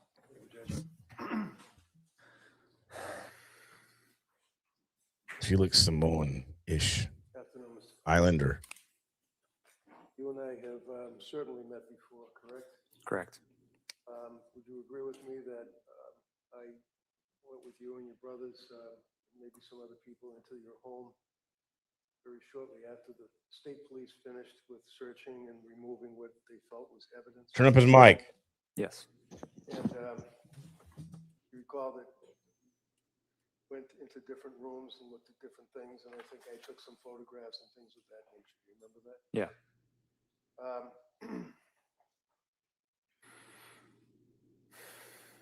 So, if I may, you met Lindsay back when she was in school, or was she working as a nurse? She was at the MGH Institute. And the MGH Institute is like Mass General Hospital nursing program, correct? Correct. She had some kind of like an accelerated course or something? Yeah. Had a double major? Yeah. Was a very good student. She was, yeah. And she, at a relatively young age, got her RN and was a nurse at Mass General, correct? Correct. And at Mass General, she was we call it L&D, a labor and delivery nurse, is that it? Yeah. Do you remember how many years she worked in Mass General? I think she started in 2014.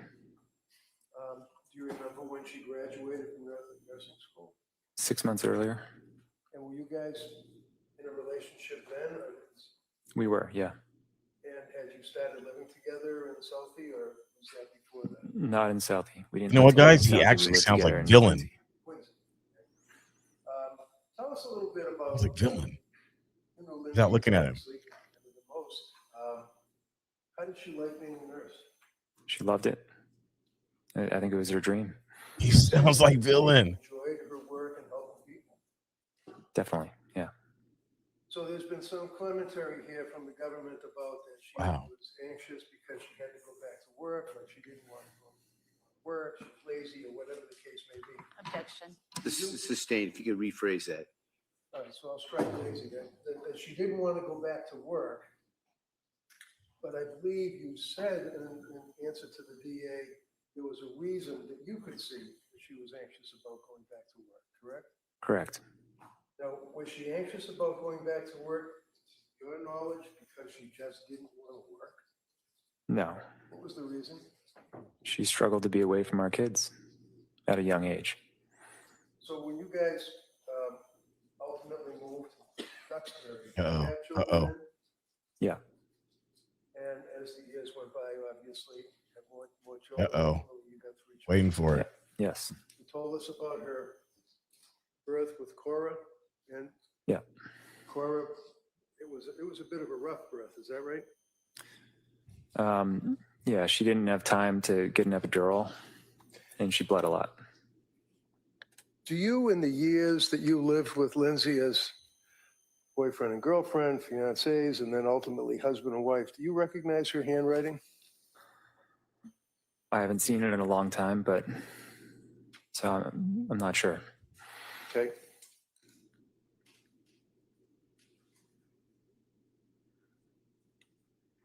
While council's looking at that, is it your understanding, would she take notes or lists and Yeah, for work and home and things of that nature? you would, yeah. Excuse me. I'm going to approach you, sir, with this document and just ask if you can recognize the handwriting. Yeah, that looks like her handwriting. Looks like Lindsay's handwriting. Yep. So I'm going to run there after this.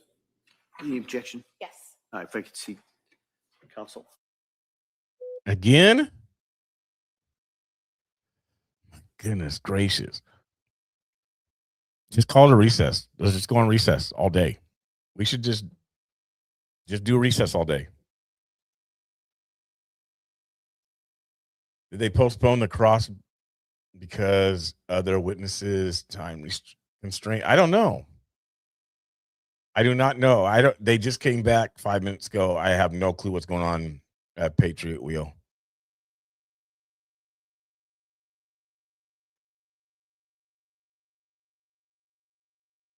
Don't know.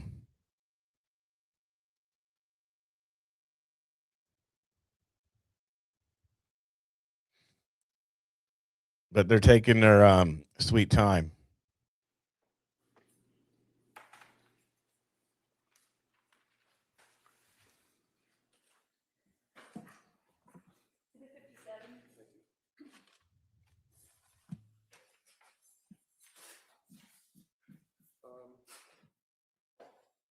Can you see that, Mr.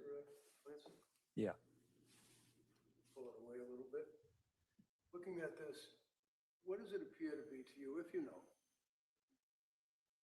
That's true. They Any did. notes of deliveries that she was involved with? Yeah.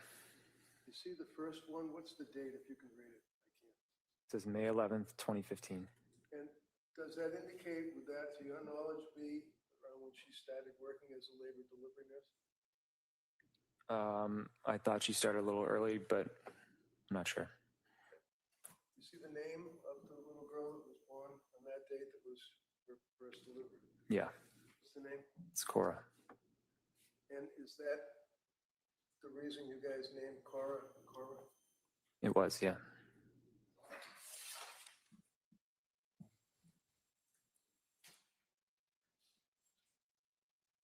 Can you tell the jurors, as a husband living with Lindsay over the years, what kind of a mother was she? She was very dedicated. She did everything. She started reading them books at 3 months. And she made up songs for them. I remember she used to make green eggs and ham for Cora because she liked that book. Is that one of the Dr. Seuss books? Yeah. She brought them to music classes. You're quite the musician yourself, isn't that right? I play a few instruments, yeah. You play guitar. Yep. In your home, one of the things that appears to be striking is that almost every room, other than maybe a bed, well, actually a bedroom, but was dedicated to children. Would you agree with that? Yeah. Like you didn't have a fancy dining room, right? We did not, no. What did you have in the dining room? We had the table that I grew up with. How about stuff on the wall in the different rooms? Did she put things, wall hangings on the walls for the kids? There was a lot of art projects, stickers, things like that. Were they hanging from the wall? Yeah.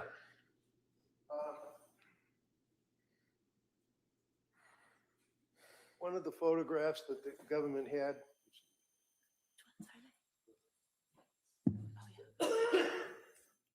was photograph that, excuse me, if you can identify for us, is this photograph a fair and accurate depiction of one of your rooms? Yeah. And what room would that be? That's the playroom. Right off of this room? Any objection? No. All right, that may be admitted.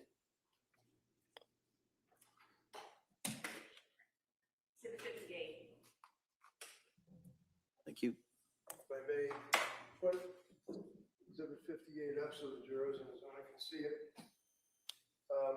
There's some kind of like, looks as though it's boxed out window. So are we standing in the kitchen looking into that room through that box? Yeah, that'd be hard, Pink. Yeah. And all those objects, obviously, that are in that room would be kids' toys and things of that nature, right? Right. Do you recognize this photograph as being just a sample or sampling of kids' rooms? Yeah. You know which room that was? I think it was Dawson's. Okay, cut off of this. Any objection? No. All right, that may be admitted. All right, thank you.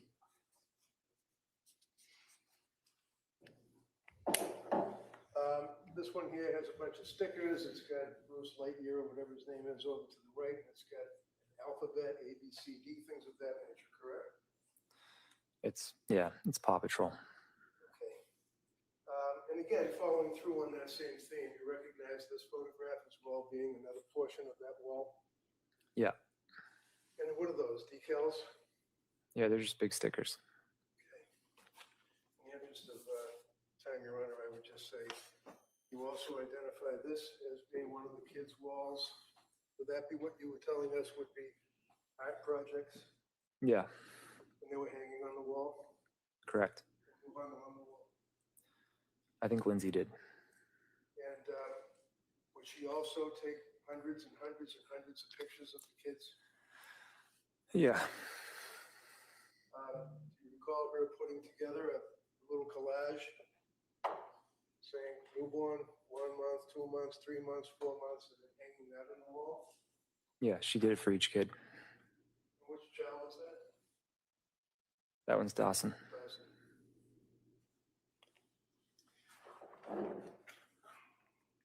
Did you have occasion to see her interact with Dawson as a... Greg, did you wish to introduce those photographs? I appreciate it. It's 60 and 61. Okay, thank you. Can you describe for the jurors her relationship with Dawson? I know he was a little kid, but I mean, did she, to your observation, did she love Dawson? She loved Dawson very much.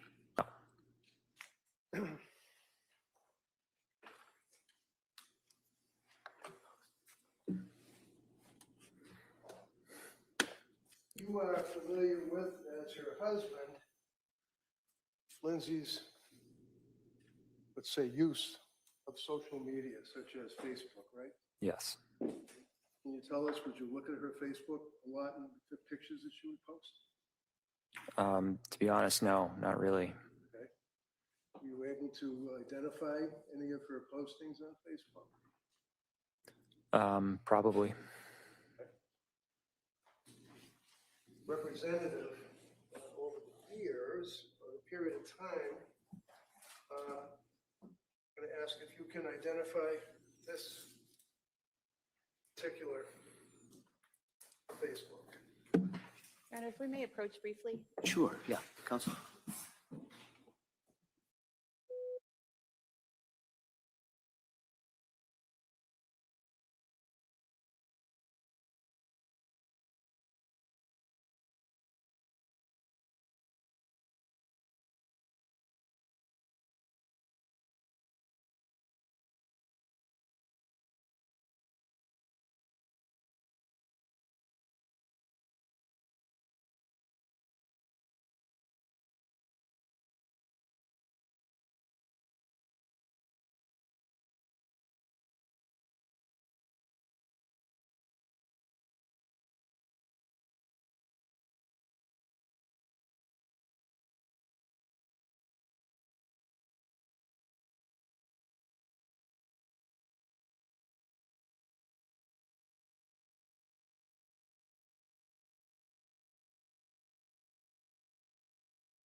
through 75.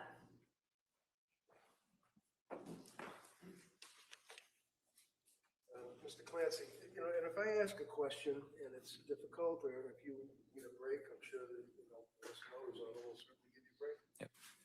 Like, push too hard, just let me know. Yeah. Right? Yeah. Appreciate it.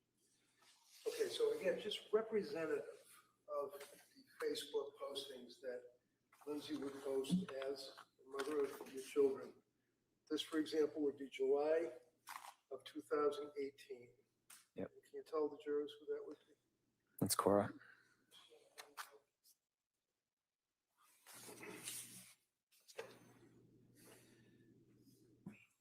Moving forward, say June of 2021. Can you tell us who that? That's Cora and Dawson.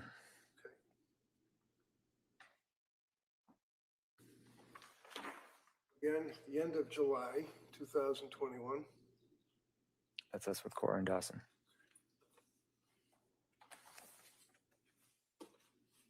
August 2021. Dawson. Okay. End of August 2021. It's Cora and Dawson. August again of 21. It's Cora and Dawson.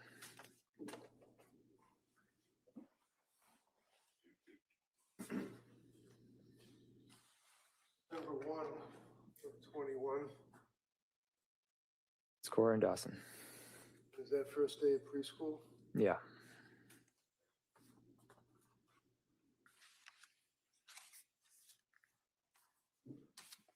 September of 21.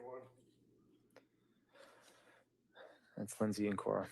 And do you, was that some kind of like a family fun day, if you recall, where there was like lots of things for kids to get in? Yeah.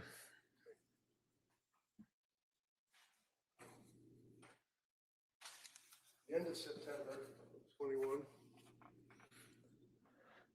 Um, Callan, no, that's Dawson. Dawson, okay, September 21.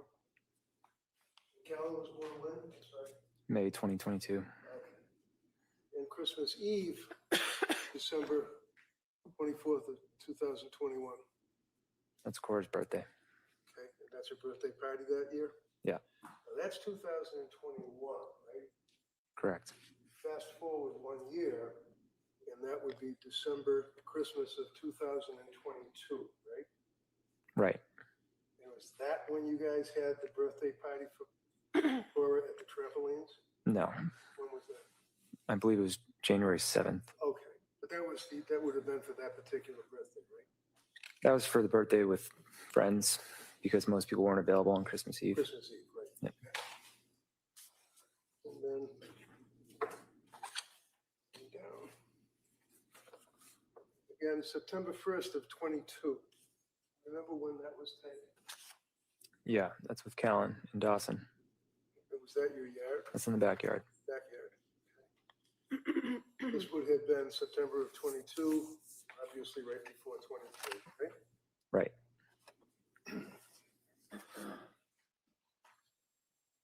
And again, for this one here, July of 22, can you tell the jurors, you guys had a pretty good summer that year? It was a good summer. Yeah, that was on Cape Cod. This picture was on Cape Cod. Yeah.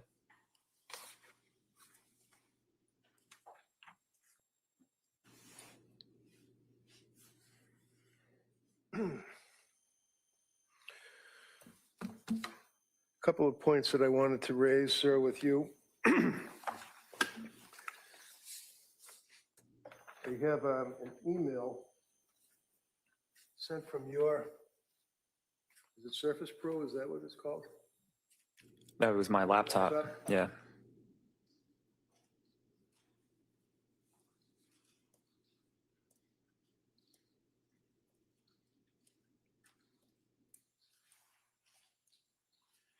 I'm going to approach you, sir, and ask if you can identify this as being the email that you sent. Yeah. Get off of that, Your Honor. The objection. I'd just like to know the purpose of. Purpose? I'll Yes. tell you the purpose. No, We could approach sidebar. sure, yeah.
No objection, Your Honor. Okay, thank you. That may be admitted.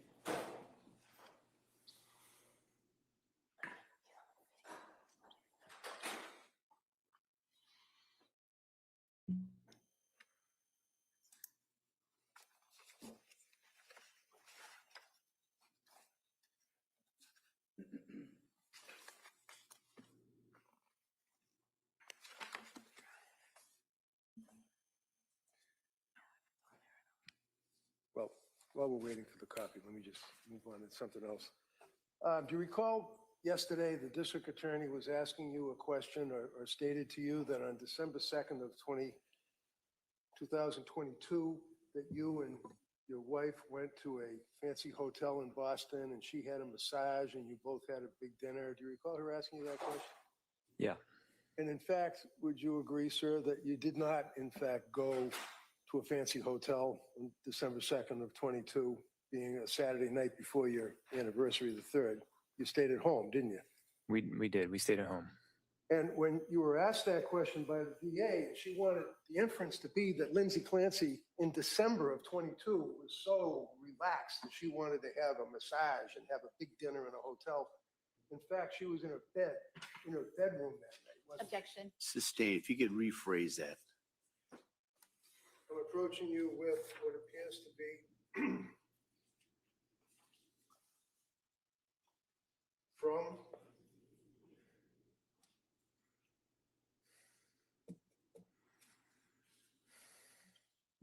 one of the photographs that the district attorney had showed you yesterday with her in a mask. And I believe the doxing in the mask. Right? And then. Yep. Now that photograph, sir, was actually preserved, if you will, on the Laptop Pro computer. Is that right? Did she send that to you? She sent it to my computer. Okay. I don't know. And where was she? Do you remember when that picture was taken? Let me I just show you. didn't see it. Yeah. That's what the photograph was. It looks like they're at the doctor. At the doctor's office. Okay.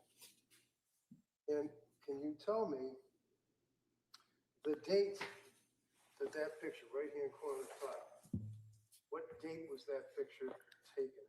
It's sent to your computer. It's December 2nd. The same date that we're talking about, correct? And what Correct. time was the picture sent? 12:45 p.m. So the jury.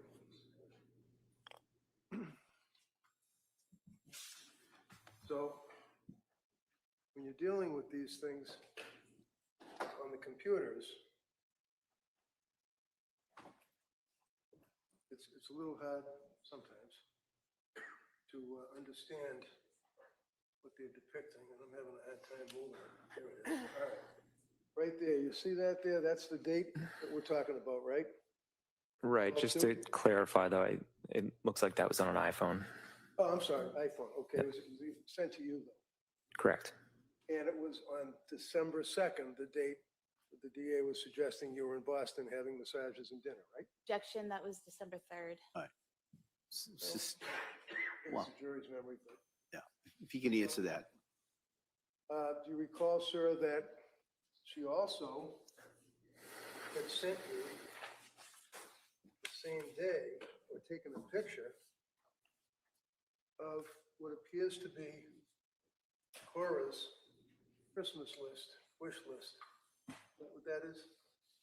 Yeah. Okay. And if you look at the record on that, that was sent if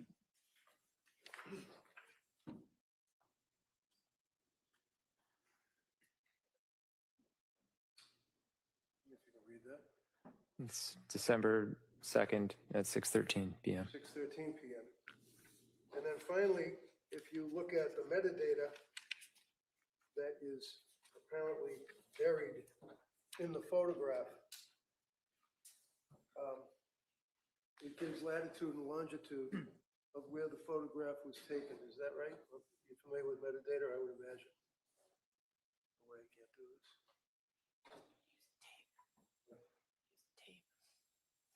The tape on the thing tells you where to put the. Yeah, that's our address. Okay. And that would be the metadata with the latitude and the longitude, and shows you where these photos were taken, correct? Correct. After these, Ron? So I think we had Exhibit 76. They're making a copy of that. Do you want to mark that? I don't know if we marked that yet. That was the earlier one, just so everybody can keep this straight. And this latest email would be Exhibit 77.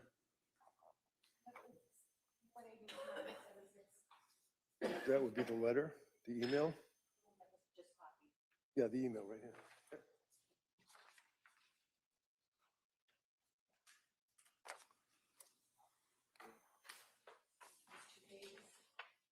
Yes. 76 and 77. Okay. Thank you. Now, sir, Exhibit 76 is an email from you to, and we will kind of delete the people that are on the email, if I may, Your Honor, as we mark it as an exhibit. Let me approach you. Does it indicate the date and the time? At the very top, you sent that email to your staff members.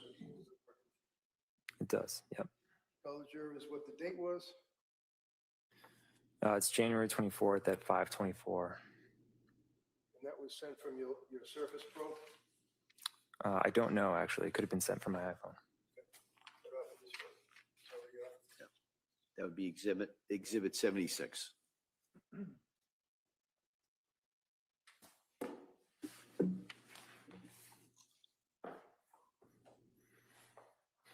Now,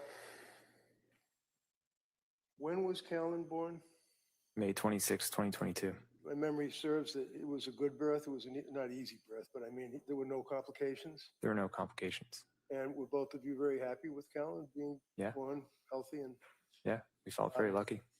and then in that summer of 22, you had one of the best summers that you've had, right? Yeah. What happened in September, October of 2022?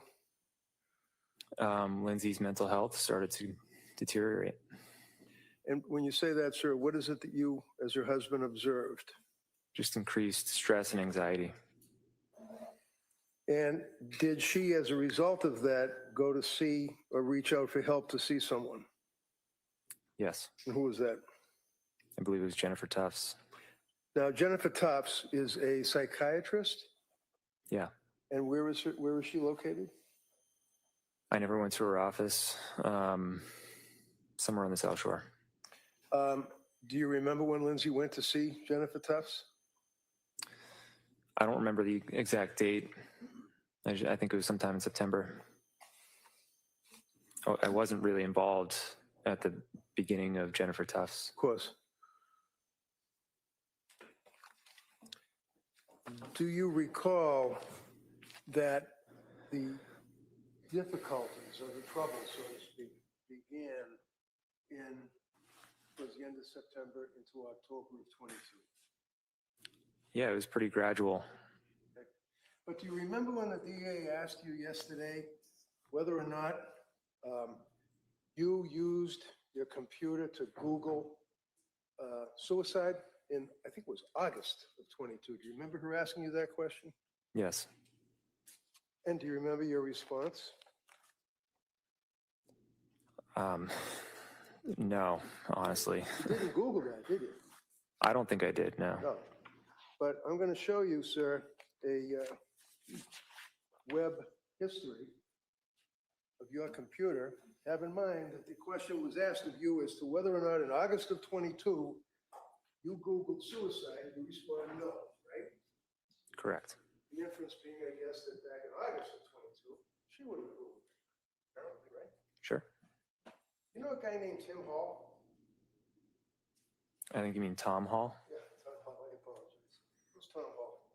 He's a musical artist, He's a what artist? like a country artist. Country. Is he like a guitar playing guy or singer? Yeah, was. When you say was, what happened to him? He committed suicide. And I'm going to show you, sir, your Surface Pro records back in August of 22. You recall Googling the name Tom Hall so you could access one of his new albums or new records. I do remember briefly listening to Tom Hall's music. Now, you've never seen, you haven't seen this document before, correct? Correct. Right, and this would be, I'm sure you're probably familiar with it. When you get a phone dump or a computer records dump, you get a printout of all the sites that somebody would go on, Google, Wikipedia, things like that. Right. If you can look to the right. Yep. Down a little bit, you see, I think it says Tom Hall. Yeah. What does it say on Tom Hall? It says his Wikipedia page. Yep. Let me see here.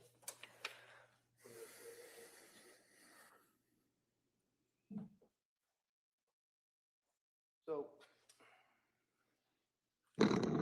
here we've got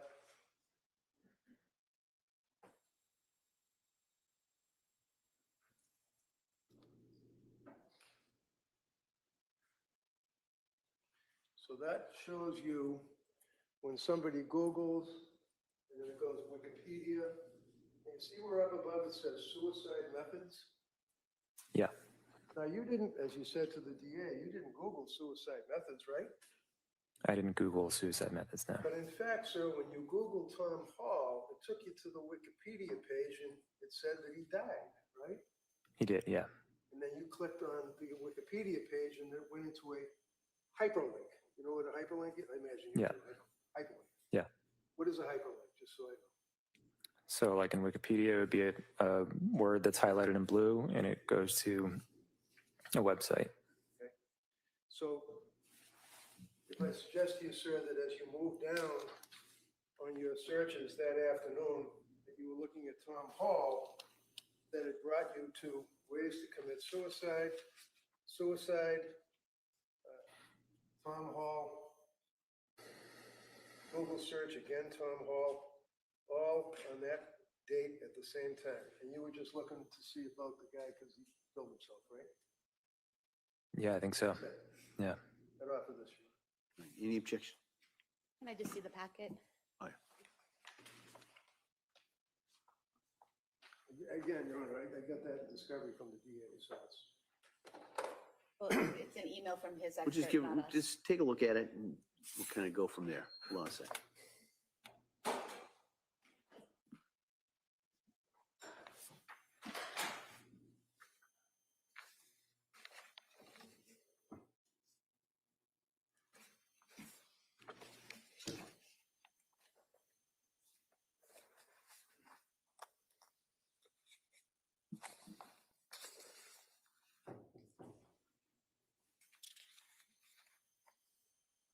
While she's looking at that, I just asked her, what is a URL? What does that mean? Hold on a second. Just, wait till she gets a chance to finish. Yes, I would object. If I could see, Counsel.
So, while that's being marked Exhibit E for ID, basically, that would at least refresh your memory, sir, that in fact, inadvertently, that you touched the Wikipedia thing for suicide, but it was for Tom Hall, the singer, right? Sounds like that was the case. Okay. Do you recall what medication Lindsay was put on by Dr. Tufts? She started with Zoloft. Now, counsel had asked you about whether or not Lindsay was on Zoloft or any SSRI antidepressant medication in the past. Do you remember that question? Yeah. Do you remember her asking about that you were having a conversation with her and she said that she was going on Zoloft and that she had already been to Tufts, or was it Tufts that she got the script from? Correct. Okay. She told you that, right? Yeah. She didn't hide that from you, right? No. And it was, you were at a wedding, is that right? You were walking down the street, the two of you together, like at the end of the night. She basically told you that she had to use the meds. It was earlier in the day. It was before the wedding, but yeah. Okay. And do you recall how, to your observation, how dedicated was she to taking her medications as instructed by the numerous doctors that she ultimately saw? She always took them as instructed. Do you remember, did she in fact have a diary that she kept of the milligrams, the type of medication, the date that she took the medication, and what, if any, reactions that she had to it? Do you recall that? Yeah. And do you remember where that was kept? Did she keep it in any particular place? I think she kept it in the kitchen. In the kitchen. So I'm going to show you a photograph that the state police took in your house. Is this a fair and accurate depiction of your kitchen? Yeah. So that kind of shows a bunch of books that are in like a cabinet or something, right? Right. I'm going to show you this enlarged spine, if you will, of a book. I ask if you ever saw that before. I don't recall seeing this. Would you agree, sir, that this book is in fact the same book, the same coloring that was in the bunch of books in the kitchen? Yeah.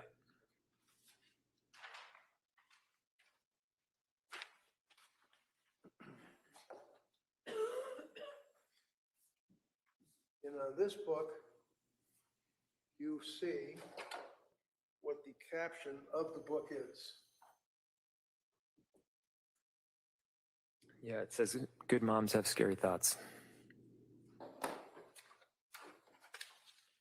And I'm going to approach you with this document, sir, which would be a number of pages from the book, the cover of the book, and the inside of the book. Just, you've never seen that before, no? Don't recall seeing this.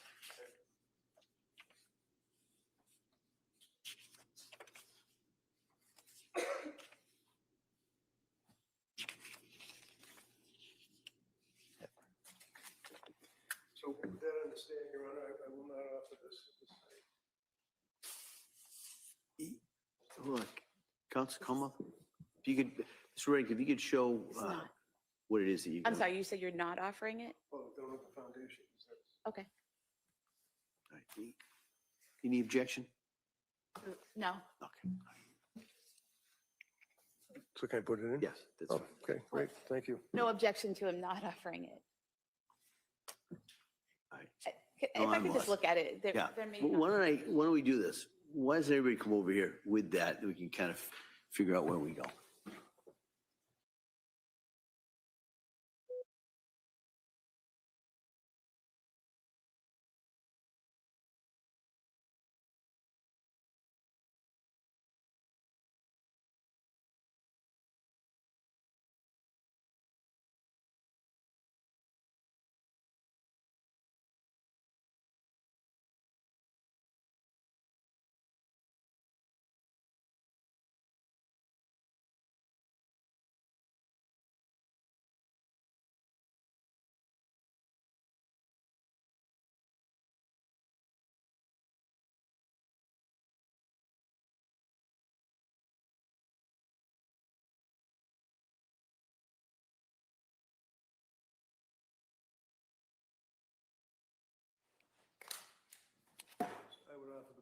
well, copy of the book.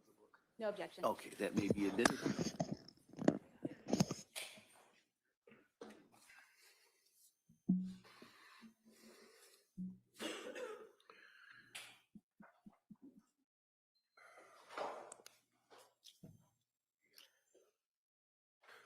Who was the next doctor, if you recall, that Lindsay went to consult with? Julie Paul. And is this a doctor or a nurse practitioner? I don't remember with Julie Paul. It was very brief. Okay. Now, is it fair to say that Julie Paul was at South Shore? Yeah, correct. And Julie Paul was a friend of your mother's, is that right? Yeah, I think they were acquaintances. Yeah, And your mother was a nurse also at South Shore Hospital. in L&D. Yeah, L&D Labor and Delivery, same thing. Okay. And your mother was good enough to refer Lindsay to this person to consult with, right? yeah. I don't think it was a formal referral. I think she just said this is a specialist that you might want to talk with. All right. And did she go to see the specialist? Yeah. And did you go with her, or was this a? No, I never met Should Julie back Paul. myself up. Were these like in-person meetings, or are they like what do you call them, Zoom meetings? And Most of the meetings were Zoom. The only in-person that I'm aware of was with Rebecca Gelata. Rebecca Gelata. Okay, and that was because you insisted on it, right? I thought it was warranted at that time. Yeah.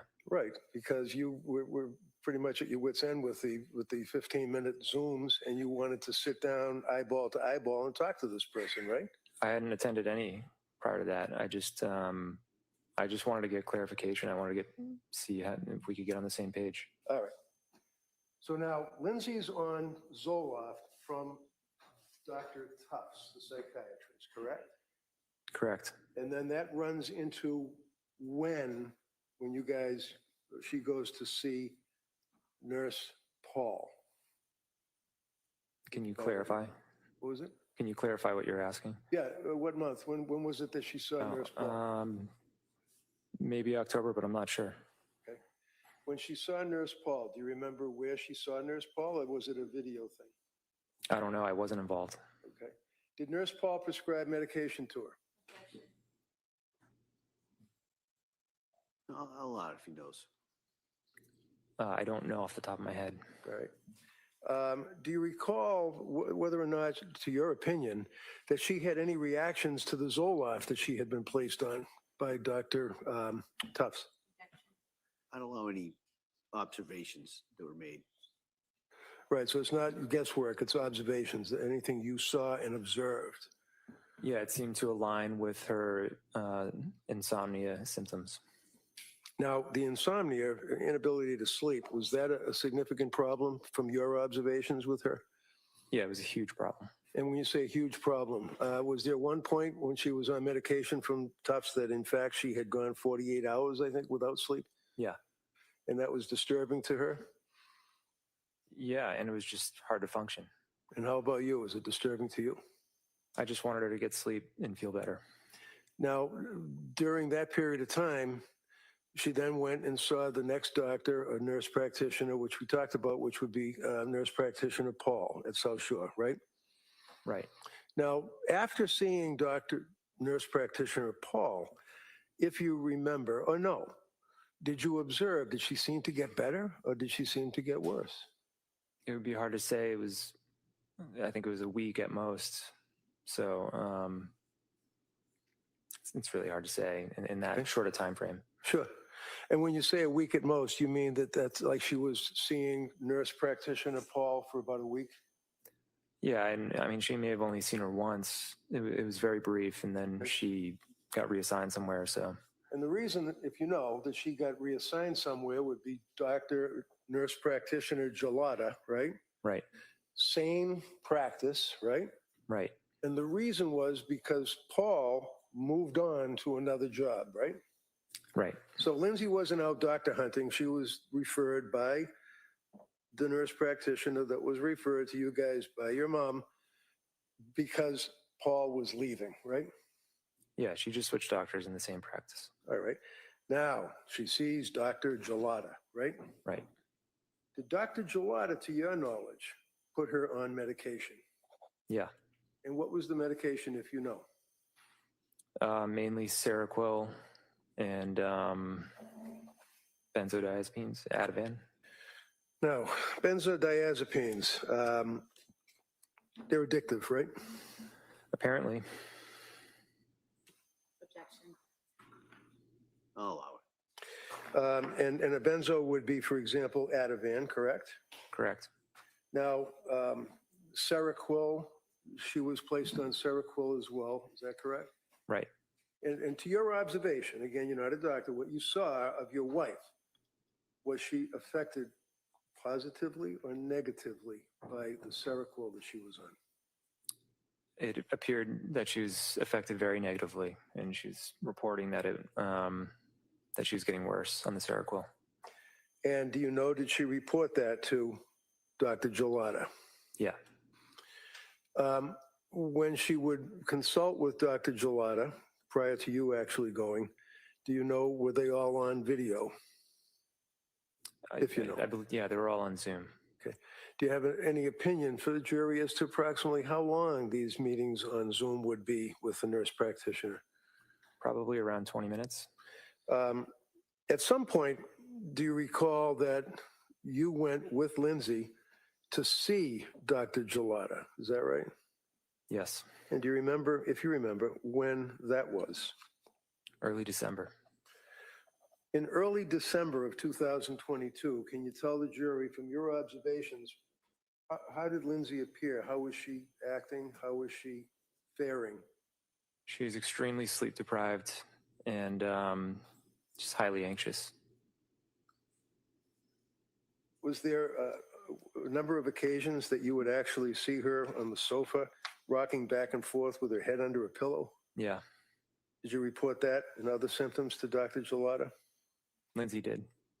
So when was it, if you recall, that you went and saw Dr. Gelada with your wife, person to person? When was it? Yep. Early December. I think it was December 6th. And do you remember, you have a pretty good memory about this, do you remember what medication she was prescribed by Gelada? Coming out of that meeting. Yep.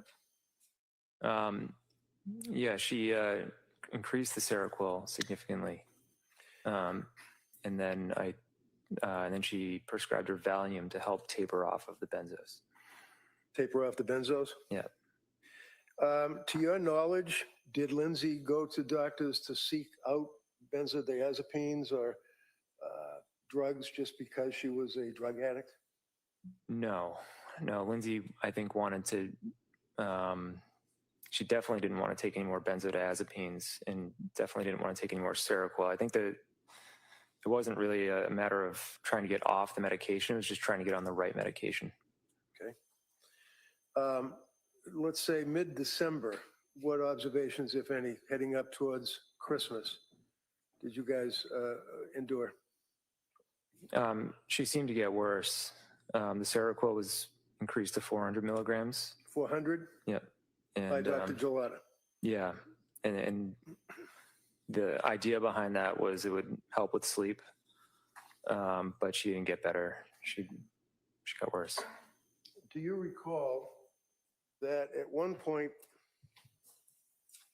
she went to a place called Women's and Infants Yeah. in Rhode Island? Right. Women and Infants Center for Women's Behavioral Health. Do you recall that? Right. Do you remember when she actually went to Women's Behavioral Health?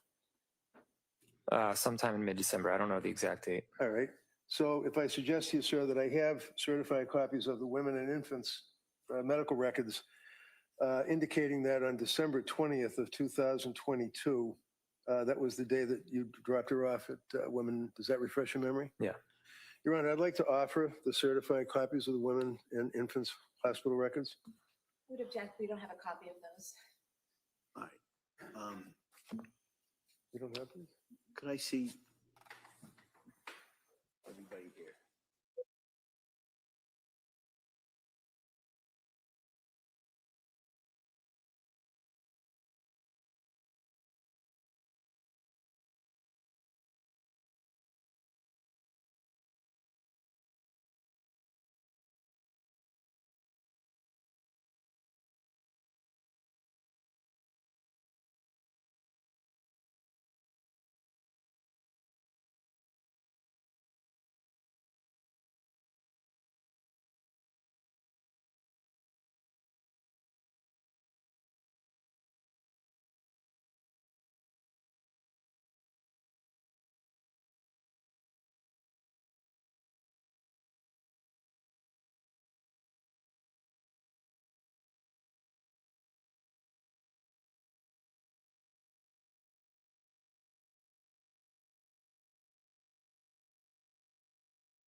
So, Mr. Clancy, do you remember that day, December 20th of 2022, that she Yeah. went to that place?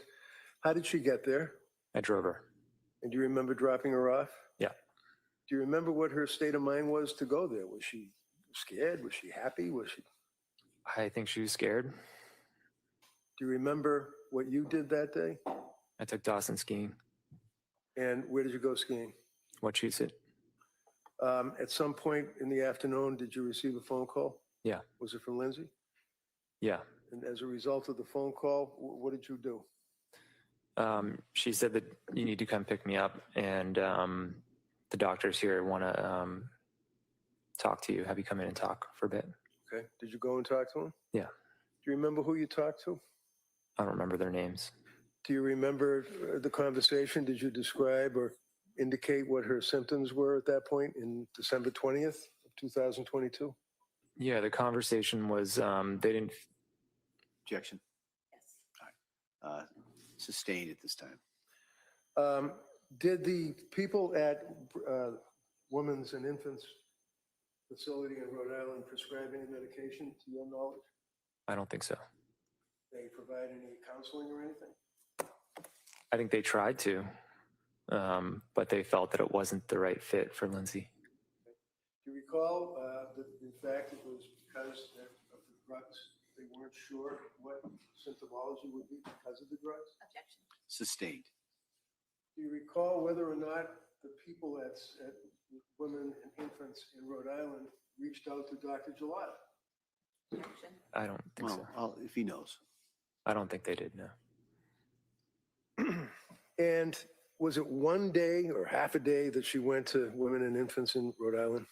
It was a half a day. Half a day. So after you pick her up and you bring her home, it's now you and the kids and Lindsay, and it's days before Christmas, right? Yeah, and her parents were there. Why were her parents there? They were visiting, trying to help out, and I took Dawson to Wachusett, so they stayed home with Cora and Kellen. Now, during that time frame in December of 22, maybe a little bit before, maybe after Thanksgiving, did your mom and dad and Lindsay's parents come to your house and try to help out with the kids? Yeah, I think it was separately though.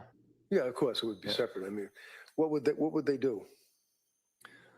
Just be there, help out, play with them, to get takeout, play Scrabble.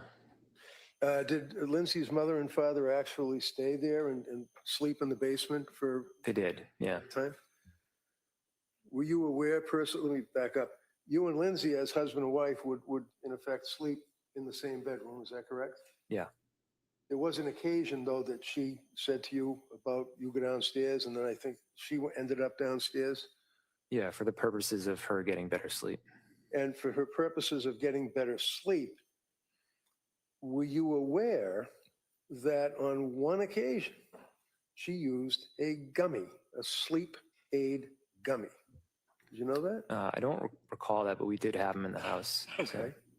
Now, to your knowledge, was Lindsay a person that liked to smoke the weed and use the CBDs oils and all that stuff, or did she not imbibe in that? No, she didn't smoke. So you had these gummies in the house, sleep aid, right? I mean, some people might call them a sleep aid. Okay. Heading into the holidays of 22, do you recall where you spent Christmas? I think it was at our house. We celebrated Cora's birthday. And then I think we actually went down to Wallingford, Connecticut to be with her parents after. Her parents? Yeah. Okay.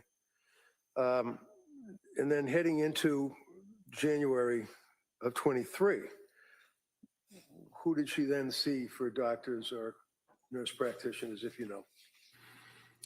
After she got back from McLean, Yes. she switched back to Jennifer Tufts. Now, before she switches back to Tufts in January, on New Year's of 2022, 2023, you guys drive to Boston go to MGH, and ultimately she turns herself into McLean Hospital, right? Right. Now, McLean Hospital is basically a locked ward facility, correct? Correct. Was she allowed to just wander around and leave the place whenever she wanted?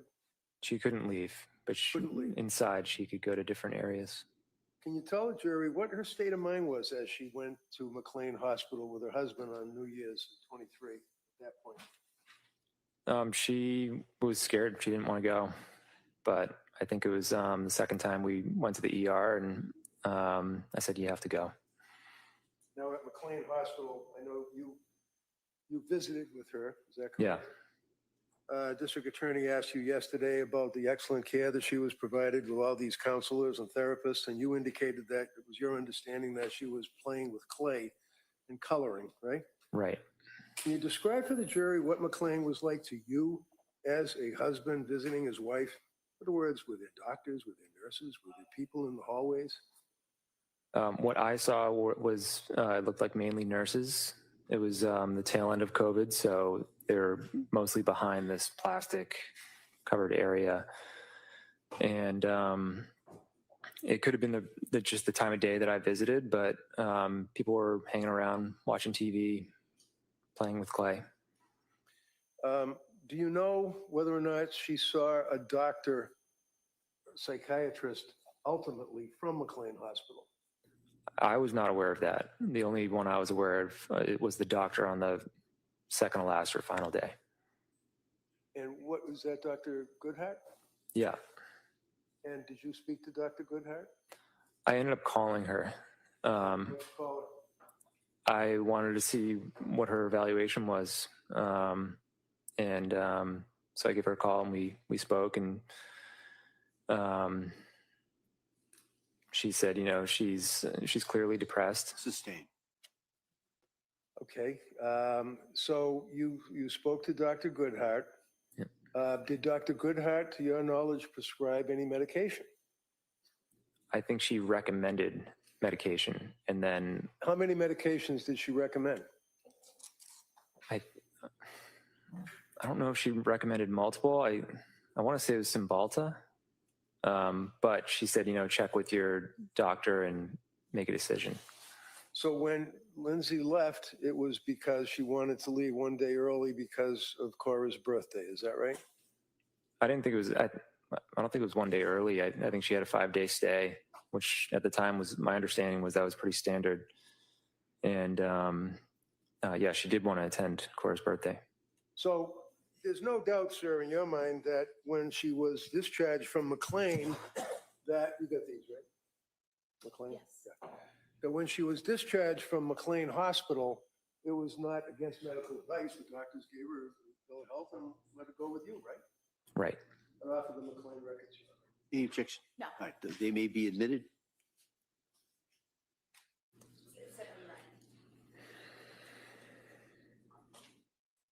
Now, you know when you go to the hospital and you get out of the hospital, they give you a bag and you've got medications and a little card and says, thank you for being here, stuff like that. Did you guys get anything from McLean at all? I don't think so. Did you get any recommendations other than the doctor suggesting that you might want to try Cymbalta? Did they give you a script? I don't think so. You know what Cymbalta was? No. You remember Dr. Goodhart telling Lindsay to Google it? I think that's accurate. Yeah. In fact, she Googled hundreds of times. Yeah. Medication, right? Yeah. So when you guys go home, and now it's January, obviously, you had the party for Cora, correct? Yeah. You guys had friends over, or friends that you guys knew? Friends came to the party, which was at a place in Plymouth. Would you agree with me that Lindsay had a number of friends from actually grammar school through high school through college that she stayed in touch with over the years? Yeah. And you as well? Yep.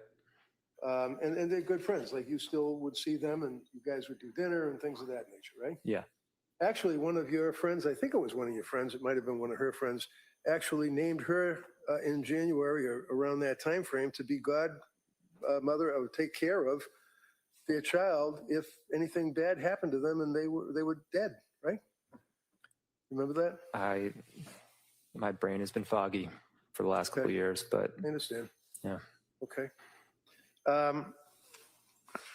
In January, as time went by, do you recall that she would actually continue to take notes of her medications that she was taking, right? That sounds like something Lindsay would do. Kept a diary or a little log, right? Yep. I'm approaching you, sir, with this and asking if you can identify this. Yes. And when you say yes, and I'll put it on the little screen, what is it?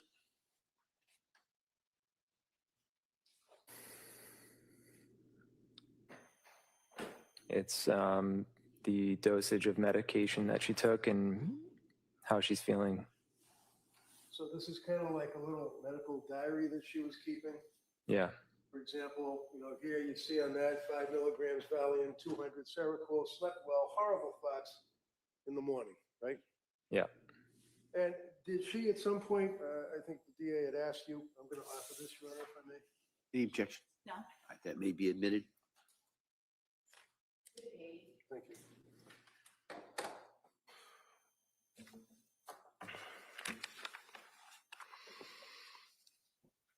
There was an occasion where she told you in the presence of her mother that she was having horrible thoughts, right?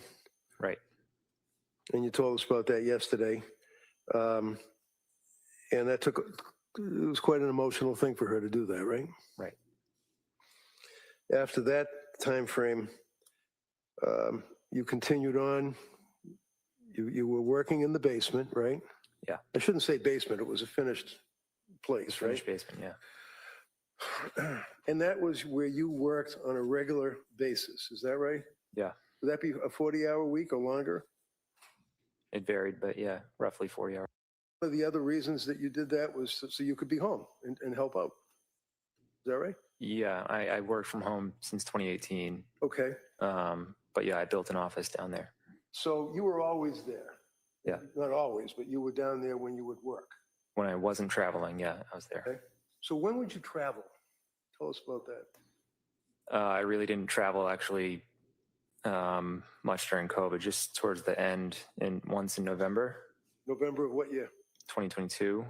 November of 2022. But before that, I traveled extensively. Let's look at November of 2022. November of 2022 is a month before she's telling you and her mother that she was having thoughts about hurting the children, right? Right. It's November of 2022, and you traveled. Where did you travel to? New York. And how long were you there, sir?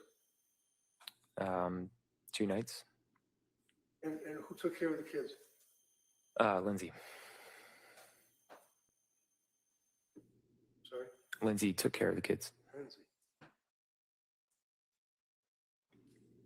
So for 2 days, 2 nights, a month and a week or so before she killed the children, she was home with the kids for 2 days. Is that right? Right. Fair to say that you also had your friends that you would do brunch with on occasion, Sundays or weeknights or whenever, guys night type thing? Yep. And you'd be out with your friends. If she wanted to kill the kids, she certainly could have done it that time when you're out, right? In theory. As opposed to sending you on a 3-minute trip to CVS and a 9-minute trip to a restaurant, you were away for 2 days in November and on a number of occasions for brunch as well as skiing, right? You're a pretty active guy. Yeah. Right?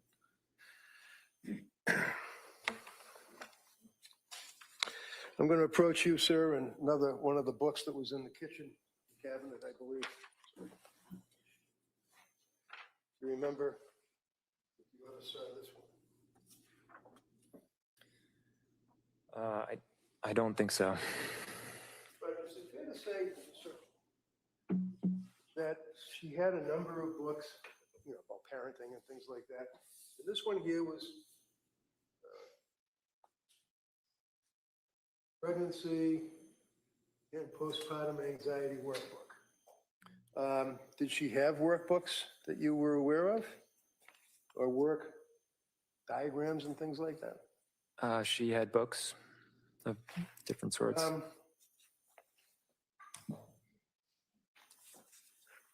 So you can't identify this as being in the kitchen, right? I don't recall seeing that book. No. Am I Yeah. right? Is that you? Sure.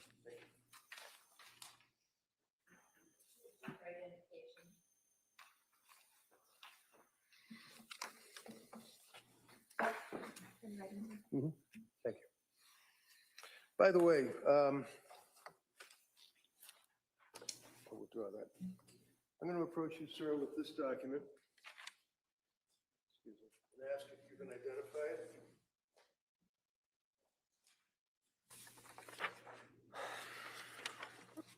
It says postpartum depression and anxiety patient information sheet. And if you go towards the end there, does it appear to be her writing in it?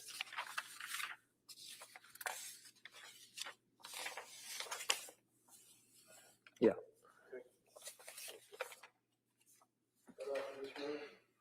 No objection. All right, that may be admitted.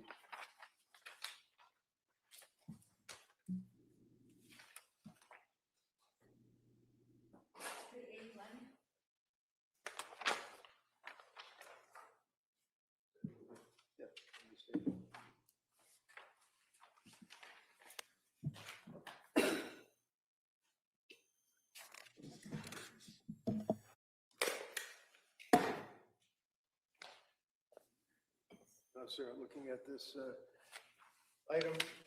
It's got a bunch of flowers on the front. Appears to be a notebook. So your understanding that the state police went in your house and they seized all sorts of items such as this? Yep. So we don't have originals, the police do, but these Right. are copies. Fair and accurate? Yeah. Is that the caption that you were referring to? Yes. Postpartum depression and anxiety. Yes.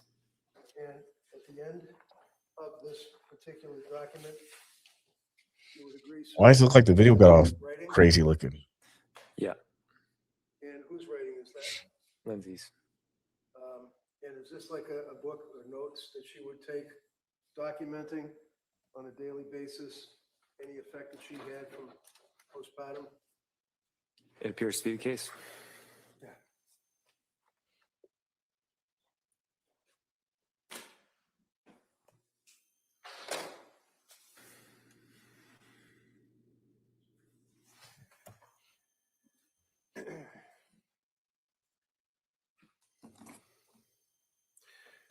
Your Honor, I would offer the records of Dr. Jennifer Tufts, ASTA mental health records. No Cool. objection. All right, that may be, they may be admitted. I'm going to The have video to, I looking think, like that. It's crazy. maybe talk to the DA about this because I do have a lot of tabs and notes in this one. It's only on my Clean end. copies, Oh right? man. We have a clean copy we were planning to admit, All right, so that's good. not a problem. Does it look fuzzy to you guys at That maybe times? Before we can then substitute it with a clean copy. Like that? It's like wavy?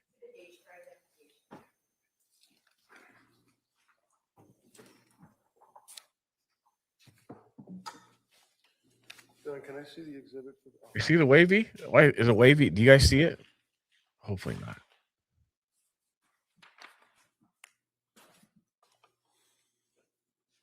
One of the things that you had identified yesterday was the document that you obtained from CVS, is that correct? Yes. It sets forth all of the medications that were purchased by Lindsay, by prescription from the physicians that she had seen during that period of time, correct? Correct. And you indicated yesterday that the police had seized a number of pill bottles, and then you also had a number of pill bottles, is that right? Right. And the pill bottles that you had, do you recall, what are the circumstances that you had them in a bag in your car? The reason I had them in a bag is because sometimes a provider would adjust medications. So, for example, I do remember Lindsay had a prescription of Ativan, and then a few days later, they wanted to increase the dosage because it wasn't effective. So what they would do is they would say, give that old prescription to your husband, he'll discard it, and then continue taking from the new prescription. When the DA yesterday went through that there were scripts and there were pills with a 30 count, but then there's 27 and 3 were gone. But that's because she wasn't taking her medication. That's not the case. It's what you were told to do. You do see it. Okay. Correct. Thank Yeah, you, without John. that context, it paints a different picture. Exhibit 2 would be the pills that you had turned in, I believe. Is that correct? That were in your bag, in your car? Right. I know you can't tell from looking at the bag. I remembered it's Exhibit 2, though. Okay. Wednesday, January 24th, one of the troopers located 4 medication bottles, and at some point on the 26th, at about 2:30 in the afternoon, bottles were then documented by the police. When was it, if you know, that you turned these items in to the police? I believe it was after the event. I don't remember the exact date, but I remember I told them I do have other prescriptions in my truck still, and I gave them to him. Okay. So the police already went in with a search warrant. They already seized all the drugs that they could find in the house, in the kitchen, in the bedroom. Were there drugs in the kitchen, by the way? Yeah. They're all over the place, right? Yeah. And they seized them, right? Yeah. And then you, to be cooperative, told the police that you also had pills in your car, and you went to the DA's Yeah, it's not. office It's and only gave doing it to on my. in the state police, right? The color thing, Right, but to be glitches. clear, those were It's on discontinued both. prescriptions. These are the ones like. But that's talking about the wavy lines. Correct. All right. And then you had new prescriptions, so there were new prescriptions that were prescribed to her, right? Yes. Now, when I met with you in the house, long after the state police had gone and finished their search, you recall that we went up to the bedroom and I removed this from the nightstand right next to the bed. Yeah. Can you tell us what that is? What is this? Is it a drawer, obviously? That's the drawer that goes into the nightstand. And inside the drawer, sir, do you recall that there were a number of items that I see, Trazodone, Lindsay Clancy, prescribed on January 5, 23. Creatinine, January. Creatinine, 100 milligrams, prescribed for Lindsay Clancy, December 21st. Lorazepam, they're all empty too, right? Yeah. Because these are what she shot down with that lemonade or water or whatever was in the cup that she ground up these pills, right?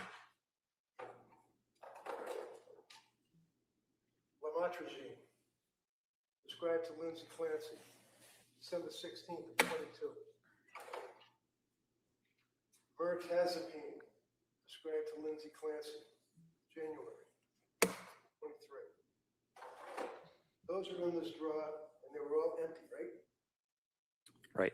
You observed that, right? There's something else that was in the drawer. Do you recognize that? Yeah. What is it? It's her Apple Watch. Her Apple Watch. This is the Apple Watch that apparently the police used to go up the stairs, downstairs, heart rate, things of that nature, right? Yeah. They never even seized it, did they? They left it in the drawer, right? Apparently. So, He said apparently. what is this item, sir? If you can identify that for us. It's a face mask for sleeping. To sleep? Yeah. Now, you had mentioned something, I think, about pillow spray. What is that? She bought some pillow spray. It apparently helps you sleep. And did you see her using that on a regular basis? Yeah. Yes? Yeah, she did. Your Honor, I would offer the drop. I could just see, Yeah. I think you. I think there's a watch on the side there. Doing that.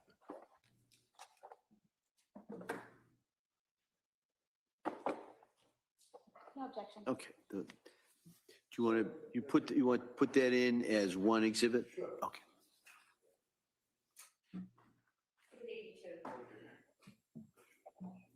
Now, in reference to the Apple Okay, it's not doing it on the what you guys are seeing. Watches did she have? If you Just know. one. Just one. It's the only one she had. Police never seized it, right? No, it's not doing it. Okay, Correct. it's only on. And the drop drugs that were in the drawer, the empty drugs and the pill bottles from January, December 22, 23. The police never seized them, did they? It's only on my feed, on my end. I'm showing you an item, sir. It's like a little green vase. Have you ever seen that before? Yeah. Can you tell the jury what it is? Objection. We could go to sidebar. Yeah, can I see Council sidebar, please?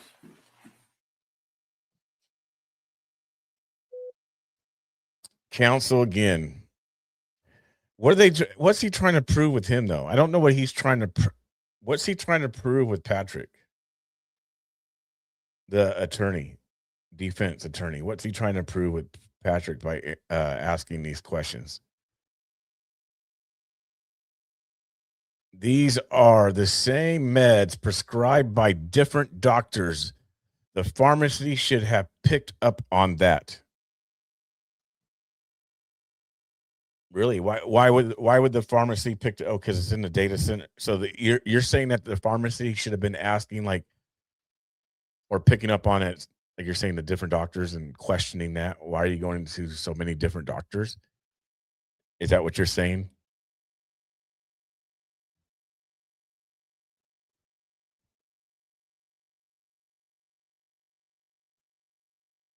I see a line that pops up every once in a while. Yeah, that's something different than what I'm actually referring to. You're talking about that little line that just appeared there.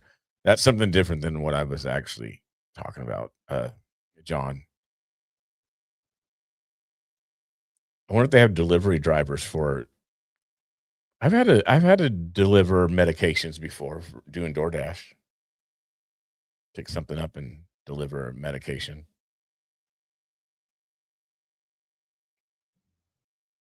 Mm-hmm. Pharmacy holds responsibility for giving meds that can conflict. Okay.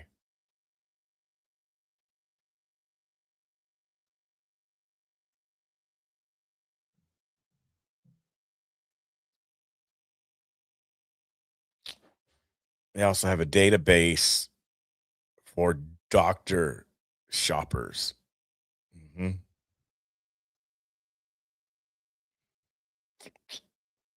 We're just taking a little recess break, you guys. I mean, nothing that's abnormal seems to be with this case. So seems to be more common than not. I wonder when this whole thing is done with today. Like if you go back later on and see how long the actual like how long they were actually in. Yeah, Trump is live. He's been live for a few. I know he's probably talking about the war with his aggressive statement today. I thought he was aggressive a couple months ago with the war, but he got aggressive today, used some vulgar language that we're really going to hammer them now, you guys. They're going to be done with. Trump is airport. What about airport?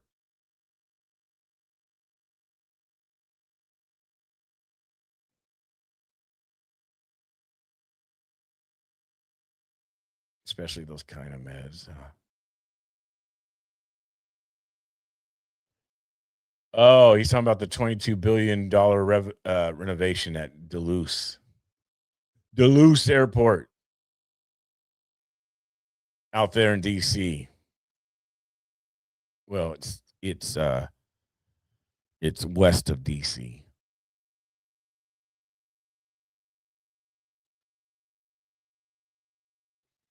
Why is he trying to pick it up or redo it, revamp it?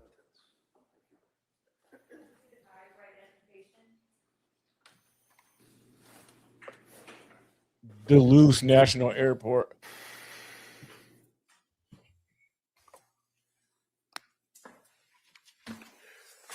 To your knowledge, sir, was she advised by nurse practitioner Tufts to keep a nighttime dump diary of all of her thoughts and write them down? I've been there once. It didn't seem like it was that bad. The Not that I'm airport. aware of. You ever see her writing notes in the diary or like a thing with dates on it, November 23rd, for example, things of that nature? I knew she kept notes, but I didn't see her doing it. I'm going to show you this document. I asked, that appears to be her handwriting. Yeah. And does that contain indication as to her state of mind, particular date, or dates thereafter?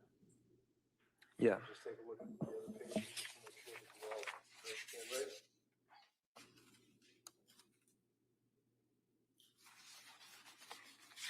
Yeah. You want to write it off for this? Como? Please. Yeah. And I got it from the state police, so it's assume you guys have it.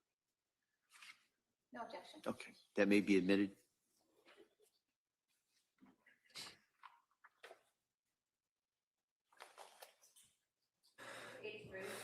I'm going to show you another document, Sarah. It appears to be a document. You recognize her handwriting? That document with dates, September 29th, for example, 22. Yes. And does that appear to, can you tell us what that appears to be, sir, if you know? Looks like a schedule for Callan. And the schedule for Callan, that would be, what, like when he's eating or sleeping or something like that? Yeah, naps. Yeah. So for example, where it says September 29th, there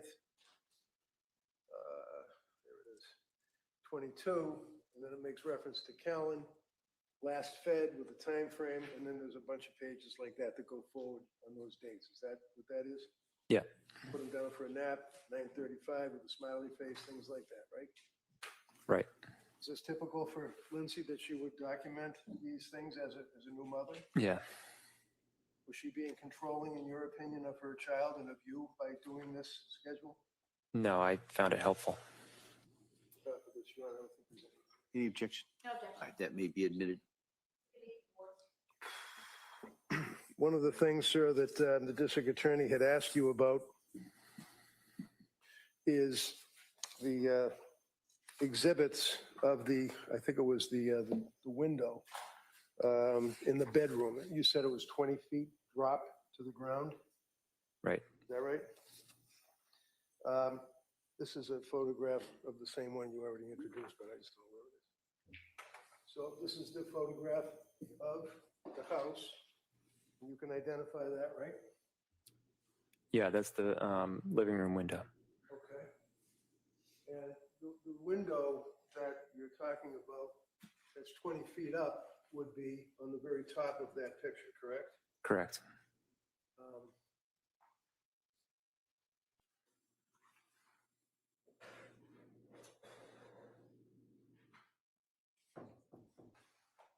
Now, when you identified this picture, I can't see.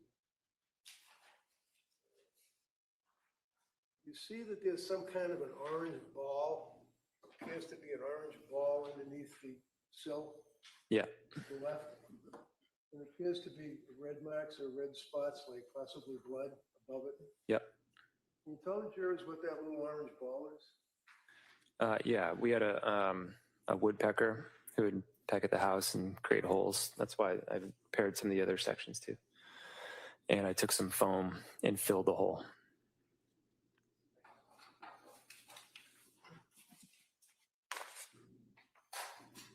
I'd offer that, Your Honor, just continuity. No objection. All right, that may be admitted.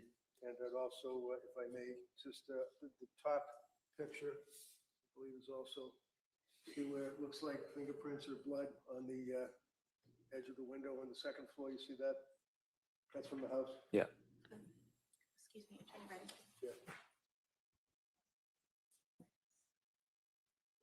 Okay, I'm talking about the Hornet thing right here. And then this is, I see on this top here. Okay, so you see on the top of this window here.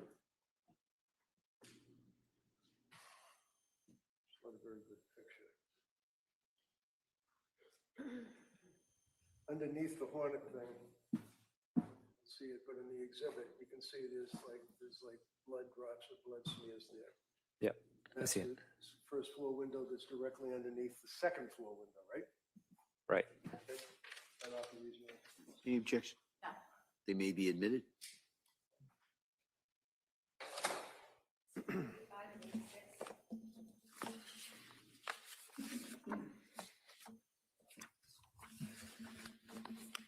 What burns my tushy?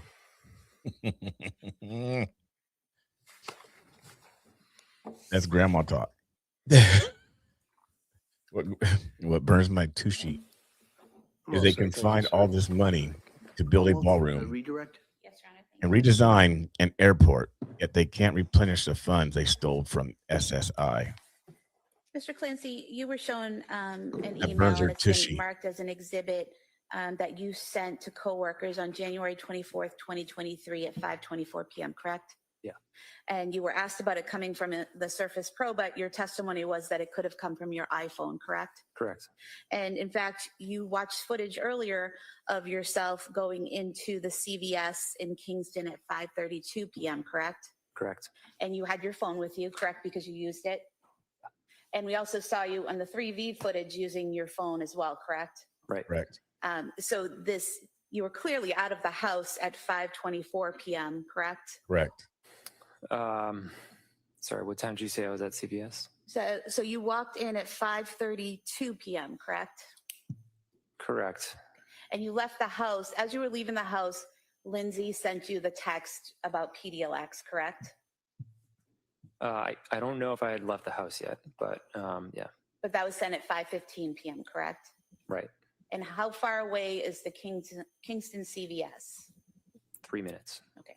And so you leave the house, you get into your car, and you drive to CVS, correct? Correct.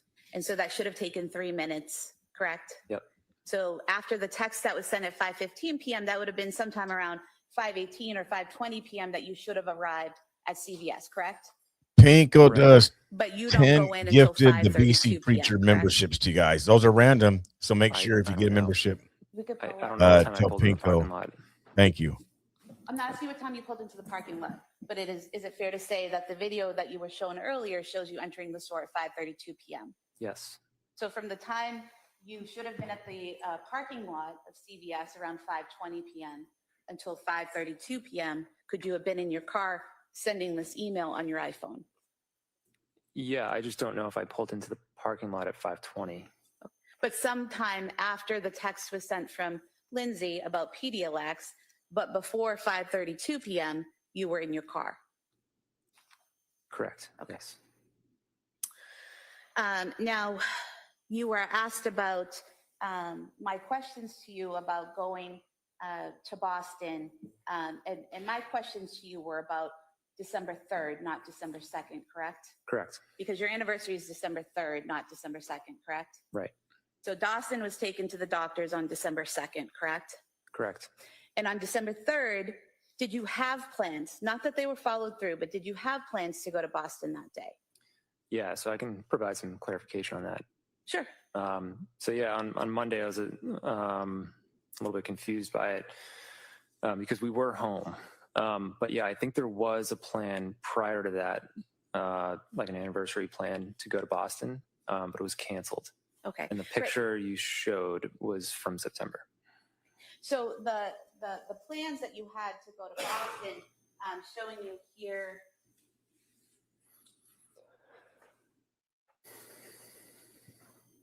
Some text messages between yourself and Lindsay. And here, there's one here that says, the spa, the Omni is booked, but you're on the wait list. As a backup, I have you booked for massage at the nearby IHG for 90 minutes at 1:45. Is that correct? Yeah. And then you later say we can get lunch and then head over. She responds, okay. And then you write that they'll let you use the gym and the pool while she's getting her massage. Is that correct? Right. And then you talk about plans for lunch and dinner. And so there were the plans, they just fell through, right? Yeah, we canceled them. Yeah. So it's not as if I made that up out of thin air. That's here in the text messages, correct? Right. Yeah. It was just confusing because we were home. But yeah, when I left, I recollected that, and then I found the picture, and the picture was from September. And was that from the wedding you went to? Yeah. If we could have the text messages marked as in specific. Any objection? All right, that may be admitted. 87.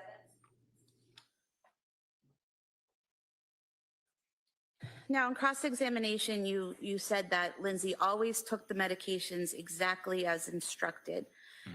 But in direct, you said you weren't always with her every time she took the pills. Is that correct? That's correct, but the understanding was that she took it as directed. Because she told you she did? Yeah, And because you trusted her to do so? yeah. Okay. But you can't sit here and say definitively that she took every pill exactly as instructed every single time because you didn't watch her every time, correct? I was not standing next to her every time she took pills. And you were asked about the Facebook search in August 23rd, 2022. And you were asked about being on the Surface Pro and looking up the country singer who had killed himself. Is that right? Right. Okay. So I think that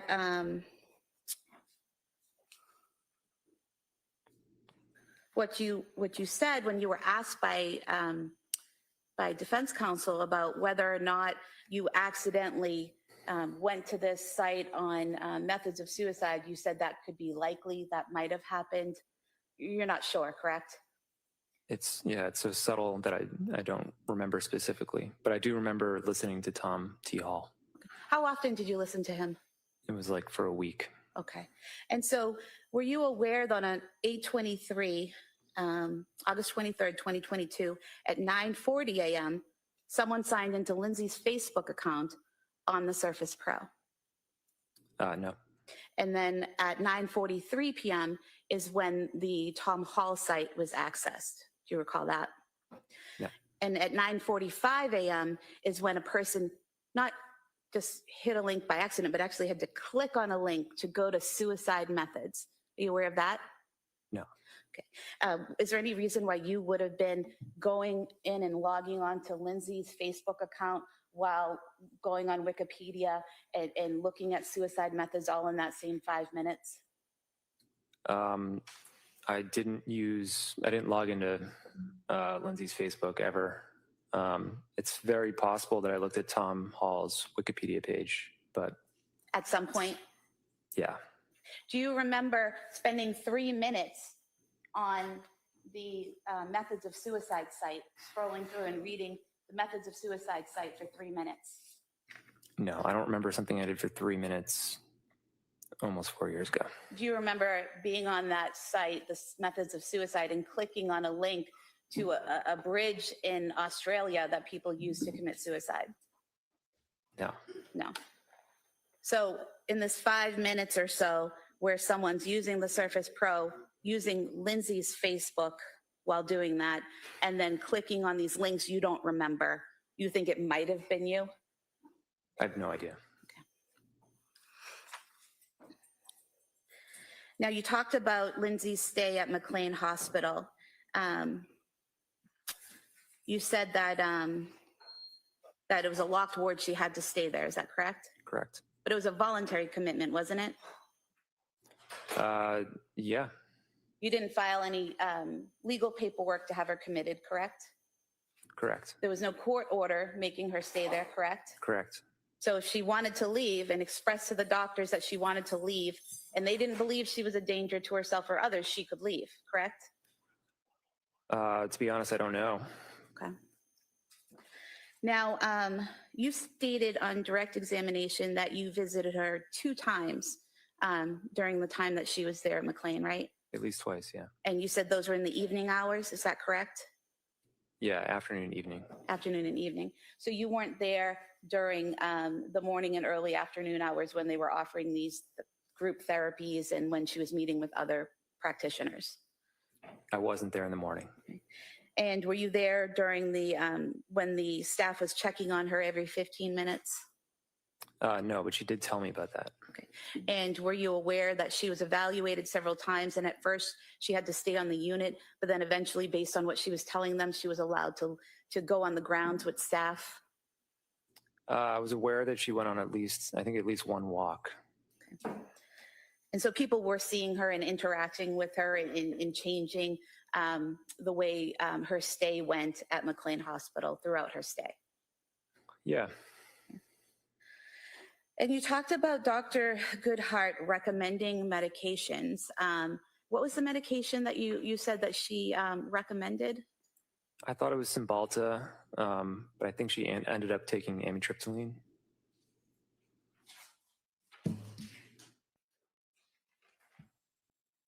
So looking here at the CVS records that you provided,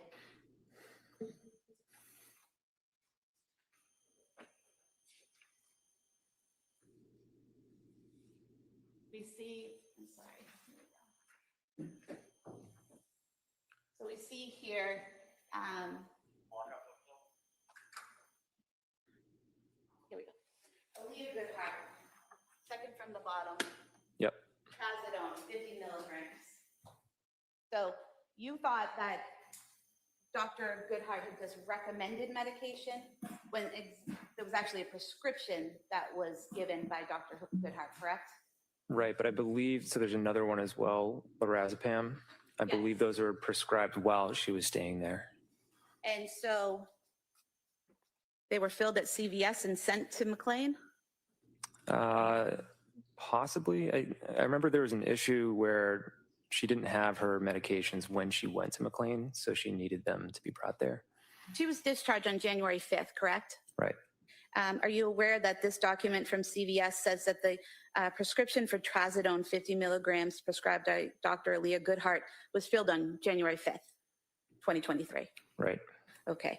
And then the other prescription by Dr. Goodhart, the lorazepam, was also 1 milligram lorazepam was also filled on January 5th, 2023, correct?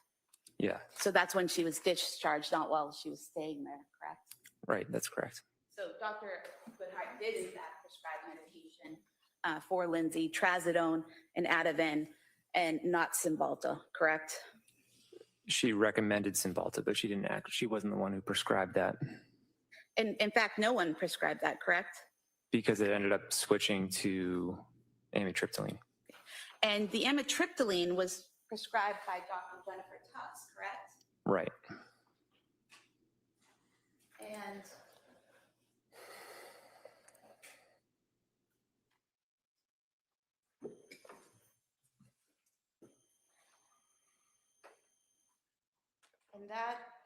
Dr.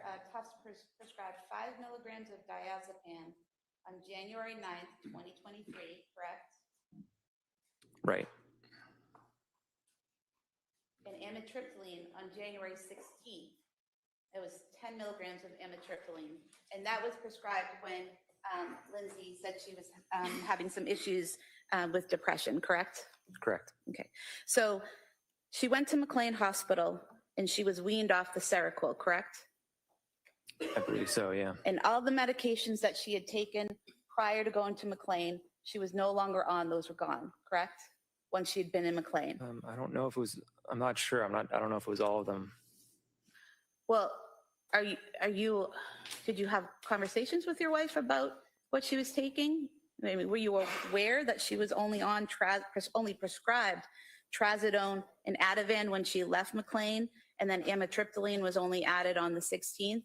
So just those 3 medications? Yeah, but I thought she was taking Trazodone before McLean. Right, so she had been prescribed it before and stopped taking it, correct? I don't remember. I'd have to look back on records. So you're not sure about what she was taking and when, are you? Not the exact dates, but I remember she was taking Trazodone, and I thought she was taking it before McLean. So the best resource of what she was prescribed and when would most likely be the doctors and the CVS records then, correct? The CVS records is a good resource. And you talked about the pills and how these were pills that she was no longer on. So it wasn't really a good representation of what she had taken, correct? Correct. But she was only prescribed Zoloft once, right? At the very beginning? Right. And she only took 7 of those pills, correct? Right. So it wasn't as if she was prescribed a higher dose or a different dose of Zoloft and was still taking that. And so that 7 pills misrepresents the Zoloft she took, right? I believe she switched because, or she stopped because she was switched to Prozac. Okay. And then even going forward, the Prozac, there weren't many pills taken out of that either, correct? Yeah, eventually she stopped that as well. Okay. So she'd take a few pills, she'd have some side effects, they'd switch the medication, correct? Yes. And so they were trying to figure out what would work for her, correct? Yeah. Okay. And then she ends up at McLean because she's having difficulties, according to her, with the Seroquel, correct? That was part of it, yeah. And they wean her off of that, right? Yep. And then after McLean, she's only on the trazodone, the Ativan, and then on the 16th, adding in the amitriptyline, correct? Right. You mentioned that you went to New York in November of 2022. Defense counsel said that was a month before the children were killed, but that's actually 2 months before they were killed, correct? It was, yeah, it was about a little more than 2 months. And she hadn't been on the Seroquel yet, right? I don't know exactly when she started the Seroquel. Would December sound right? Yeah, or end of November, yeah. And so when you took your trip to New York, she was having some issues, but she was doing okay, wasn't she? She was doing much better than she was in December. Okay. And did you also take another trip with Cora in November?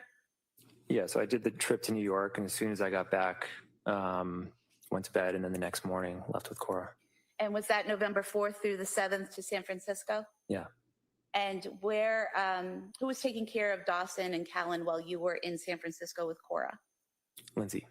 And so during your trip to New York, and then immediately after your trip to San Francisco with Cora, were there any issues or any problems, or did anything happen while Lindsay was caring for those kids? Nothing bad happened. She was, I would say her anxiety and depression was starting to tick up, but yeah, obviously nothing bad happened. Okay. And it's your testimony that things started to get worse in December. Is that correct? Correct. But it was also your testimony that after the stay at McLean, things got better, wasn't it? And she steadily progressed throughout January, getting better, right? Definitely, yeah. And on January 24th, 2023, you testified that that was one of her best days. Yeah.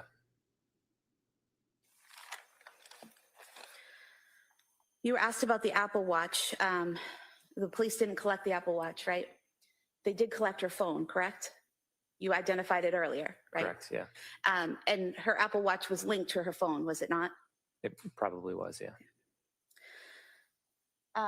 You were also asked about the drop from the second floor window. Were you aware that the measurement from the windowsill to the ground was actually 12 feet? I've never measured it, but yeah, I believe what you're saying. And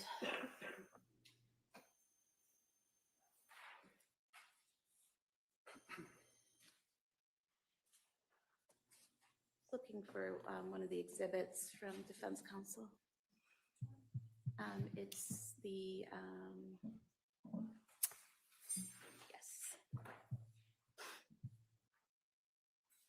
Exhibit 84, this was the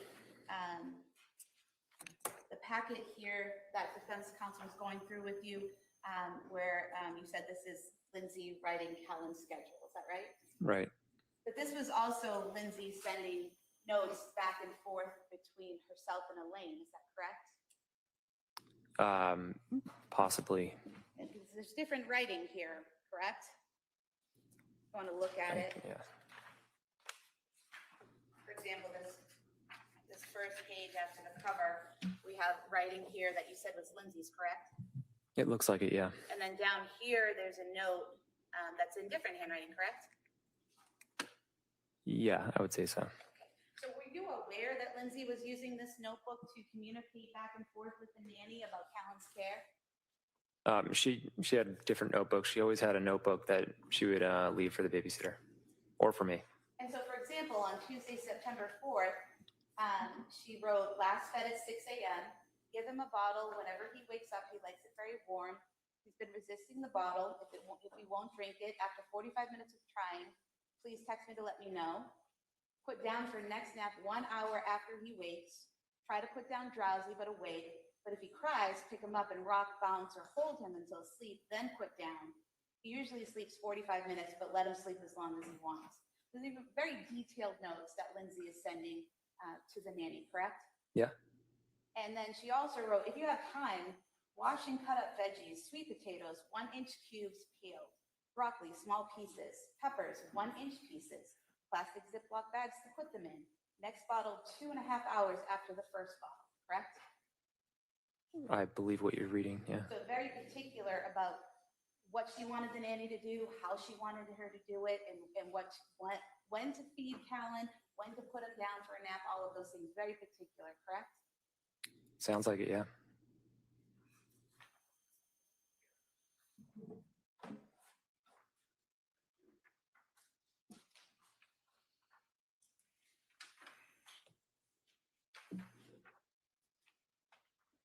Again, Thursday, September 29th, 2022. Callan last fed at 8:45.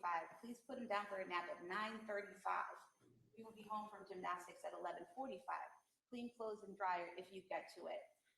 So again, very specific times for putting him down and when to get up and asking her to do additional work like laundry and things like that, correct? Yeah.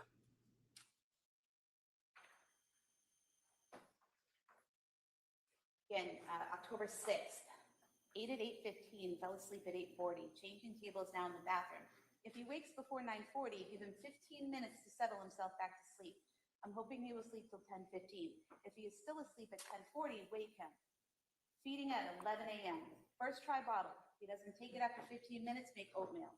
2 tablespoons of oatmeal. Make thin with breast milk. Can heat for 5 to 10 seconds. Again, very specific directions on what she wants done and how she wants Callan cared for, correct? Yeah. And throughout this notebook, it's more of the same, correct? Or have you even seen that? I haven't seen it. Yeah.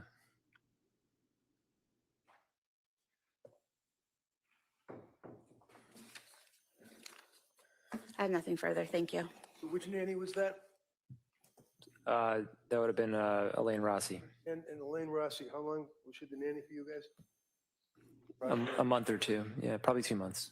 And then she just needed more hours and moved on, and Lindsay was home, so.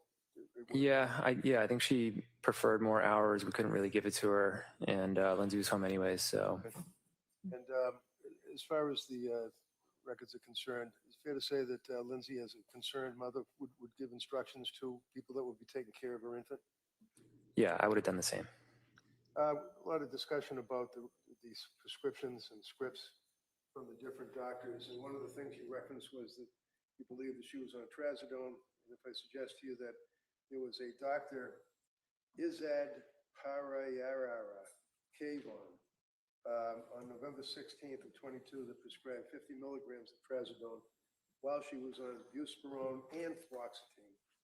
Does that refresh your memory that in November she was prescribed 50 grams of trazodone? Yeah, I remember trazodone being like a part of the medication plan for a while. And one of the things that you did, as we talked about, is you went to CVS and you got a list of all the drugs, right? Right. And if I suggest to you, sir, that this is just an easy reference with different colors for different doctors of exactly what the CVS provided, does that appear to be fair and accurate of the scripts that were Yeah. provided? Yeah. Can I see which one that is, please? No objection. Okay, that may be admitted. That's all I have, sir. Thank you. Okay. All right. Thank you, sir. You may step down. Thank you. Counsel, could I see you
I know it's been a long day for everyone, so we're going to excuse you till tomorrow morning. The hope is we'll start about 9, and kind of the same thing. We'll go to hopefully about 11, take a break at 11. We'll have a break from 1 to 2, and we'll go into the afternoon around 3 or 4. All right. So that's the thing. Remember, I'm going to ask you those questions about not talking about the case, not doing any research about it. Don't watch anything about it. You have to keep an open mind. At this point, you've heard some evidence, but you haven't heard all the evidence. You haven't heard the law that you are to apply to the evidence. So you've got to, at this point, you've got to keep struggling in a sense, keep that open mind. So I'm going to excuse you. I hope you have a nice evening. We'll come back here tomorrow morning. If I forget to tell you, tomorrow, Friday, we're still on schedule to take that view, and then we'll deal with the schedule when we come in tomorrow. That's as best I can tell you. That's the schedule for tomorrow. So again, thank you so much for all your work on this case so far. I hope you have a nice evening. We'll see you tomorrow. All right, good. Close the notebooks, please, Madam Chair, please.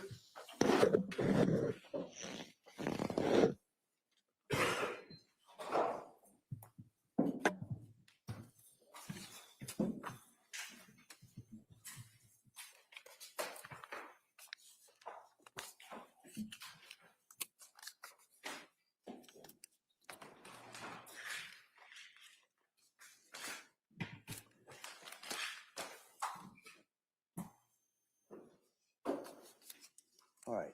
And so we'll be in recess on this matter till tomorrow morning at 9 o'clock. Thank you. Thank you. Thank you.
Yeah.